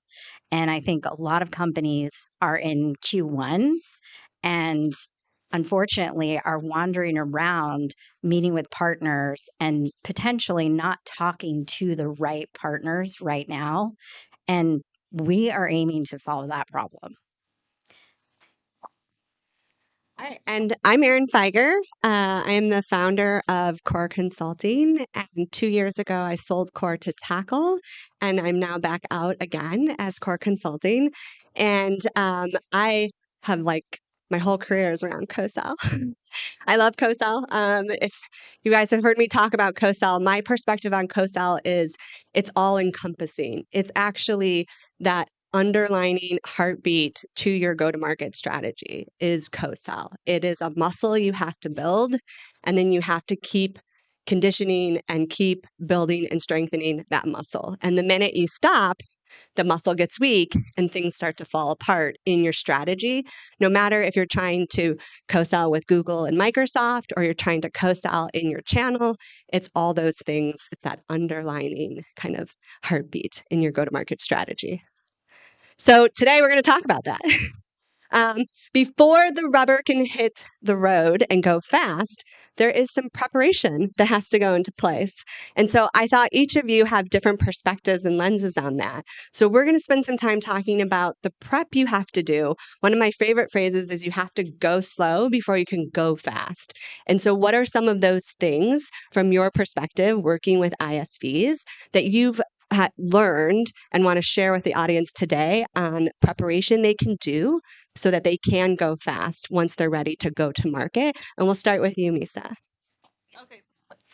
So I think we need to, like, for effective co-sell, we need to have some foundational steps, as you said, like before the rubber hits the road. There are a lot of work to be done before. And I would categorize that in probably 4 items. The first one would be priority and goals from the parts involved. Like could be many partners and the customers and a hyperscale like Microsoft as well. What is important for those companies in that co-sell? Not a transaction, but I'd say partnership. I think co-sell it's an endless cycle all the time because every time we have new products and every time we need to talk about solutions and how we go to market together. So I'd say alignment on priorities and goals. The second one, let's call technical readiness. What for me is how can I align the solution with the customer needs, but as well as take the most of Microsoft, in my case, Microsoft technology, for example, and help those partners on this kind of, let's say, transformation. We talked a lot about AI transformation in Microsoft recently, as everybody knows. So we really would like to help our customers and our partners on that journey. So this is why like this team that I lead now, it's a new strategy in a new investment for a global SI level. It's a global team, by the way.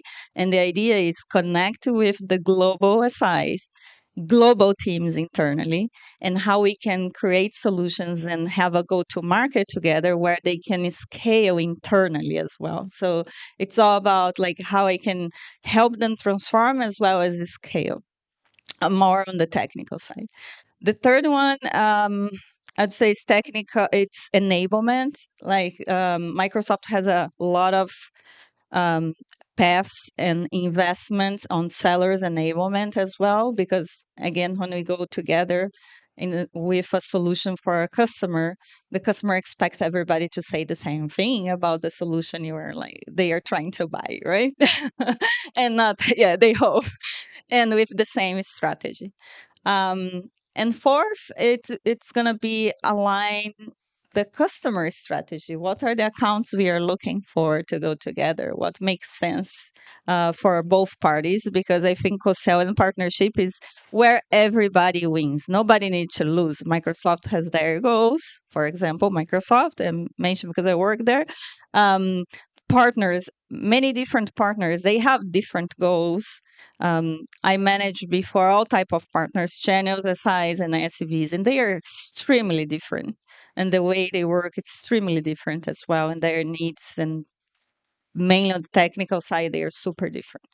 I think that's it. For me, it's a lot of planning as well as help then, of course, during the co-sell and just after co-sell. So we create a solution together, but Microsoft needs also to support and to make sure that their first deployment of those solutions are successful. So that's also something that I think is very important. I think we're hearing that today. One of the themes I'm picking up on is, integration. And it's not just about integration of technology, but it's about how are you integrating into the business side of things. So what are those goals?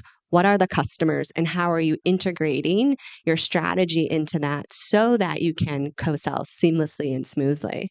Jen, you want to share your perspective? Yeah, so on the same lines of integration, it's about the better together story. So co-sell 101 is so important and it's so overlooked. And I have stories to tell, experiences working with, let's say, partnerships VP who didn't come from partnerships, wanted to grab at every campaign, wanted to boil the ocean, and learned very quickly she couldn't do that. And another example where an ISV got stood up, got very excited, and when they were ready to register pipeline, they just registered so many deals they didn't know where to start. And he said, Jen, I'm spraying and praying, and every time I hear that, it makes me chuckle. But it's all about the preparation, the co-sell, in fact, Google is developing and just now this year launching a co-sell readiness 10-step program. So for ISVs that are activating and new to Google, we are it's kind of I don't want to say paint by numbers, but it'll kind of hold their hands a little bit and walk them through the co-sell process because it's so needed. But yeah, establishing the foundation. And just one more thing I want to add about preparation, building pipeline, mapping accounts, doing all the hard work. Yes, we see, mapping technology elevating its game with PartnerTap. And I mentioned earlier, we developed something called propensity to buy. We call it P2B. And it's a heat map. It's a proprietary algorithm that we've developed internally that helps our partners and our Googlers alike to be able to know where to prioritize their pursuits. So just another data point, right? Another thing to do to prepare before you actively go out there and start selling. I love data. I'm like data-driven decisions. It's really helpful. Cass, do you want to share? So I love that you talked about propensity data. We're always talking to companies about what are your sales plays. So what are the sales plays that you're running where you want to bring partners in, or you want partners to be a part of? And every large company has an AI solution that's giving them propensity data around their customer base, around new logo grabs. And so you taking that data and understanding, your product white space between you and these partners around your combined sales plays that you're running allows companies the sellers to really focus on the execution side. You know, boiling the ocean and just registering tons of deals that have no meat behind it is not the way to go. So more focus, and that comes in the preparation, the account mapping, then the planning around how are we going to go to the customer and who owns the relationship. And every seller, this is the big transformation for sellers, is you've got to figure out which seat in the car you're going to be in this play. Sometimes you're going to be in the back seat and you're not going to be even in the passenger, and sometimes you're going to be in the driver's seat, and sellers are going to have to get comfortable being behind the scenes sometimes in these plays, and that's how we win more together. So I believe co-selling is a continuum because we're always earning these customers over and over, and it's a verb. It's an action that we're doing. I love that you guys both brought up sales plays. When working with partners all the time, I start with, okay, well, what are you already doing in your organization? How are you selling? What are your sales plays? What are your marketing campaigns that you're running? And then that's what we're going to go create co-sell plays with. So we're just going to mirror that and now replicate and have a co-sell play with Google, with Microsoft, with our channel, exactly what we're already doing in the organization, right? It's not like you're creating something else. So a lot of that planning is understanding what you're already doing in your organization and how to just expand that now into this partnership, whether it's the hyperscaler or another channel partner. So talking about multi-party co-selling, there is a lot of preparation that has to go into that because there's more players involved. So now there is even more like planning and orchestration. So Cass, can you share from your perspective, what are some of those lessons you've learned and seen from companies who are implementing these multi-party co-sell strategies? So, what most large companies are really trying to figure out is how do we work with our GSIs to have them take the lead, help us in the customers where they already are engaged in certain product lines, and bring some of these ISV solutions that fill niches in. And that motion to orchestrate that is really, really difficult. But that's what we see. I think Daivu was up here earlier, and he said, you know, the motion. We're working with a lot of GSIs, and I think with what we're seeing with AI, there's so much transformation, and this is the big opportunity for GSIs. So I was surprised, Greg, when you said that you know, there wasn't that much opportunity, and there's so much transformation and work, but there is tons of services work here. So that motion and having those GSIs lead is what we see most companies really trying to figure out, and most of them are doing it manually when we come into the table. Yes, yes. I'd like to discuss other subject that's going to be what comes to my mind when you're talking about multi-party co-sell. It's trust. I think that's probably the biggest challenge I've seen. Even in Microsoft, directly with one global SI, sometimes there is lack of trust between the people involved, between like am I going to share, someone said about like, am I going to share my data with you, my deals with you? And in the end, the companies has very different objectives. They are complementary, but they are different. Microsoft wants to sell a platform. Global SI wants to transform, like to sell their transformational projects. But anyway, until they find that like fine line about trust, it takes some time. And I think that's what is still blocking a lot of companies to mainly like to multi like parties inside the deal. It's still very complex, I think, in my perspective.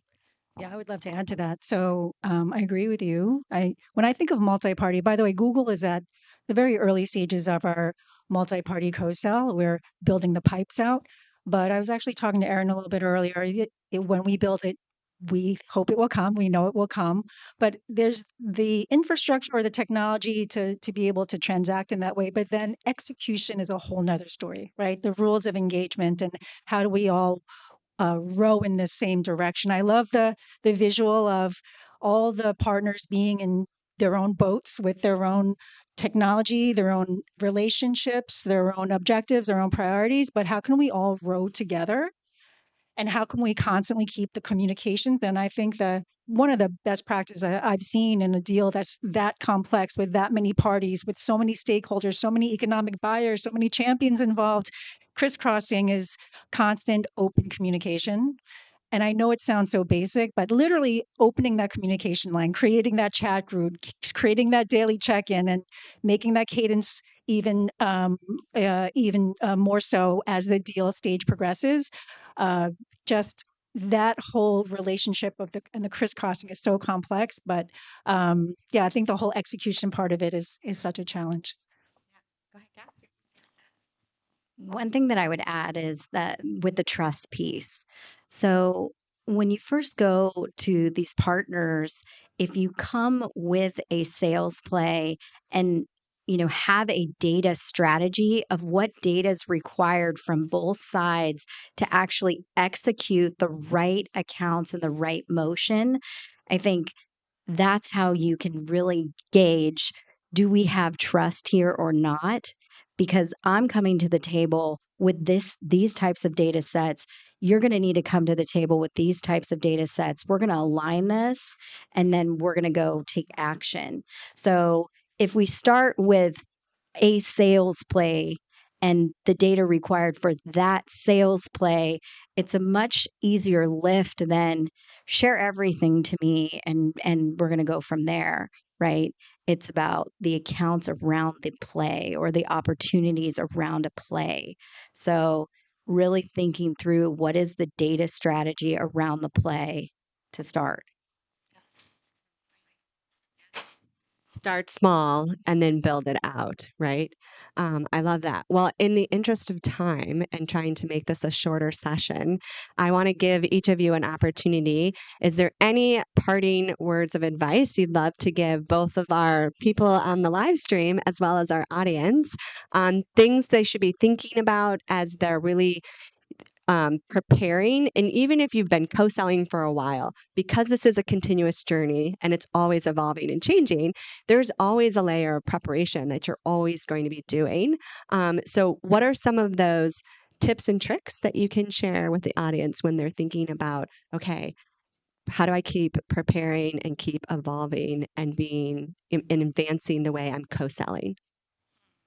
That's a good one. I guess I'll focus on the nascent ISV that's just starting out, that hasn't really built a culture of co-sell at their ISV, or even at Google.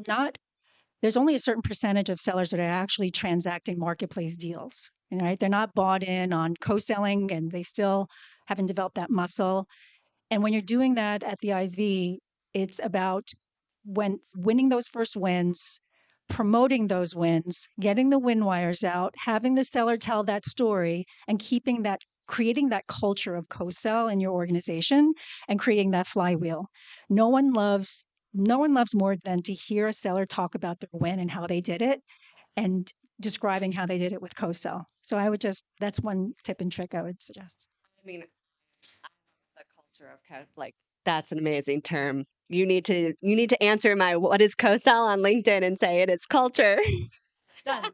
Philosophy, we talked about that too, right? When we were talking. Well, for me, it's like always in my mind that cycle, because the technology, it's changing so fast. Like every time, mainly AI, every time we have a new model, we have a new discussion about some new research that is out there, like DeepSeek recently, and that's going to evolve as we move on. We needed to really kind of like partnership, really deep partnership, create those deep partnership as we move on, to be fast in the pace that the customer is looking for that. So they want us to help them to figure out how this technology can transform their business for the good, or can even be a point of survival for the next years, right? So they want our help, and this I'm talking with Global SIs because they have like a huge consulting team that has a lot of experience, and we need to connect with that strengths with the technology strengths together to win those deals and to be in the head of our customers. I have a funny story about that. When I started with AI in Watson, I led the first delivery center in the world for Latin America, Watson. Bradesco Bank, I don't know if anyone here knows Bradesco. Bradesco was our first customer. We developed an application called BIA. It was a chatbot for them, and it was used for IBM. Um, until now, I think IBM talk about this. We ended up with the use case after they signed with IBM, a blank contract. There was like service hours and that without the use case. So, like to see how the AI was transformative, like it was 2015. So, like my point is, when you gain the customer trust, you can do a lot of things. Like with the customer, with their business, we can really partnership with them to transform their business. And the company should go together. I think trust always come to my mind, as well as connect the right teams as well, because that is also, for me, from Microsoft side, it's challenging to connect with, for example, my strategy is going to be help those global SIs to create replicable solutions, and my team can help them to do that using the latest of the technology. After I know your solution, let's say in 2 months from now, a new technology from Microsoft comes. My team understands, oh, that partner has that solution, and I can integrate this new product with that solution. And then that's going to be like a cycle that's more proactive. But global SIs are huge as well. So, like, it's very hard to find, okay, who are those teams responsible for this kind of updates for every solution my global SI has? So bringing clarity for the hyperscalers as well. Like those are very complex companies. I think that is also something that changed the game a little bit. I think the one thing that I'll say, and Jay mentioned this in his talk this morning, he said that there's 13 decision makers inside of an organization when they're making, a large purchase or even a mid-sized company. And those 13 people are being influenced by 7 different partners or influencers. So if you're an ISV and you aren't investing or figuring out this partnerships thing, you absolutely have to win in this market, because you cannot touch your direct seller cannot touch all of those 7 influencers around those 13 people at the table.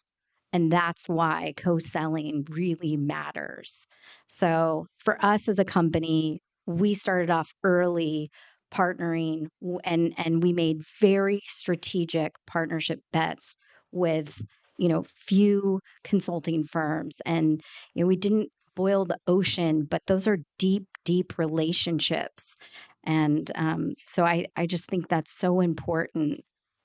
Co-selling is so important. Do we have any questions in the audience or from the live stream chat? With a few minutes to go, we can take a few questions. We have one question.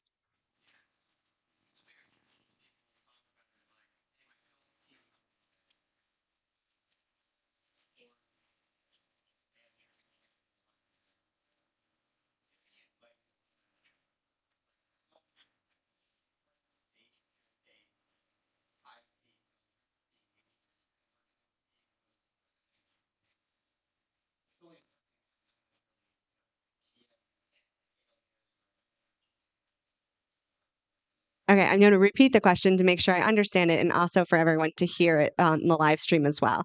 So the question is, advice on which point in the sales cycle to involve an ISV seller with whoever they're trying to partner with. Correct? Okay. Does anyone want to chime in? I mean, I haven't. I mean, my personal perspective is early and often, making that connection with a mutual seller and establishing that trust. I understand the limitation, but making that connection early on doesn't have to be a deep connection, right? It's a connection, making sure you establish the relationship and you're there from the very beginning. Also, like, I'm not sure if you're talking about who sourced the deal, attribution, right? There's all kinds of complexities there as well, but I think generally early and often is a good bet. One of the things I always have an ISV do is map out their sales process. So, and when you map out your sales process, actually talk about the activities you're doing to advance from one stage to the next stage. And then based on that activity, when does it make sense to start to introduce other people who can either support, accelerate, endorse that activity to help you go faster in the sales cycle or help you move to the next point in the sales cycle. And you shouldn't do that exercise as like one sales motion. It can be broken down by maybe you sell differently by a type of service or a product. Maybe you sell differently by a renewal versus a net new logo.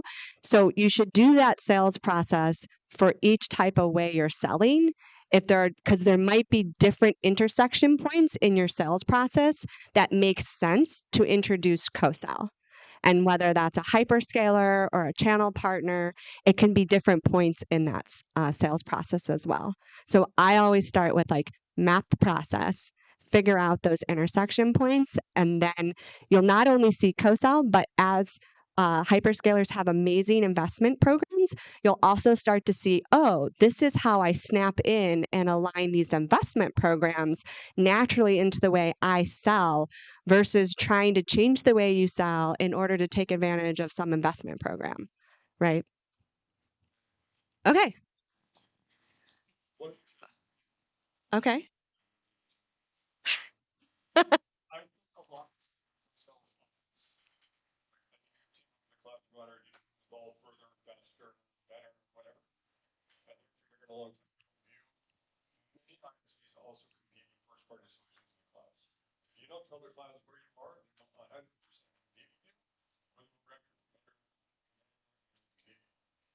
Yeah. If you don't put that opportunity into their system, they have no idea that you're in there, supporting or selling to that customer.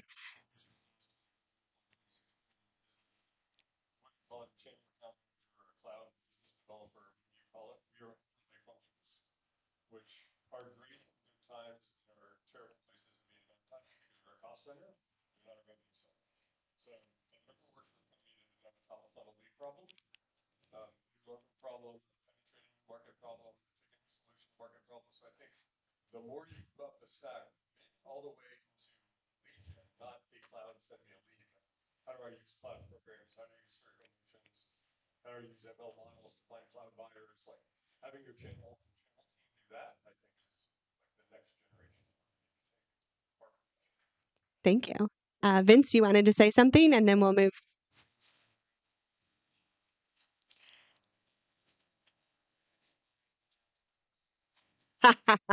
I mean, I stand very strongly on, my belief is co-sell is a balance between technology and people. And there will always be this yin and yang with people and tech. So I think that there's a lot of people hiding in organizations today, and I'm probably going to get a lot of hate for this, but if you're a channel account manager and you are just taking orders and you're not helping the new revenue motion, there's technology that is coming and can self-serve to partners and build sales plays and show sellers, which partners to work with and when to work with them and connect them. And so I think, channel account managers, partner account managers, they need to be strategic. They need to be thinking through sales plays. They are there to help sellers sell more. They're revenue producers. And so I see what will happen. There's going to be a lot of people in those jobs with technology that's coming and agents that are replaceable.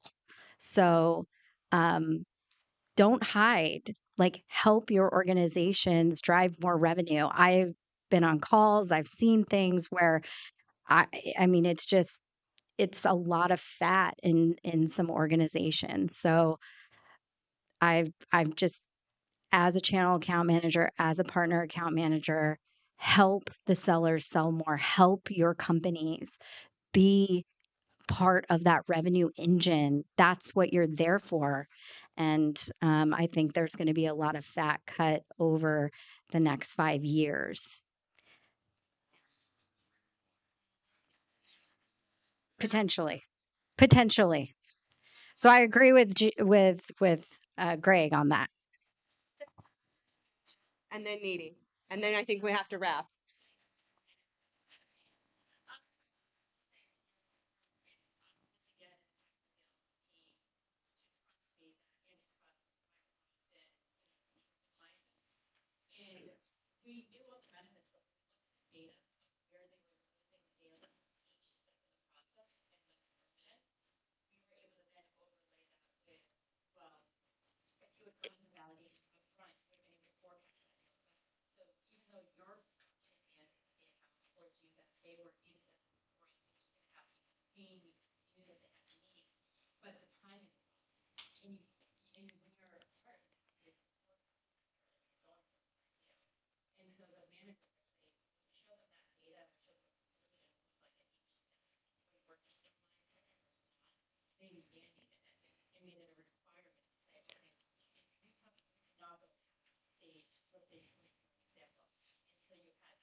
Okay, so for those on the live stream, the advice that Tara was giving in her experiences, instead of looking at the sales process and seeing where I can support activity, they looked at the sales process and they looked at sales opportunities and saw where were they losing or the sales process was stopping, and they looked at those conversion points and then tried to figure out at which point does it make sense, and then mandated it in their sales process that you couldn't go any further in the sales steps until you had engaged in a co-sell conversation and gathered some more data points, and then they were able to advance it in their sales process.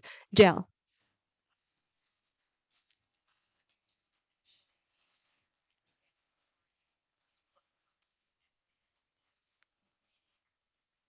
Oh, you mean co-sell can happen after the sale, not just before the sale? That co-sell continuum? Yeah, because now you're talking about a deal you've won. Now let's go go co-deploy it. Yeah. Yeah. Yeah. You got to vocalize the win. Yes, and where else you're aligned. Exactly.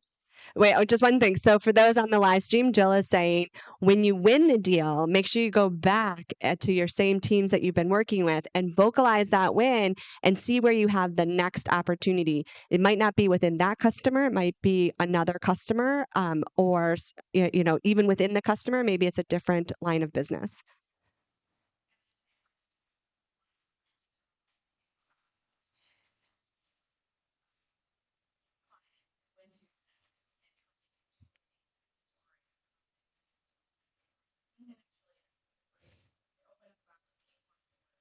Yeah. Yeah.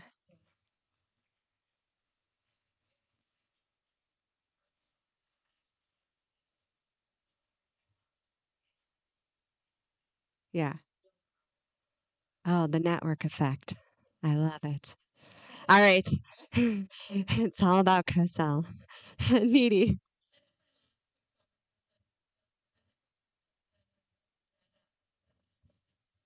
Okay.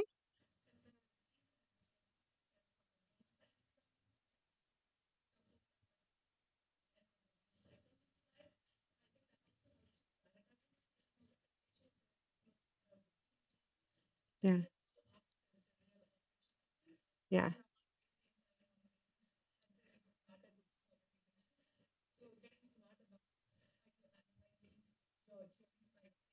Yeah.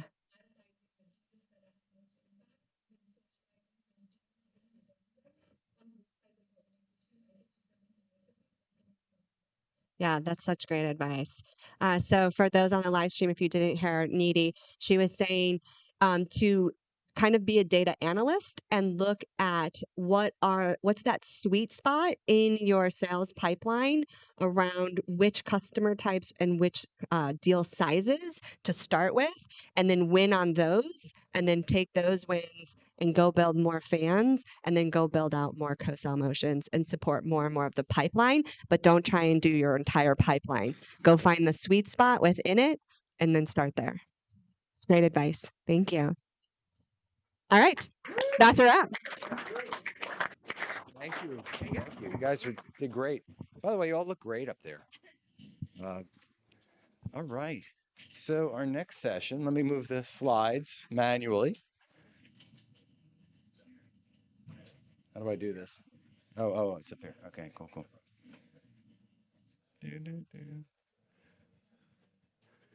We'll get the next crew up here. Okay. All right. Now that we talked about co-selling, we did this a little bit backwards. Like sometimes we talk about go-to-market first and then building your funnel and then co-selling, but we have it in reverse order. And Erica, do you want to introduce your group? Yeah. All right. Yeah. All right. So, in the interest of time, I'm going to skip a couple of things and I'm going to let folks. I used to be a teacher, so I'll just wait. We'll just wait. That's fine. Yeah, that's totally fine. So I'm going to hand the microphone over with each question and let them introduce themselves. I did want to start off by saying, just a really great job to Vince and his team. And to me, having Google and Microsoft in that panel together, if that is not just a complete testament of how to drive ultimate partnership, I don't know what is. I mean, that's just not a very common thing. So really well done with that. And speaking of hyperscalers, I did want to comment on something Janet brought up that I thought was really important this morning. She said that hyperscalers need to show up better for their partners. And I think that's very true. And, to represent Microsoft, one of the things that we are really trying hard to do will not happen overnight, but with Kevin Piesker retiring, we have a new leader, Ralph Hofter, and he is coming in with an org change, and the org change involves a lot. But one of the aspects of it is SMC, our traditional kind of corporate commercial and small medium business, is changing. So it is small, medium enterprises and channel. And we're doing this for a couple of reasons. And one of them is because we're quite aware that our segmentation is not our partner segmentation.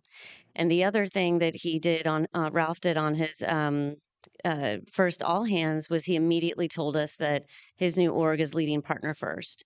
So will problems be solved overnight? No. Will there still be 37 portals you have to fill out for Microsoft? Yes. However, we hope that there will definitely be some improvement, and we certainly hope the sentiment is that we will always be partner first. So I'm going to hand it over. I was actually going to start with Mark. I'm going to skip our icebreaker because I feel like we really broke the ice all together in the dark there.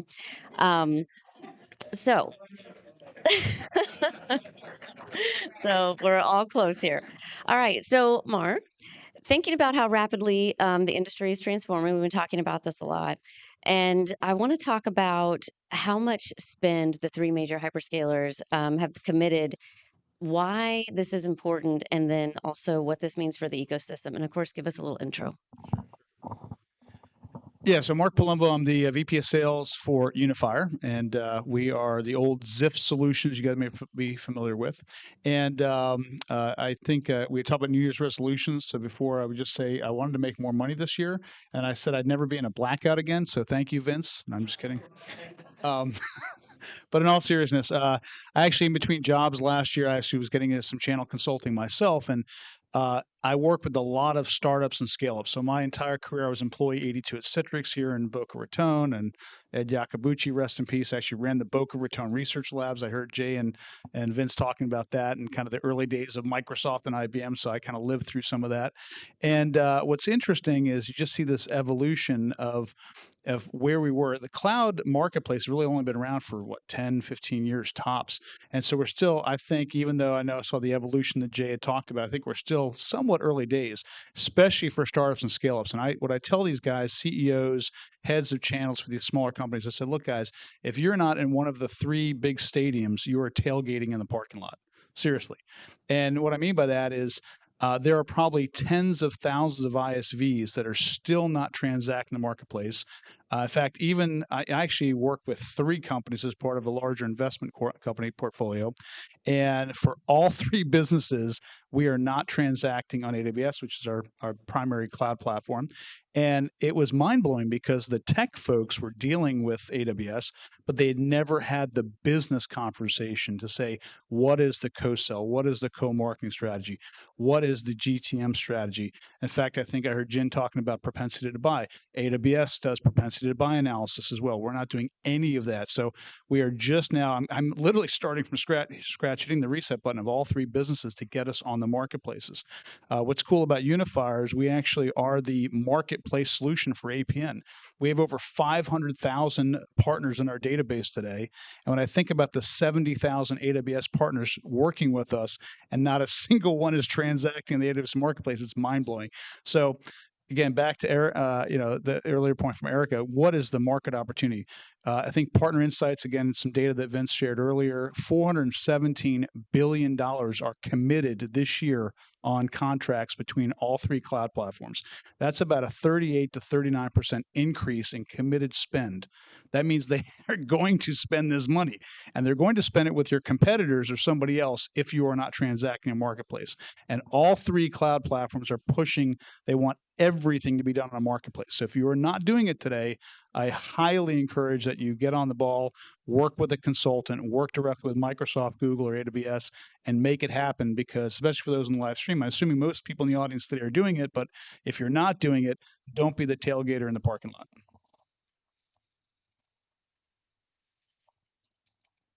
Yeah, I think thank you for articulating that and just how important that is, and the impact really for all of us. So, James, speaking of the marketplace specifically, so sometimes marketplaces, maybe not Microsoft, but others, but can feel overwhelming, and to customers, resellers, ISVs, everybody who's trying to buy and sell in there. Can we talk about some benefits, advantages, really some tactical and pragmatic first steps that folks can take to really best leverage those marketplaces and really ensure that they're incorporated as part of their go-to-market strategy? Yeah, so there's a couple of comments that I would make, both from best practices from the marketplace perspective, but also just general relationship perspective. And I would say 3 things: clarity, conciseness, and consistency. The clarity is, what's your offer? What is it that you're trying to pitch? Very often the offers are broad and generic. We can do anything for you. Okay. And customers don't want anything, right? They're looking for something very specific. So clarity on what it is you're offering, conciseness as well, right? I can't do everything. I'll do this very specific thing. And the value in the conciseness is you will get in with the customer, you'll show value, you'll show success, and then they'll come back and say, can you expand that a little bit? Okay. And then consistency, and this is outside of the marketplace. And the consistency is your communication, your relationship with us. The observation was made a little bit earlier around celebrate your wins. Okay. A celebration of the wins is important, one, because you want to recognize your internal successes. But that celebration is also a communication of your success at a broad level to the hyperscaler. Very often, we don't know where your successes have been. And if we knew that, we might think of you for a specific opportunity. So there's things you can do both internal to the marketplace and then external to the marketplace. Our knowledge of you and your business, I hate to say it, isn't at the level where it should be, right? So we need your help in communicating to us, right? Where is it that you've been successful? Where is it that you want to go? And what is it that you want to do? I should have done the intro. James Caden. So at Microsoft, we have an organization that's focused on system integrator partners. So my role is leading a team that aligns the sales strategy for our global SIs. Okay, perfect. So talking about success, so Christine, we have heard about, hyperscaler spend. We've heard about some, tactical first steps, leveraging the marketplace. But as we discussed before this, something that's really powerful is like a real life example. Like we can talk about how to do this, but what does this look like in real life and putting this into action? And I know you have a great real life example leveraging a hyperscaler for a product and solution. It didn't only help your business, but it helped to drive revenue for everybody around. And maybe you could share that. Hi, thanks. I'm Christine Mulcahy. I'm the founder and CEO of Content Gen. And Content Gen is a GTM marketing content automation platform that was born from our experience in the partner channel. So I've been creating marketing content in the partner channel for the last 25 years, and we created this solution. So by nature, I am a marketer, not a software CEO, but this is a whole new experience. And so I've been working in the channel at Microsoft for decades. And I know about the partner programs and how to navigate the channel and why a marketplace. I mean, I was in some of the rooms when the marketplace was being born, right? And so really thinking about what those transactions would look like and how distributors had to retool all of their systems and sell through the cloud and all of it. So I got to have this front row seat to see the value. But then when I became an ISV and had to figure out how to actually navigate it, it was a whole new experience. And so that's been a journey in its own. But I've also been sitting in these types of summits for decades. And, Jay spoke this morning about how we went from the $1 million era to the billions to the trillions now. And these numbers are always massive. And we talk about how many dollars per services or solutions we're adding on top of Azure. And to an ISV, to a little ISV, that's just a mind-boggling number. It's hard to really get your head around like, well, I developed this tool and what am I going to do with it? And how do I make it happen? So we have built a solution. We built it on Microsoft Azure. It's deployed in the marketplaces. It's transactable.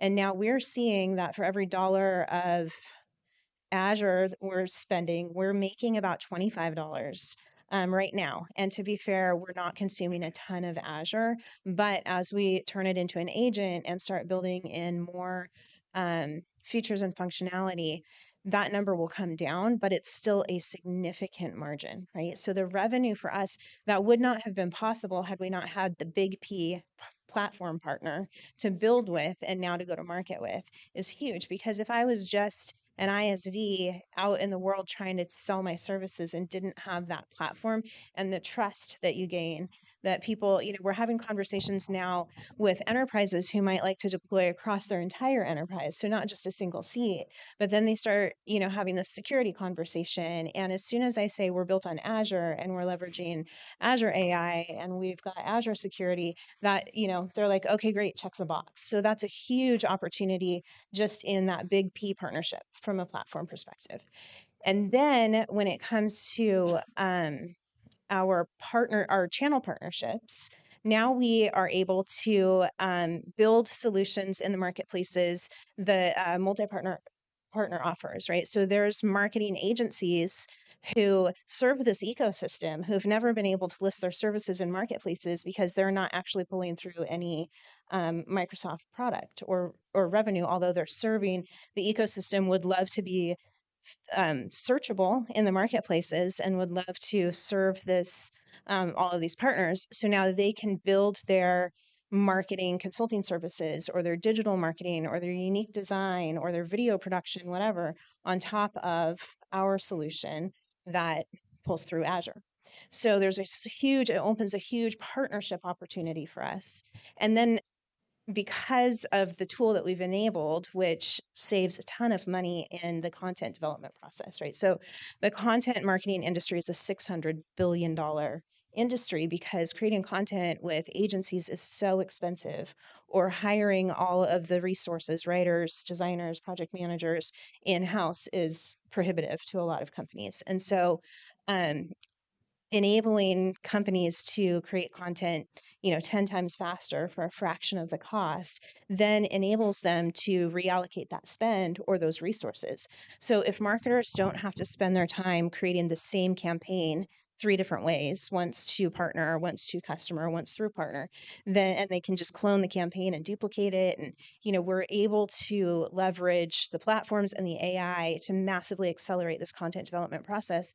Now our customers can take all of that budget that they would have spent on content development and put it into new innovative marketing, customer experiences and immersive technologies and all sorts of things that the market is ready for, but they have to save that budget or those resources. And so I think we'll have another conversation about the human impact in a minute, but that's the opportunity, right? So the platform enables so many opportunities, and then the multi-party offers and the channel, and then the customer savings. So it's a huge opportunity, but I think sometimes we get lost in these big trillion-dollar numbers and fail to connect the dots for that little ISV who might not have any business being a software company, but now they are.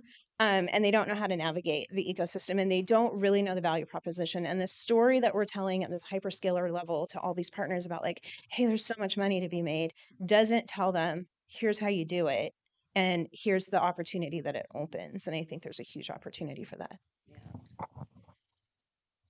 Well, at the risk of my life to be on Craig's side, I did think that when he brought up the big P and the little p, that was a critical, important thing for us to talk about, because so many times there is, the opportunity to just look at the partner as just transactional, and which is still a function, let's be honest, but having that larger partnership, like you just illustrated, is critically important for everybody. Awesome. Okay, I love that story. So let's move to Mark. I want to shift back to you. So during our chats, you had mentioned some misconceptions about the marketplace, and those misconceptions can certainly hinder leveraging it. It can hinder the customer. It's not just a hyperscaler losing business, but it has impact down the road. So let's maybe you have some examples of that, and then how to overcome that. Yeah, sure. I think that, again, thinking about small startups and scale-ups and why they resist the marketplace, I really see 3 primary things they come back to me with. One is my software is too complex, I can't transact in the marketplace. That's number 1. Number 2 is my pricing is, we sell it for $500,000. It's very expensive, and marketplaces for Adobe and Microsoft Office and whatever, and we can't sell our SAP or Salesforce, and that's a bunch of bull too, right? And then the third one is, oh, my software is not consumption based, and so we hear a lot of this consumption based pricing. And so I think, and again, just from the perspective of AWS, I know Google and Microsoft do the same things, but they've made it very easy for us to transact as private offers. We can keep our pricing private. So if I want to sell a $500,000 piece of software, I certainly can. I can attach it to a customer's enterprise discount program or PPA agreement. That's a really easy way, and does 2 things for you. One is it makes it easier for your customer to buy because they have an existing relationship. Their procurement folks have to do less paperwork. So now you're part of the $100 million spend commit, and you're that little $500,000 line item. So it makes the solution way stickier for you.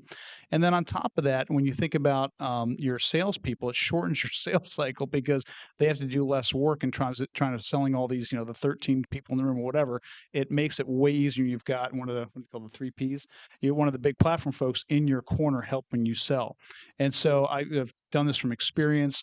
What I also love about AWS is they have their new SaaS badge certification program. I'm sure Google and Microsoft have similar programs.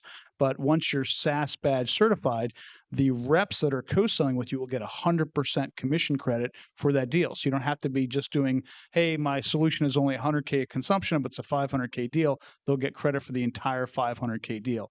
And that's a big, big thing, because once you start incentivizing the sellers in the field, that gets them more excited to sell your solutions. And then last but not least, and they offer, we can do consumption, we can do annual pricing, we can do multi-year pricing, we can do channel partner private offers. So if I want to say FSI is my co-sell partner, I can say, okay, FSI gets 20 points, I get whatever, and AWS takes their couple points off the top. So I can do that as well. So again, all of these misconceptions, you have to really think we're kind of in the new era of cloud distribution. I think about my early days at Citrix and other companies when you were selling through, Ingram Micro, Tech Data, Gates Aero. Today, everything is being transacted at Google, Microsoft, or AWS. And again, as I said earlier, if you're not transacting there and your competitors are, you're missing out. And again, don't be tailgating in the parking lot.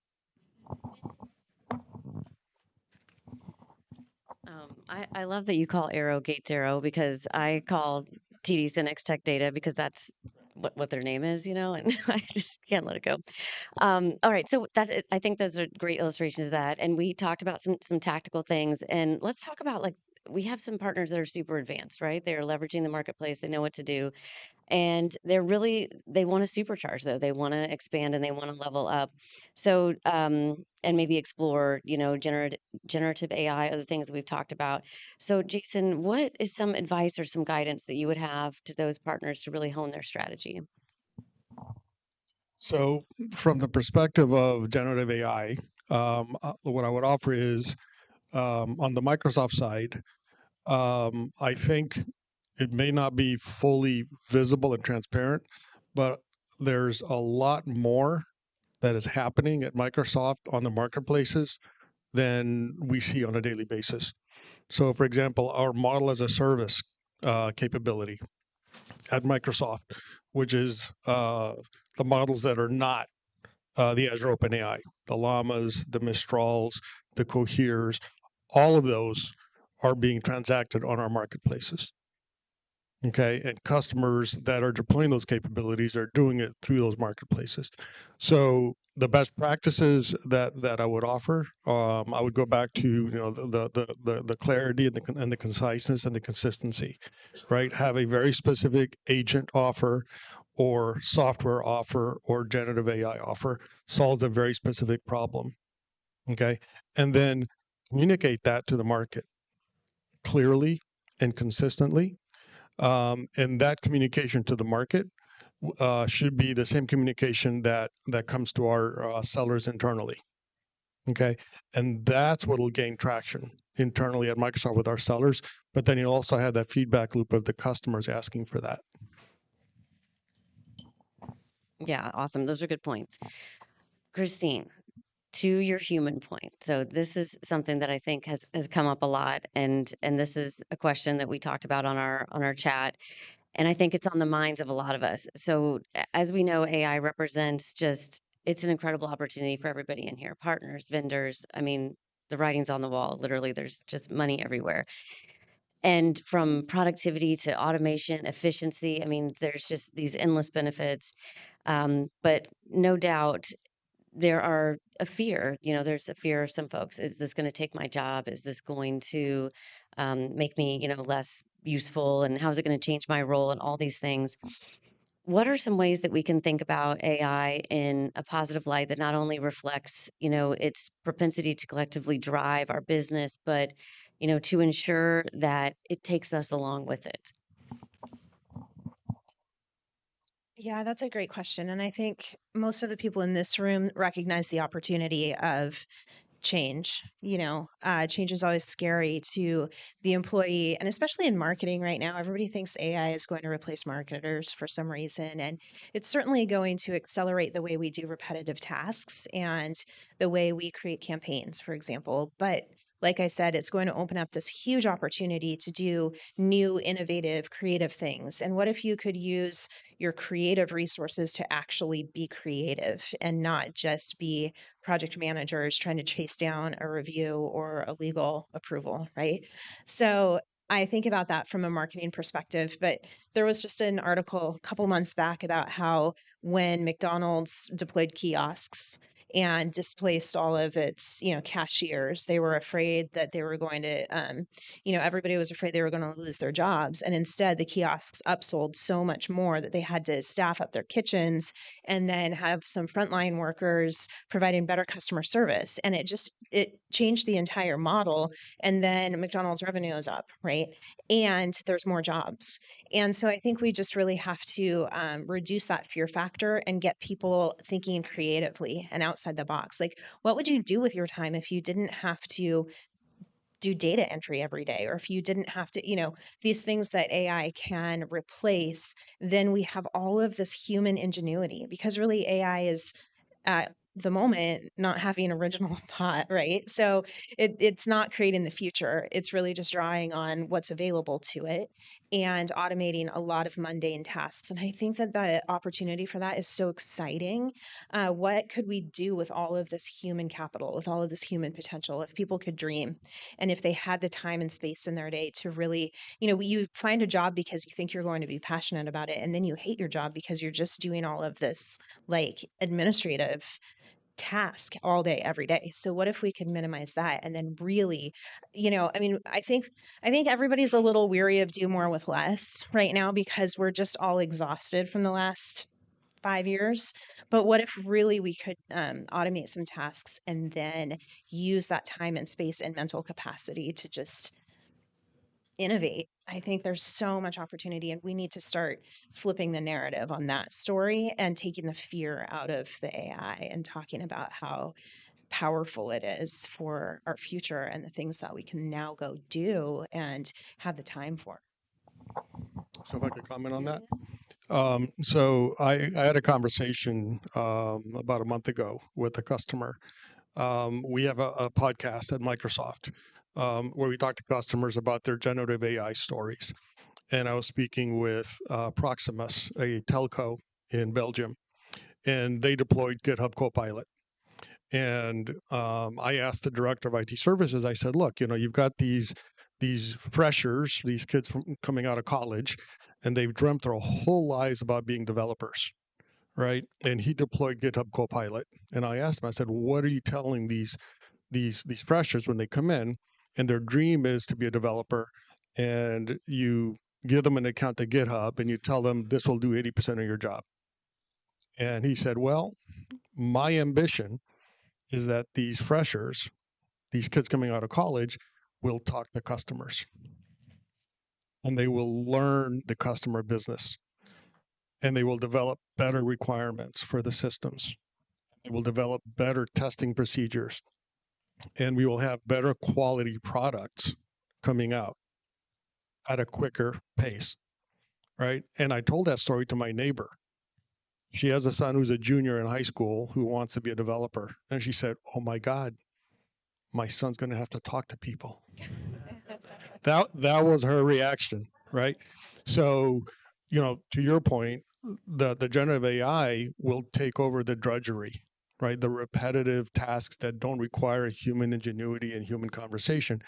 And I think it gives us a chance to bring the humanity back into our jobs.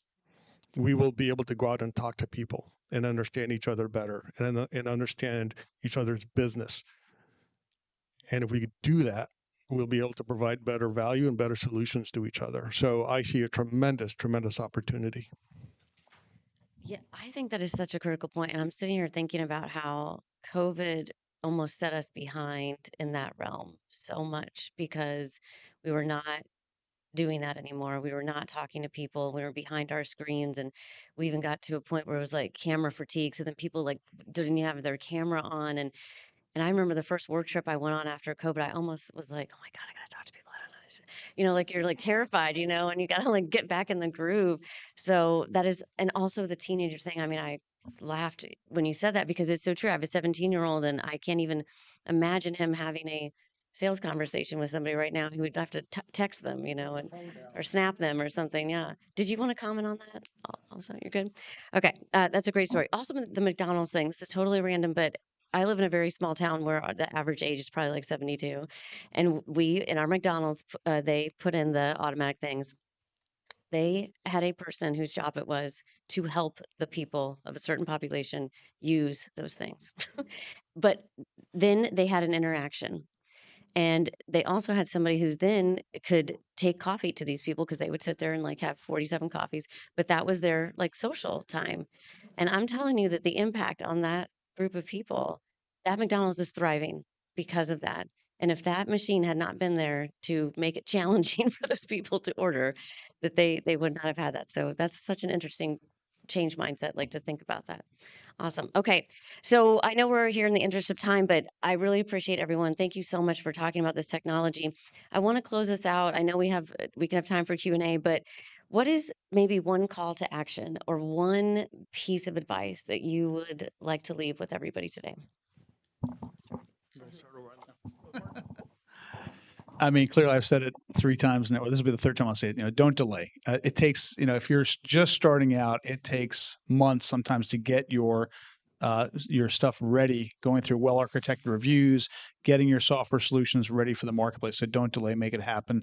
And of course, got to give a shameless plug, because if you don't have a PRM system, a partner relation management system, you should. So whether you're using us or a partner or a competitor, should say, you know, definitely do that, because managing all those partners. In fact, when we were talking earlier, you've got hundreds or thousands of partners.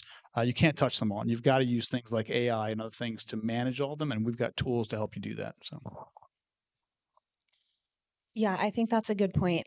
Justin just asked me earlier what partner we worked with to put our solution in the marketplaces. And I thought to myself, I didn't even know there were partners that did that. We did it ourselves. We had to figure it out. Our engineers had to go figure out how to get listed, right? So I think use the partner ecosystem, and if you have a need, go search for it. It's out there. Those solutions are available, and there's probably people who are already doing it, doing things you don't even know you need them to do. To be honest with you,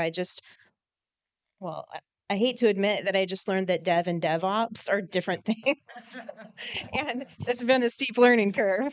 So look for advice. I mean, that's what these networks are about, and that's what the ecosystems are for. There's so many people and so many great resources and lots of free advice. So that is the value of the ecosystem. Yeah. So building off of that, the advice that I would have is talk to your partner and understand what resources are available, because it always changes. In our organization, we work with SIs, and we've recently added a new organization, and Maisa is here. She has a wonderful team of technical specialists who are up to date on all of the technologies and can help you with well architected and with decisions to make on the platforms and on the technologies. That wasn't available from our side 60 days ago. So talk to your partners, to your platforms. There's resources available. It's always changing, and we're here to help. Yeah, awesome. I think also from a Microsoft perspective, just being so large, and also because I did work at an ISV as well and at a distributor, so I kind of had different purview. I would absolutely encourage, and I think Janet said this earlier today, about speaking up and like sharing your voice, because even though Microsoft is so advanced and just incredible in so many ways, there's a lot of things that we do not know because we're not living that side of things. So if you're in a PAC or other type of advisory council, or even in groups like this Ultimate Partnership or IMCP or WIT, or like there's these endless groups that have a direct ear to Microsoft, and even on LinkedIn and just different webinars you attend, absolutely speak up and share your viewpoint, because there very well may be things that we need to learn and do better, but we have to like hear them from the people who are living it day in and day out. So I don't know our time.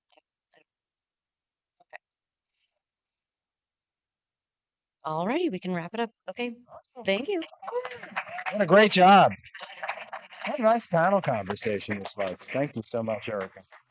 All right. So I get the next session here. I'm excited about this next one. I just want to frame it up, what we're trying to help achieve here for both all of us in the room, but also for the people watching on the live stream, and also the people who will watch the recording.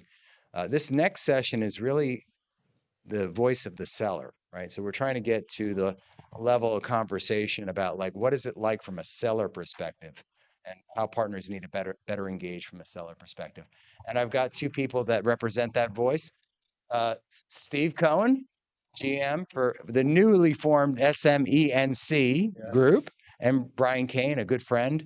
I'm going to let you introduce your roles and responsibilities. Why don't we do that first? Steve, I'll let you go. Thanks so much, Vince. Steve Cohen, I run our BizApps business for SMENC, small, medium enterprises and channels, as I think Erica mentioned earlier. I've been at Microsoft for a decade, but been in the Microsoft channel for 20 years. I started out implementing our BizApp solutions before I moved over to Microsoft. So really excited to be here, and thank you so much. Great.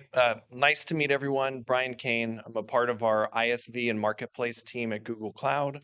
I started my career off actually at Microsoft, and I've also worked at AWS. So I'll try to give folks a multi-cloud perspective. Great. I appreciate that. And so excited to have you both. So I have been talking, we're going to talk primarily about the mid-market today. And what a lot of folks don't maybe recognize or see is that I've been calling this the acre of diamonds, this opportunity in the mid-market, because so many partners gravitate to the very top of the pyramid. And I know like Microsoft's number is probably 7,000 to 9,000 enterprise accounts. But then when you get down to that next level, there's what, 30, 40,000 organizations that are pretty significant in size. And in fact, if you're a partner, you would consider those accounts to be enterprise accounts. It's the reason why Microsoft rebranded. They got away from the term corporate account because nobody ever understood corporate. It was enterprise. These are fairly significant organizations. And what I'll tell you is when you move down to that next segment of the pyramid, it's underserved, I guess, for lack of a better term. And then when Jay talks about the 7 seats at the table, I think there's huge opportunity for partners to co-sell in those markets and drive significant revenue in those markets. And what you've seen recently from Microsoft's announcement, and I've also seen similar aggregations within the Google Cloud, is that the organizations are rallying around that. And so I'd like to get both of your perspectives. I know a little bit about what you all have done in terms of trying to better unite partners with field sellers. I thought that'd be the first question. Tell us a little bit more about how your organizations are aligned that way. Sure. So first of all, I'll start with small, medium enterprise and channels and kind of the evolution that we're going through a little bit. And you nailed it. It's our customers see themselves as enterprise because they are actually enterprise customers. The size and scale of customers within this space would shock you. So we have customers from $500 million, literally up to $20 billion in annual revenue. So when Vince says that you guys would all see this as enterprise, almost any other organization in the world, this is the top of the top, but they happen to not necessarily have the massive investment in Microsoft right now. So they're sitting in the SME and C space. When it comes to partners, I think you guys all have unbelievable opportunity. You mentioned 30,000, 40,000 accounts worldwide. When you look at just SME and C East, we are a $6 billion business. So our business overall, Microsoft revenue, is the equivalent of roughly the size of Ralph Lauren. So it's a massive opportunity for us. But as you look at kind of the stats that I hate to be the 10th person today to quote Jay, but $8 for every dollar that I think was the quote for Microsoft revenue. That means our $6 billion of revenue turns into just shy of $50 billion of revenue within your world. So it's a massive, massive opportunity across every solution area that we offer. Yeah, maybe what I would add to even abstract this point a little bit, what makes hyperscalers a little bit different compared to a lot of other partner types in the ecosystem, we're trying to sell to everyone. And so just as a anecdote, when partners use a ecosystem orchestration tool, they'll come back and say, oh, it looks like all of my accounts are either an MQL, SQL, or an actual account of Google or Microsoft or AWS. And so as a part of that, it really is, I think, from a customer lens, is I think where this is all coming from, how we're trying to both organized to serve those customers. And maybe to also quote Jay, but Canalys more broadly, because it's a good example. When someone moves to the cloud, the first thing they do is build a security posture. And for most companies, they're going to have to buy 40 plus security tools, which means they're going to need someone to integrate all of that and likely offer managed services or outsource specific functions related to security before they move any workloads to the cloud. And so, in that regard, I think what you're seeing across the board is an emphasis in sort of the middle of the customer hierarchy of leaning more and more on partners and being more partner first. And so, echoing some of your comments, Steve, same dynamics at play within Google. So, from a tactical perspective, how are your teams organizing now, and how are you thinking about the partner engagement model? Are you looking at it differently? Are you layering in any best practices? We've had the whole co-selling session. We've had a cloud go-to-market. We obviously have a couple sessions where we talked about marketplaces. How are you thinking about layering in all of those aspects to the sales motion? Sure. I'll try not to repeat a bunch of the stuff we talked about earlier around marketplace. We spent a lot of time there. I think the most important thing to think about when you look at working with hyperscalers and with our sales teams is think about us more as partnerships that you work with, like a PwC partner that leads the sale or an EY partner that leads a sale. And building those one-to-one relationships are going to help you build incremental future relationships within the hyperscalers. And I say that because each of your organizations has a finite number of sales folks that are covering potentially multiple segments, multiple hyperscalers, multiple solutions, and the matrix is super complex. So yes, we have tons of co-sell days, we have tons of co-sell events, we have all these opportunities to meet and spend time with sellers, but the number one way to find more opportunity together is to close opportunity. And I think Tara said it really well. Send in those leads, send in those wins after the wins happen, right? Even if we're not part of it, let us know so that we know you have capability within this area, even if we haven't worked with you before. So there's tons of opportunity, but it comes down, in my opinion, really to showing mutual success together and leading with trust. There's obviously a lot of chatter and there's a lot of noise in the channel. You guys have reasons why you don't want to share things with us. I'd say let's start from trust, start that we will all work together successfully. Then we'll continue to drive that together. Yeah, very good. Great points. And what I would add too, just as a very important framing concept, because I deal with this a lot in focusing in the ISV world, where a lot of ISVs think of the world through their lens, which is great, that they're going in, they're selling subscriptions, they've got a certain number of products on the truck, so to speak, which for some ISVs may be a lot.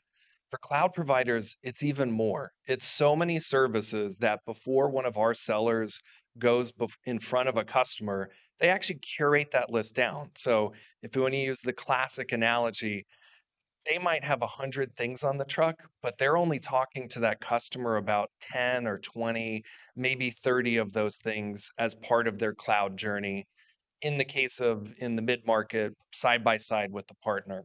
And the reason I bring that up is particularly with larger accounts or more popular accounts, which might be mid-market, which might be enterprise.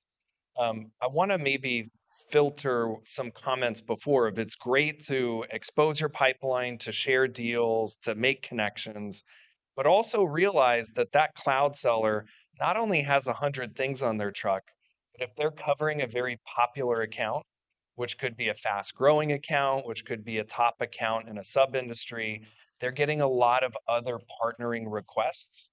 And so I want to add maybe this element to prior conversations today of part of the reason that you have a better together story, part of the reason that you really emphasize mid to late stage pipeline, part of the reason that you really emphasize evidence of success through customer references, through case studies, through win wires is to cut through that noise. And part of the reason that there's partners who've kind of cracked the code and figured it out is they don't register 100,000 deals with the hyperscaler.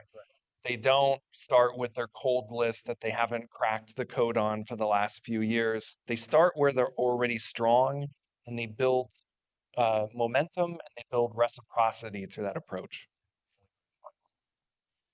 So I want to maybe tease out a little bit here. Specific example, best of the best. You gave some more generalized view of it. Where have you seen it work really well? You mentioned a really good point I want to just make sure we all got. And that as a seller, first of all, I'm trying to sell a lot to that customer. And then I'm also potentially working with a lot of partners to drive success within my territory. And I think I've always explained this to people. They don't recognize how few sellers the hyperscalers have in proportion to an ISV organization that might be very laser focused. I remember being in a $1 billion ISV with 500 sellers, as an example, and we didn't have 500 sellers in all the public sector at Microsoft when I was there. So that tells you like the scale and scope and how surgical an ISV can be. Let's talk about like a specific example where you've seen success. What did the partner do better than others to either win the deal, drive success with the sales organization? Like, what did you see from the best of the best? Sure. So again, my space is business applications. So we work a lot with SIs, a little bit more than we do with ISVs. So I'll take an SI twist on this if you don't mind. In my space, it's all about industry expertise. You nailed it, Vince. My team is 39 sellers altogether, serving over 3,000 customers across dozens and dozens of industries. When you're selling business applications, ERP solutions, CRM solutions, first of all, it's a highly fragmented space. Second of all, knowing how to speak the customer's language so you can connect with that customer is paramount to winning the deal. So bringing in partners that have that level of expertise that can go in and an insurance company talk about insurance and the day in the life of an insurance agent, the day in the life of a broker, the day in the life of the executives. Similarly, in a manufacturer, talk about exactly what they're going through and not be asking questions with a whiteboard like we used to 20 years ago with this stuff, but going in and saying, this is the way you will run your business in the future. That point of view and perspective is what sets partners apart within the space that I'm specifically in. I'm going to set up my answer a little bit. I'll try to keep this concise, but one of the common reactions I get when I talk with ISVs on a weekly basis is, there's security ISVs or database ISVs or DevOps ISVs that have been very successful. And to me, part of that reflects where customers are in their cloud journey. So if you think about who a Google Cloud or Azure or AWS seller is selling to, it's primarily the CTO, CIO, CISO. And so naturally, you see some of the categories of ISVs that have seen the most initial co-sell success are security, our database, our analytics, our DevOps.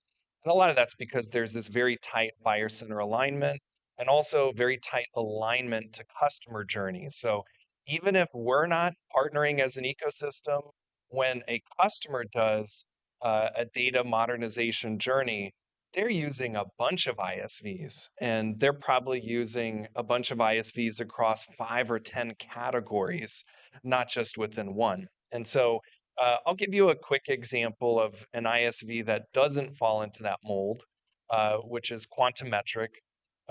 They do customer experience. They recently passed 100 million ARR. And the reason I like to highlight them is they're not the Datadog or Palo Alto networks of the world who are amazingly successful. But it's much harder to do that as a smaller ISV. And a couple, just without going ad nauseum of sort of what they've done, they understood very clearly, here's how my solution uniquely impacts a customer's journey on Google Cloud. Here's how my solution drives Google Cloud revenue, either directly or indirectly. In this case, it's a SaaS solution built on Google Cloud, but good things happen to the customer's journey on Google Cloud as well. The most important thing I think here is the better together story of being very uniquely able to clarify, here's not just the problem we solve, but here's what we do uniquely well. And especially in categories like business intelligence that are very crowded, very small differentiation can make a huge difference. And essentially, charting out a small piece of land that you can say is uniquely yours, of these are the things I do uniquely well, and I can shout from the rooftops and I can defend it and I have customer evidence of it. That's typically the common DNA thread where you see the most repeatable success. That's a really great point, Brian. What do you do better or differently than anyone else? I think about that seller and having like 1,000 partners swarming around them. I mean, and that seller is going to like be overwhelmed, and that's a great way to do it. How are you doing it from an organizational perspective, Brian? I'm going to start with you this time because I do know you've layered into your ISV organization a ISV co-selling engine. Chelsea drives that. She couldn't be here this week because she had a conflict, and Jen talked about it too. But I just wonder how you're thinking about it, and then Steve, I'll ask you the same question on how Microsoft is thinking about that. But basically, like how do you shake the account executive in a way and say this partner is important to you? How do you go do it? Like Yeah. Maybe first to set this up, just one data point that wasn't mentioned before, and it's important for ISVs. Your average customer uses over 500 ISVs.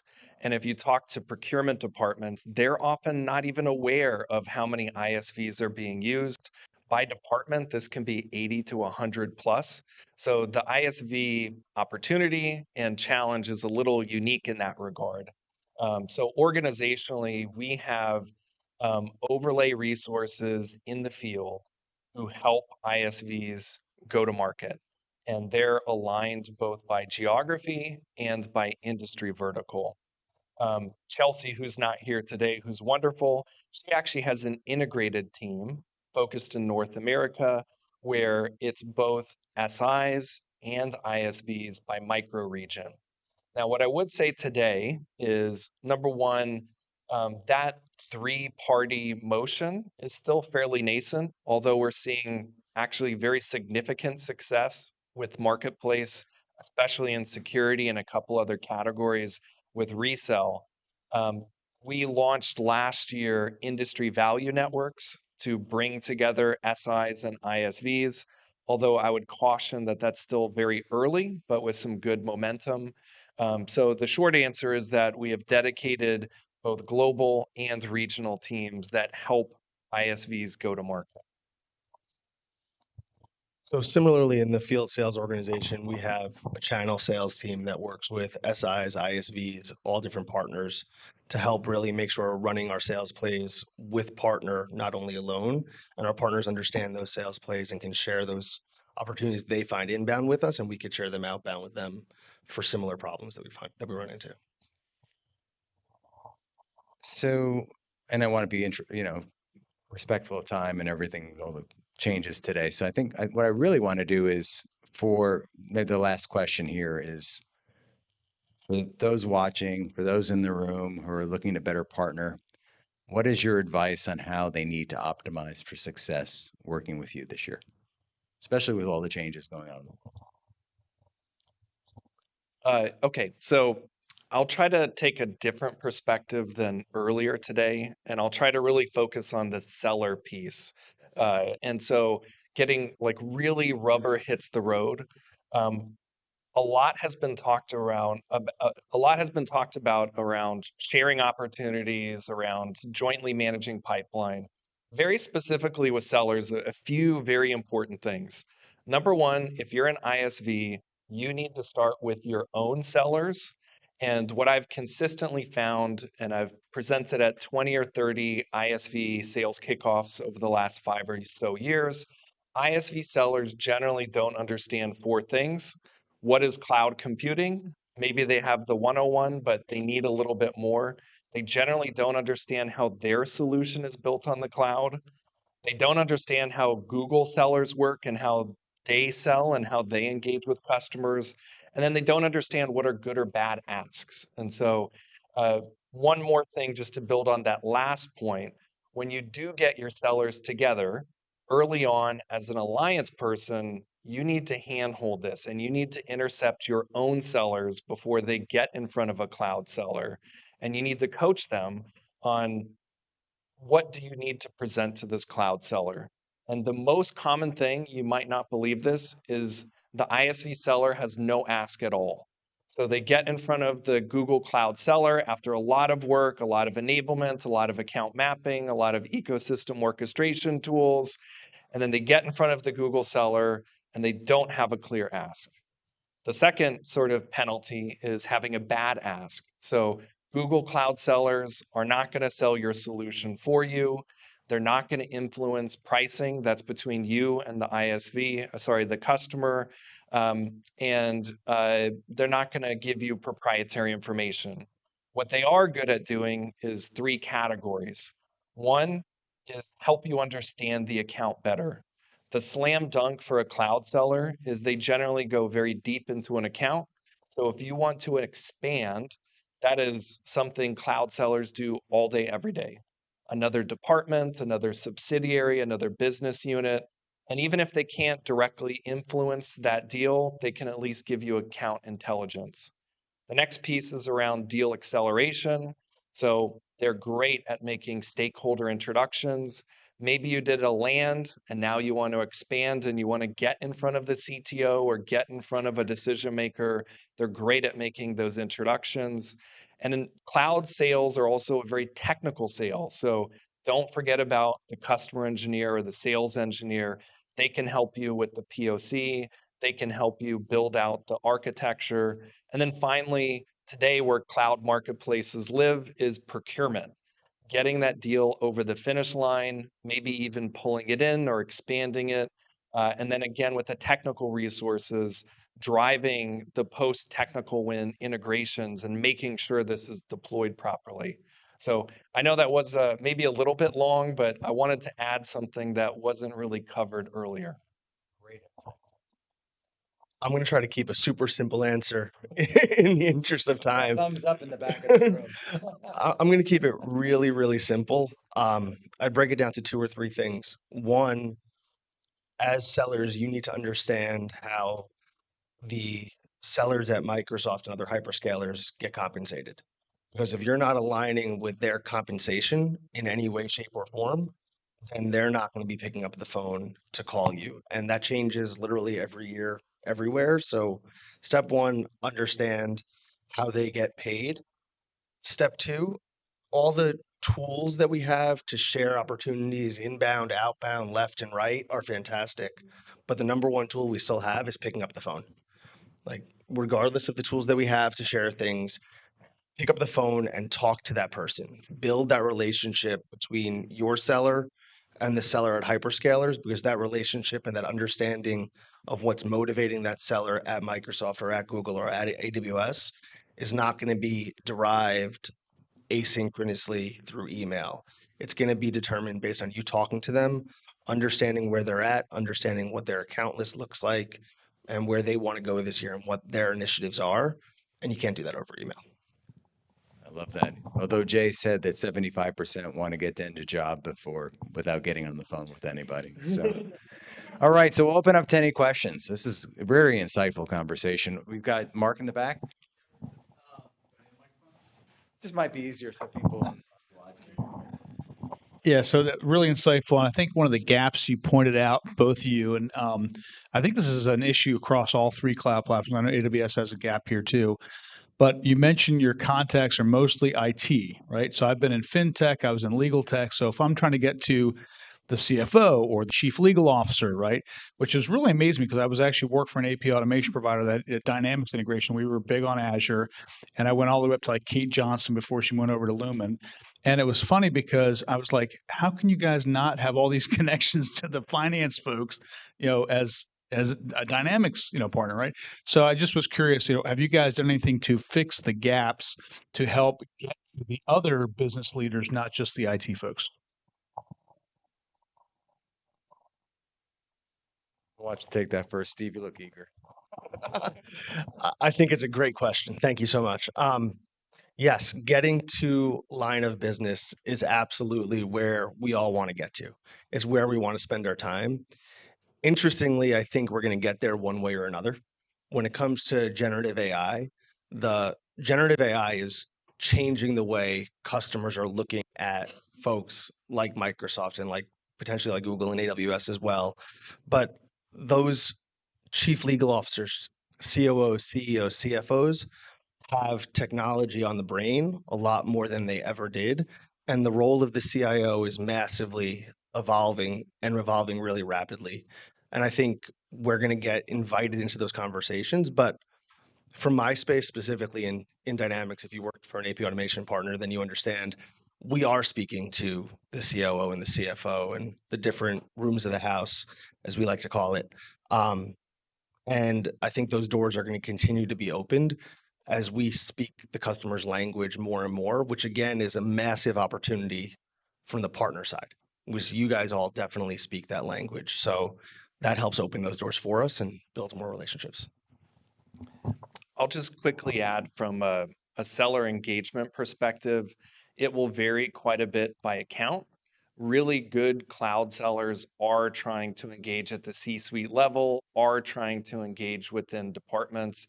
And maybe what I would advise ISVs who are listening in the room or streaming is there's probably two primary categories. The first is there's still decisions that are influenced by the CTO, CIO, et cetera, and there's still the same benefits of being able to decrement your commit, being able to get customer credits and other benefits that are available.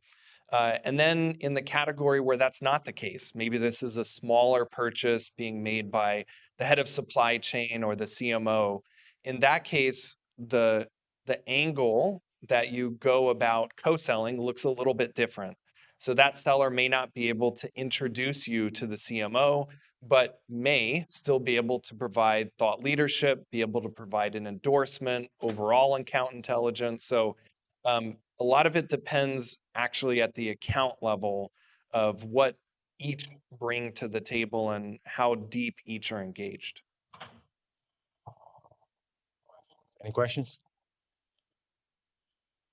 Do we have it all locked? We're all good? I think we're good. I think that was awesome. Great conversation. Great to get the seller perspective as well to the co-selling methodology. So thank you, gentlemen. Thank you. And your dad is Howard. I didn't know that. That's so awesome. Thank you, Brian. Thank you. All right. We have our last session of the day. This is our wrap up.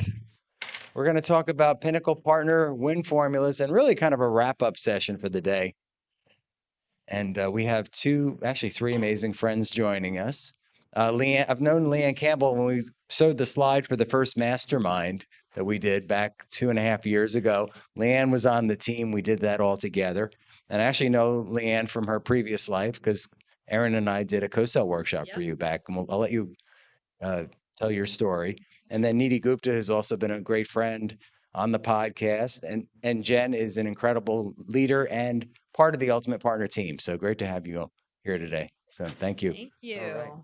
Thank you so much. Nothing like being last. Wow. All stayed, which was amazing. I know. Yeah. Too bad you guys out there in Streamland can't see it, but yeah, we've got a full house. So thank you so much, Vince, for this. So I know we're standing between you guys and end of day, but I'm hoping we can make this impactful and also tangible, I would say, and in different ways that you can actually execute on all the great advice that you guys got today. So my name's Leanne Campbell. I'm the founder of Rev Alliances. I help ISVs, SIs, and MSPs, that's like a mouthful, really drive revenue, pipeline, and sales, specifically with Microsoft. And I'll let everybody else do a quick intro, and then we can dive right into questions. Thank you, Leanne. My name is Nidhi Gupta. I'm obsessed about AI partnerships. That's all I think about. That's all I do for last year. I've had 20 plus years doing partnerships. And with the disruption of AI, I've been thinking about how is it different? Is partnerships going to change because of AI, or are we going to go do the same thing with the new technology? So yeah, so if you have questions about how agent AI startups or scale-ups are actually going to market, how they think about their sales strategy, how should you in your organization be thinking about AI, whether it's joint use cases for your customers and going to market, or is it, what is your strategy with LLMs could look like, or hyperscalers look like? I think those are all good questions that we can talk over drinks at dinner. But yeah, it's an obsession. So that's all I talk about. So I'm sorry if I don't talk about anything else. I'll let my friend talk. Well, first and foremost, thanks so much, Vince, John, Susan, for everyone that you brought here to this, symposium today. It's fantastic. And I really feel like today is transformative. The fact that we're all in the room together, I think great things are going to happen. And we're really going to change the business for the companies that we are honored to work for and even for ourselves. So I'm Jen Waltz, and I am the founder and chief cybersecurity officer for a company called Imaginative. I've been doing this for 25 years, and like Needy, being laser focused on AI partnerships, I am maniacally focused on making sure that our partners and their customers get the best business outcomes at all times. So I'm excited for what Leanne is going to lead us through today and talk about some of the things that we're going to be doing in 2025.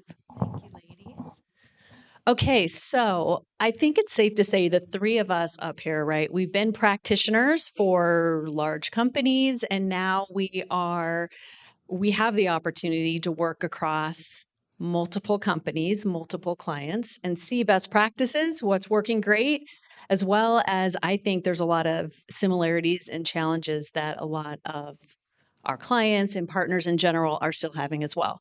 So today for this panel, let's take what we've talked about and heard throughout this whole day and distill it into what we're seeing, what's like the reality health check of what's actually happening out there, right?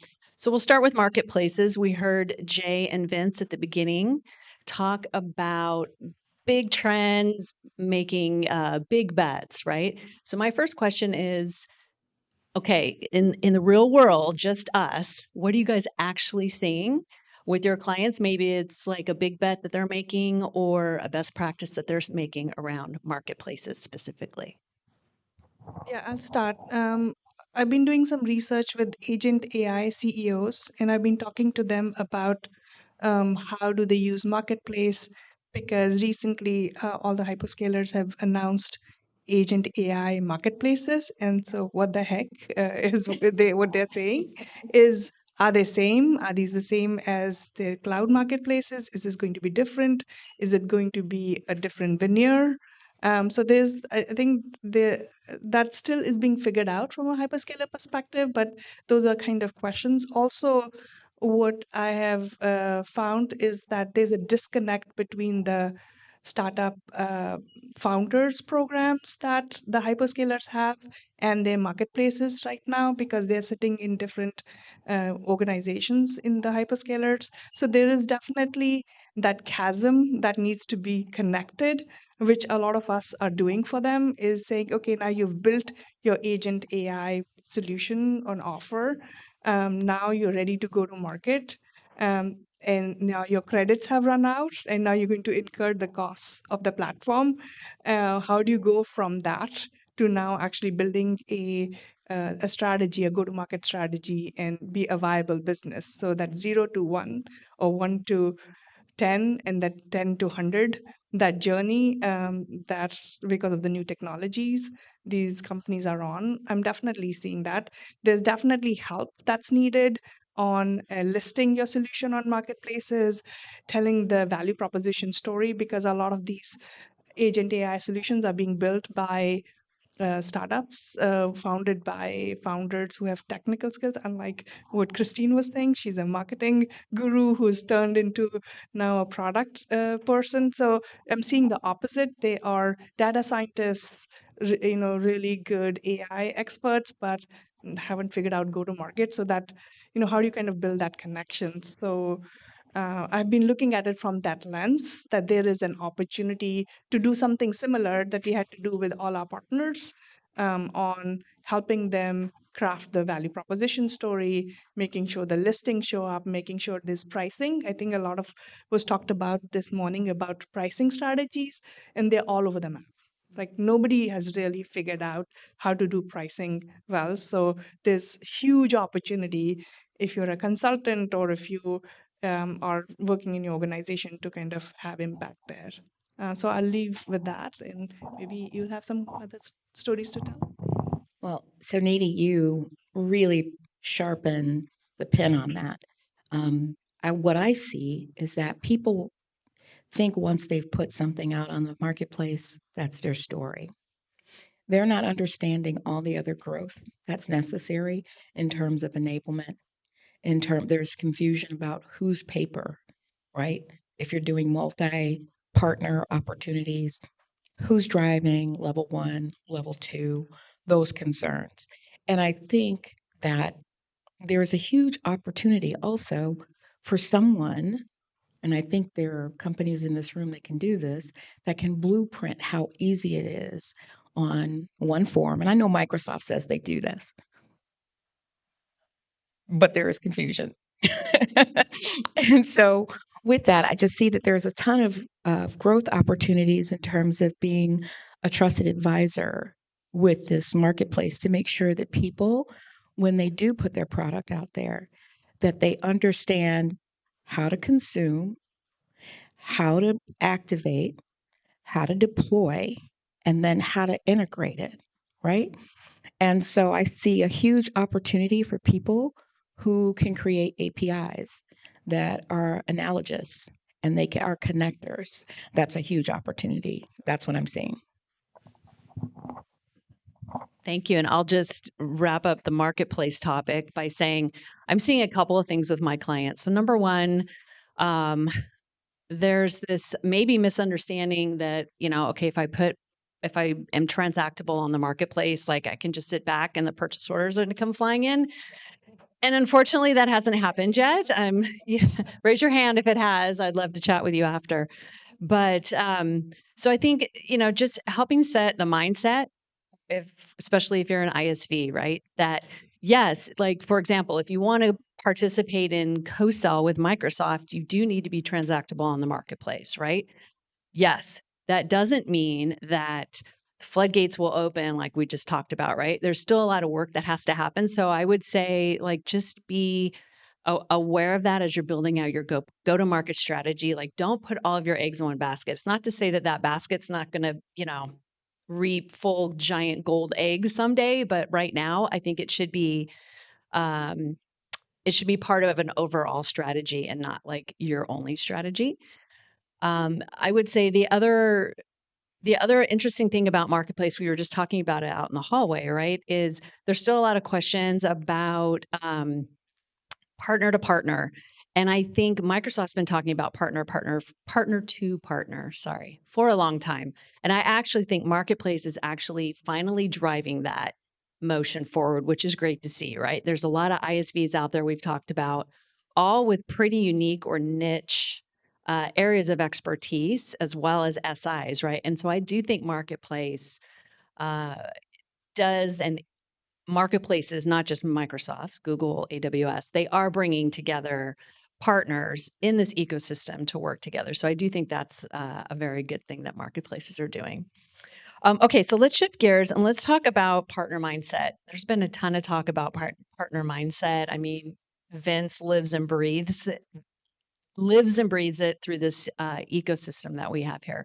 So with your clients, like, are you seeing partner mindset as a big switch for them? Is it just inherently part of what they do, or is this kind of a new thing for you? So your clients, I'll start with you, Jen. Thank you. So I would say, I think Greg Serafin and Janet and also Jay spoke on this earlier. So partners, and especially in the channel, we have to show our value. And the way that I run a channel is that my team is responsible for selling. Their job is to make sure that they can shorten the sales cycle.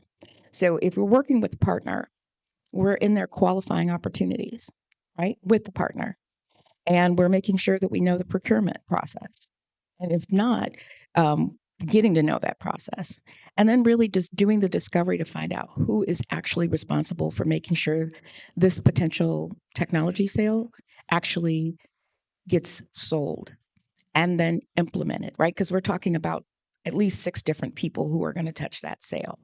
And so the way that I lead a channel and with partners is that my team, our job is to the direct sellers, but more importantly to the board. We have to show that we are part of the revenue process and that we are actively responsible for getting that deal over the line. It's not just about owning the relationship, right? And doing partner mapping. It's truly about qualifying the opportunity and getting that deal, depending on where it is in the sales cycle. If we can get it to 30 to 40%, making the life easier for a direct seller, then they can focus on getting it over. Does that make sense to everyone? That's how I see it. I mean, but again, I come from a direct sales background. I was in direct sales 12 years before I went into channel. And so I always think about, from a direct sales aspect, how my team member in partner channel is going to help me. And I'm finding actually that when my, team or even myself, when we connect with the engineers and the technology team behind, the 2 partner organizations working together, they're making the magic happen. They're in the room. They don't usually get credit for things, but when you can capture their mindset and you get them excited about it, your co-innovation, your technology integration, it's going to go well. Yeah, sure. Give it right back, I promise. So I also come from a direct sales background. And so from a partner mindset standpoint, couldn't agree more. I spend a lot of time with my clients, and I apologize. I don't remember who was just talking about the fact, Brian, that it's great that your alliance people understand the partnership and they know how to speak the language or whatever hyperscaler you're talking to. If your salespeople don't know, if you haven't enabled your salespeople to have the right asks when you actually get them in front of the room, that's critical, right? And so I think as a chief partner officer or a VP of alliances, I do think a lot of your job is also to make sure you're aligned directly with your CRO, right? And because if your CRO doesn't have partner mindset, and again, it's just in your partner organization, not super helpful when you're trying to go to market with another direct sales force. I think I would build on that. What I've seen in my own experience being on the partnership side, you as a partner leader, you may have that partner mindset, but if your rest of your organization, including your C-suite, doesn't have the partner mindset, then the only way you can align is on working backwards from a customer perspective. So you have to make sure to say, what's the value for your customer that you as an organization bring, and what does the value that your partner brings, and be able to tell that story from a customer perspective. And if you're not able to do that, no matter how much you have that partner mindset in your little functional group, you'll never be able to tell that story within the organization or to your C-suite. So that's one. And also, when you're joining an organization, I always tell anyone who I mentor is ask if the company or the organization you're joining or the client you're onboarding, do they have a company first, customer first, or partner first mindset, in which order? Because if they have an egocentric ecosystem, then it's always going to be the company first. And if they have been doing direct selling, then it's always going to be customer second, and then partners will come third. So you have to kind of calibrate where and dial which order is this, and it's very rare that it's going to be partner first. So you have to align if the company is customer first, align around the customer. So that's been my experience, and that's what I see when clients come in. I calibrate where they are, and that also tells me what the opportunity is that I can help them with. So if they've never worked with partners, great. Then and then you have an opportunity because you have the expertise to sell. But if they've worked with partners and they're struggling with partners and the alignment in their organization, then that's something you can help them with. So yeah, so I think there's many ways to think about this partner mindset, but I think calibrating where the organization is the first step, and then aligning from a customer backwards perspective always helps. And that's something I did learn at Amazon, and I'm very grateful for that. Can I add to that? So the one thing that I would add to that, because that was perfectly stated, you both with the CRO, and then also making sure that everyone understands what their role is and making sure the partner organization is successful. Partnerships has to be the skeleton within the life, in any company. It has to be the connective tissue to RevOps, to engineering, to provisioning, to billing, to NOC. Everybody has to own a part of the partner relationship. And that will only come if the senior executives are sponsoring the partner, that mentality, that framework, that strategy throughout the company. It's not going to succeed unless they're able to say, this person is responsible from engineering for the partner development. This person is responsible for understanding exactly how the partner transacts and what they get paid on. I think the key point I was trying to make is that you can't create partner mindset until unless you as a partner organization have a customer mindset. And you can align the organization around what's the value that your partnership strategy or your partnerships are bringing from a customer perspective. And if your partner is not able to articulate that value to you, whether you're working with a hyperscaler or a system integrator or an OEM or what have you, that alignment is, I think so we have to flip the switch a little bit, as well as trying to train the entire organization on partner mindset. You have to also think from a customer perspective yourself as a partner organization and be able to tell the partner story from that customer lens. And if you're not able to do that, that's a problem, because nobody's going to buy your story no matter what you do. Really good point. Great points. Okay, so let's move on to co-sell. I know that's one of my personal favorite topics, and got a lot of good input from folks in the room. So let's talk about co-sell and what you guys are seeing with clients right now, what you expect to see, how you're coaching them. I know from my perspective, I always start, the first thing I like to kick off when I'm taking on a new client is to make sure that they understand you have to give to get when you're co-selling. There's, thousands of partners in any given ecosystem, right? And we all want the same thing. We want leads from the person we're sitting across the table from, right? And so it's just really a bad idea to walk into your first co-sell meeting with your hand out, right? I mean, it just doesn't work. So to give to get, my recommendation is when you're sharing opportunities, we were talking about what's a good time to share an opportunity with a partner at what stage, right? I think the more the better, assuming they're legit opportunities. Share them. Like we were saying, close them. And if you win, do the win wire, do all of that.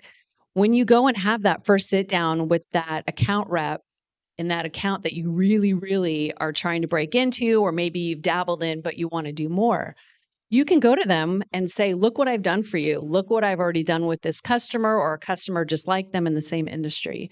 You're going to get a lot farther in that process versus sitting back and waiting for them to do something for you. So I just urge everybody to take that give-get approach, because it's going to get you farther. It might take a little bit longer to start, but I promise you, your own personal momentum and sales with that partner is going to go much faster. And so the thing I was going to add on that excellent panel we just saw on COSAL that Aaron led and the team, as well as what your points you made, Leanne, is that COSAL is hard. I mean, selling itself is hard for most organization, and the dynamics within the firm, the organization itself is so hard that now you have to do it jointly with another partner or multiple partners. That adds a complexity that needs to be simplified. And sometimes even the language of the stages, the sales stages, is different for different companies. The cultures are different on how they think of sales activities and sales processes is different.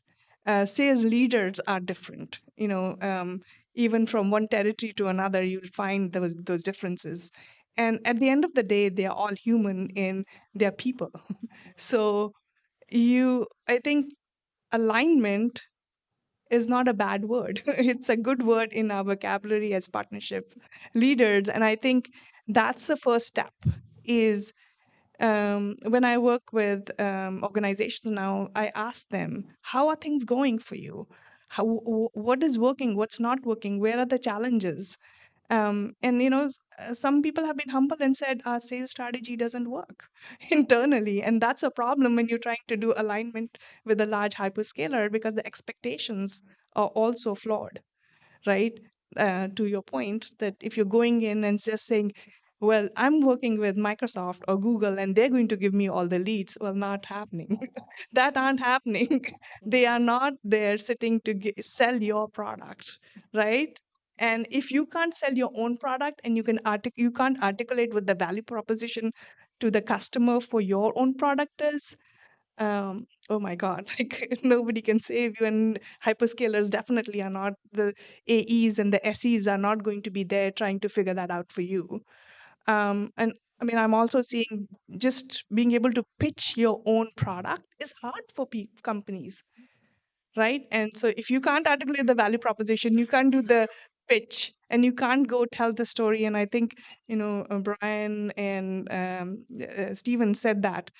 Figure out what your own story is before you go to the hyperscaler sales team, because they will shut you down in 2 minutes. They don't want to waste their time.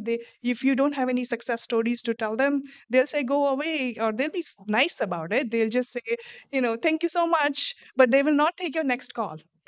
You will be blocked. So again, I say it nicely when I work with organizations, but that's the honest truth. I mean, it is what's in it for them. Once you figure that out, that value exchange, then I think you have a seat at the table. So I'll stop there. And Jen, you have other stories to tell. No, you actually, gosh, you hit the nail on the head, Nidhi, because, we think so similar in the fact that co-sell is not just about the two partners. It is really about you, as you mentioned, giving to get. How many people can articulate the sales process of their partner? How many people are trained on how their partner actually sells? When you're having a conversation, I think we all know if you're speaking to someone, you have to mimic them, what they talk, how they, all the things. And whenever I'm talking to a company, I always ask them, what's your partner sales cycle like? What do they do? Do you know? Are you trained? And invariably they say no. And so for us to really do co-sell right, we have to really put ourselves in the shoes of the partner. And I know that takes a lot of work. It's a big effort. But if you're coming to a meeting very prepared, you've already thought about the use cases of the technology together and you're proposing to them. Does that make sense to everyone? Thank you. Okay, so Vince, I don't know where we are for time. I have one more wrap-up question, if that's okay. Absolutely. Okay, great. So FY25 for a lot of companies just started. There's a lot to digest as far as go to market, marketplace, co-sell, AI. Do we mention AI? So, in a short summary, what would you say is I'm going to go with your favorite strategy or what you're most looking forward to helping your customers, your clients do with regard to, you know, partner sales this coming year? I'm leaning into cybersecurity and orchestration. I do see there's going to be more verticalization right now. There's a lot of uncertainty in the world. And right now, if you look at what's happening, there is a lot of guidance missing right now in America regarding how to secure the environment, what processes to take. And so that is a huge opportunity for us as consultants and services providers to go in and educate. So I'm leaning into specific verticals. I'm specializing in healthcare cybersecurity because that's a big need. I don't think people really understand the urgent need that's in there. It's not just for us as Americans, but also our children. And then secondly, I'm leaning into regulated industries. And so because that's another huge area that could be affected. So that's the way that I'm seeing FY25 play out. My focus has been AI, and actually it has worked well because a lot of CEOs are trying to figure out what the AI strategy is. So that gives you a seat at the table. The question that I've been asking them is, what are you doing about once you have the product? What are you going to do about going to market with your partners? And there's really no answer there as well, because there's, a lot of them are still trying to, what is the product? If they're extending the existing product, they're trying to figure out what that strategy would look like. If they're building a new AI product, then they're trying to figure out, how to kind of say viable and figure out the early stages, the pricing, the product and customer feedback, and so on and so forth. But once you kind of get that, and the other interesting thing that I'm finding is usually the partner is the first customer, especially with the hyperscalers. We are seeing that because they're consuming the credits to build the product, that is a customer relationship, not so much a partner relationship initially, but that will graduate to that partnership relationship. And so kind of figuring that. So I think the one thing I would say is, depending on the maturity level in this AI space, are you still figuring out your AI strategy? Are you now, you have something to sell and you have market validation that could be something that will be useful? And then I guess the next stage is, now are you ready to go to market with, whether it's your system integrator partner or whether it's your other ISV partner, depending on where you are. I think that guidance is different. So, I always try to first determine where they are in that AI journey, because I know that you have the seat at the table with them already. Now it's just shepherding them through that maturity process. So that's what I would leave you with. That I think there's an opportunity there for everyone, whether you are you work for a hyperscaler, whether you work for an ISV, that there is education and skilling required. I think there are two groups: either you meet domain experts or you meet technical people, and someone has to do the translation. And I think that's the translator role that is emerging. So I'll leave you with that. Amazing. From my perspective, I would say for this year, I always lead with, I like to keep things simple. I think we're living in a world that's super complicated, right? So I like to simplify as much as possible. I have a framework I like to use. It's called FAME, and it's based on a somewhat cheesy analogy that all partners want their 15 minutes of fame with the hyperscalers, right? We all want that SVP of sales to return our phone call. We want to be on stage with Satya Nadella talking about how awesome our product is, right? We all want that. And how do you get there? How do you get your 15 minutes of fame? And so fame stands for focus, audience, message, and execution, plus enablement. So it's almost like E squared.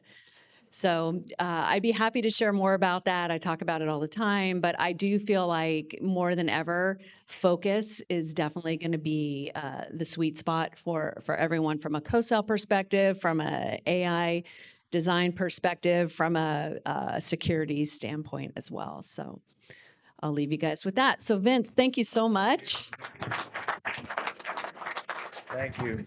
Amazing experts, right? You're not going to find leaders like this at other events. I mean it. Billions and billions of dollars of partner-led growth through their organizations that they've either worked for or helped. So I want to thank you, the three of you. Amazing. And I'm going to come into the picture here a little bit. Okay. It's like this is the telethon part, okay? Like dial in. Now, seriously, what I do want to say is if you're not a member of Ultimate Partner Experience, please join us. These are people that you'll get to see in our community. We're going to do more sessions, more content. We're going to take some of what we've done here. We're going to put that into the community as well. We're going to create all this amazing content. And we can't do it without the support of people like you. And then also as we roll out this event series this year, you'll get special discounts on coming to our events. You'll get priority seating. You'll get invited to the special dinners. You'll see tonight this dinner is going to be absolutely amazing. It's going to be like a small wedding. It's going to cost as much as a small wedding. No, but you all deserve it. You all have been so amazing. So many friends here today. And I really truly appreciate your willingness to lean in on this moment of crisis, because it could have been really, we obviously were able to pivot. So it is a good, like, how do you pivot quickly? And now we're working on how to pivot for tomorrow because we have 4 podcasts to do tomorrow. So we actually have a pivot strategy here as well. So it's literally on the ground, situational awareness. And I just want to thank all of you for your support. A lot of you flew in from Seattle and San Francisco and places all over the globe for supporting us and for being our friends. And our partners. I'm going to get rid of the word sponsor because it's not truly what we are. We're partners together. And I want to thank all of you on the live stream.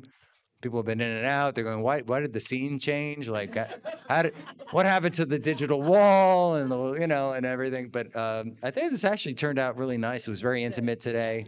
And then everybody got to, like, the lights out. We're gonna make that part of every session. We're gonna shut the lights out, and we're gonna have like this, like, remember the dance parties and you'd like musical chairs. We'll do something like that. Exercise. We got Yeah. our steps in. See, yeah. And everybody walked here, and I want to, and on to the party. I strongly encourage Ubering there just because of the parking is like, it's just a lot of work. But if you do park, there's a list, there's a master list, you have to be invited in. So you're all on the list. And so just tell them who you are at the gate and then go, it's the Flamingo Grill. And it's really where the golf course and the tennis club are. So it's a really nice spot. And the weather's been beautiful. It's really been gorgeous here today. So I hope you take advantage of that. And I want to thank you for coming. Thank you for being part of Ultimate Partner. Thank you. Well, before, in case some of you aren't going over, somebody had a birthday this month. That I just wanted to say happy birthday and have everyone else in this room know that it was your birthday and could say happy birthday to you. I'm a big birthday fan. So if you see Cassandra this evening, Cassandra had a birthday this month as well. So happy birthday to Cass as well. The reason why we did it this month is so Cassandra and I could both celebrate our birthdays with all of our closest friends. So this is a good excuse to do it. Yeah. Yeah. And I want to thank all of our special speakers who flew in and actually drove up from Boynton Beach and other places. It was a tremendous. I mean, the power in the room was just amazing today. I hope you appreciate as much as I did. Roll of great content. So thank you again. Thank you. Thank you.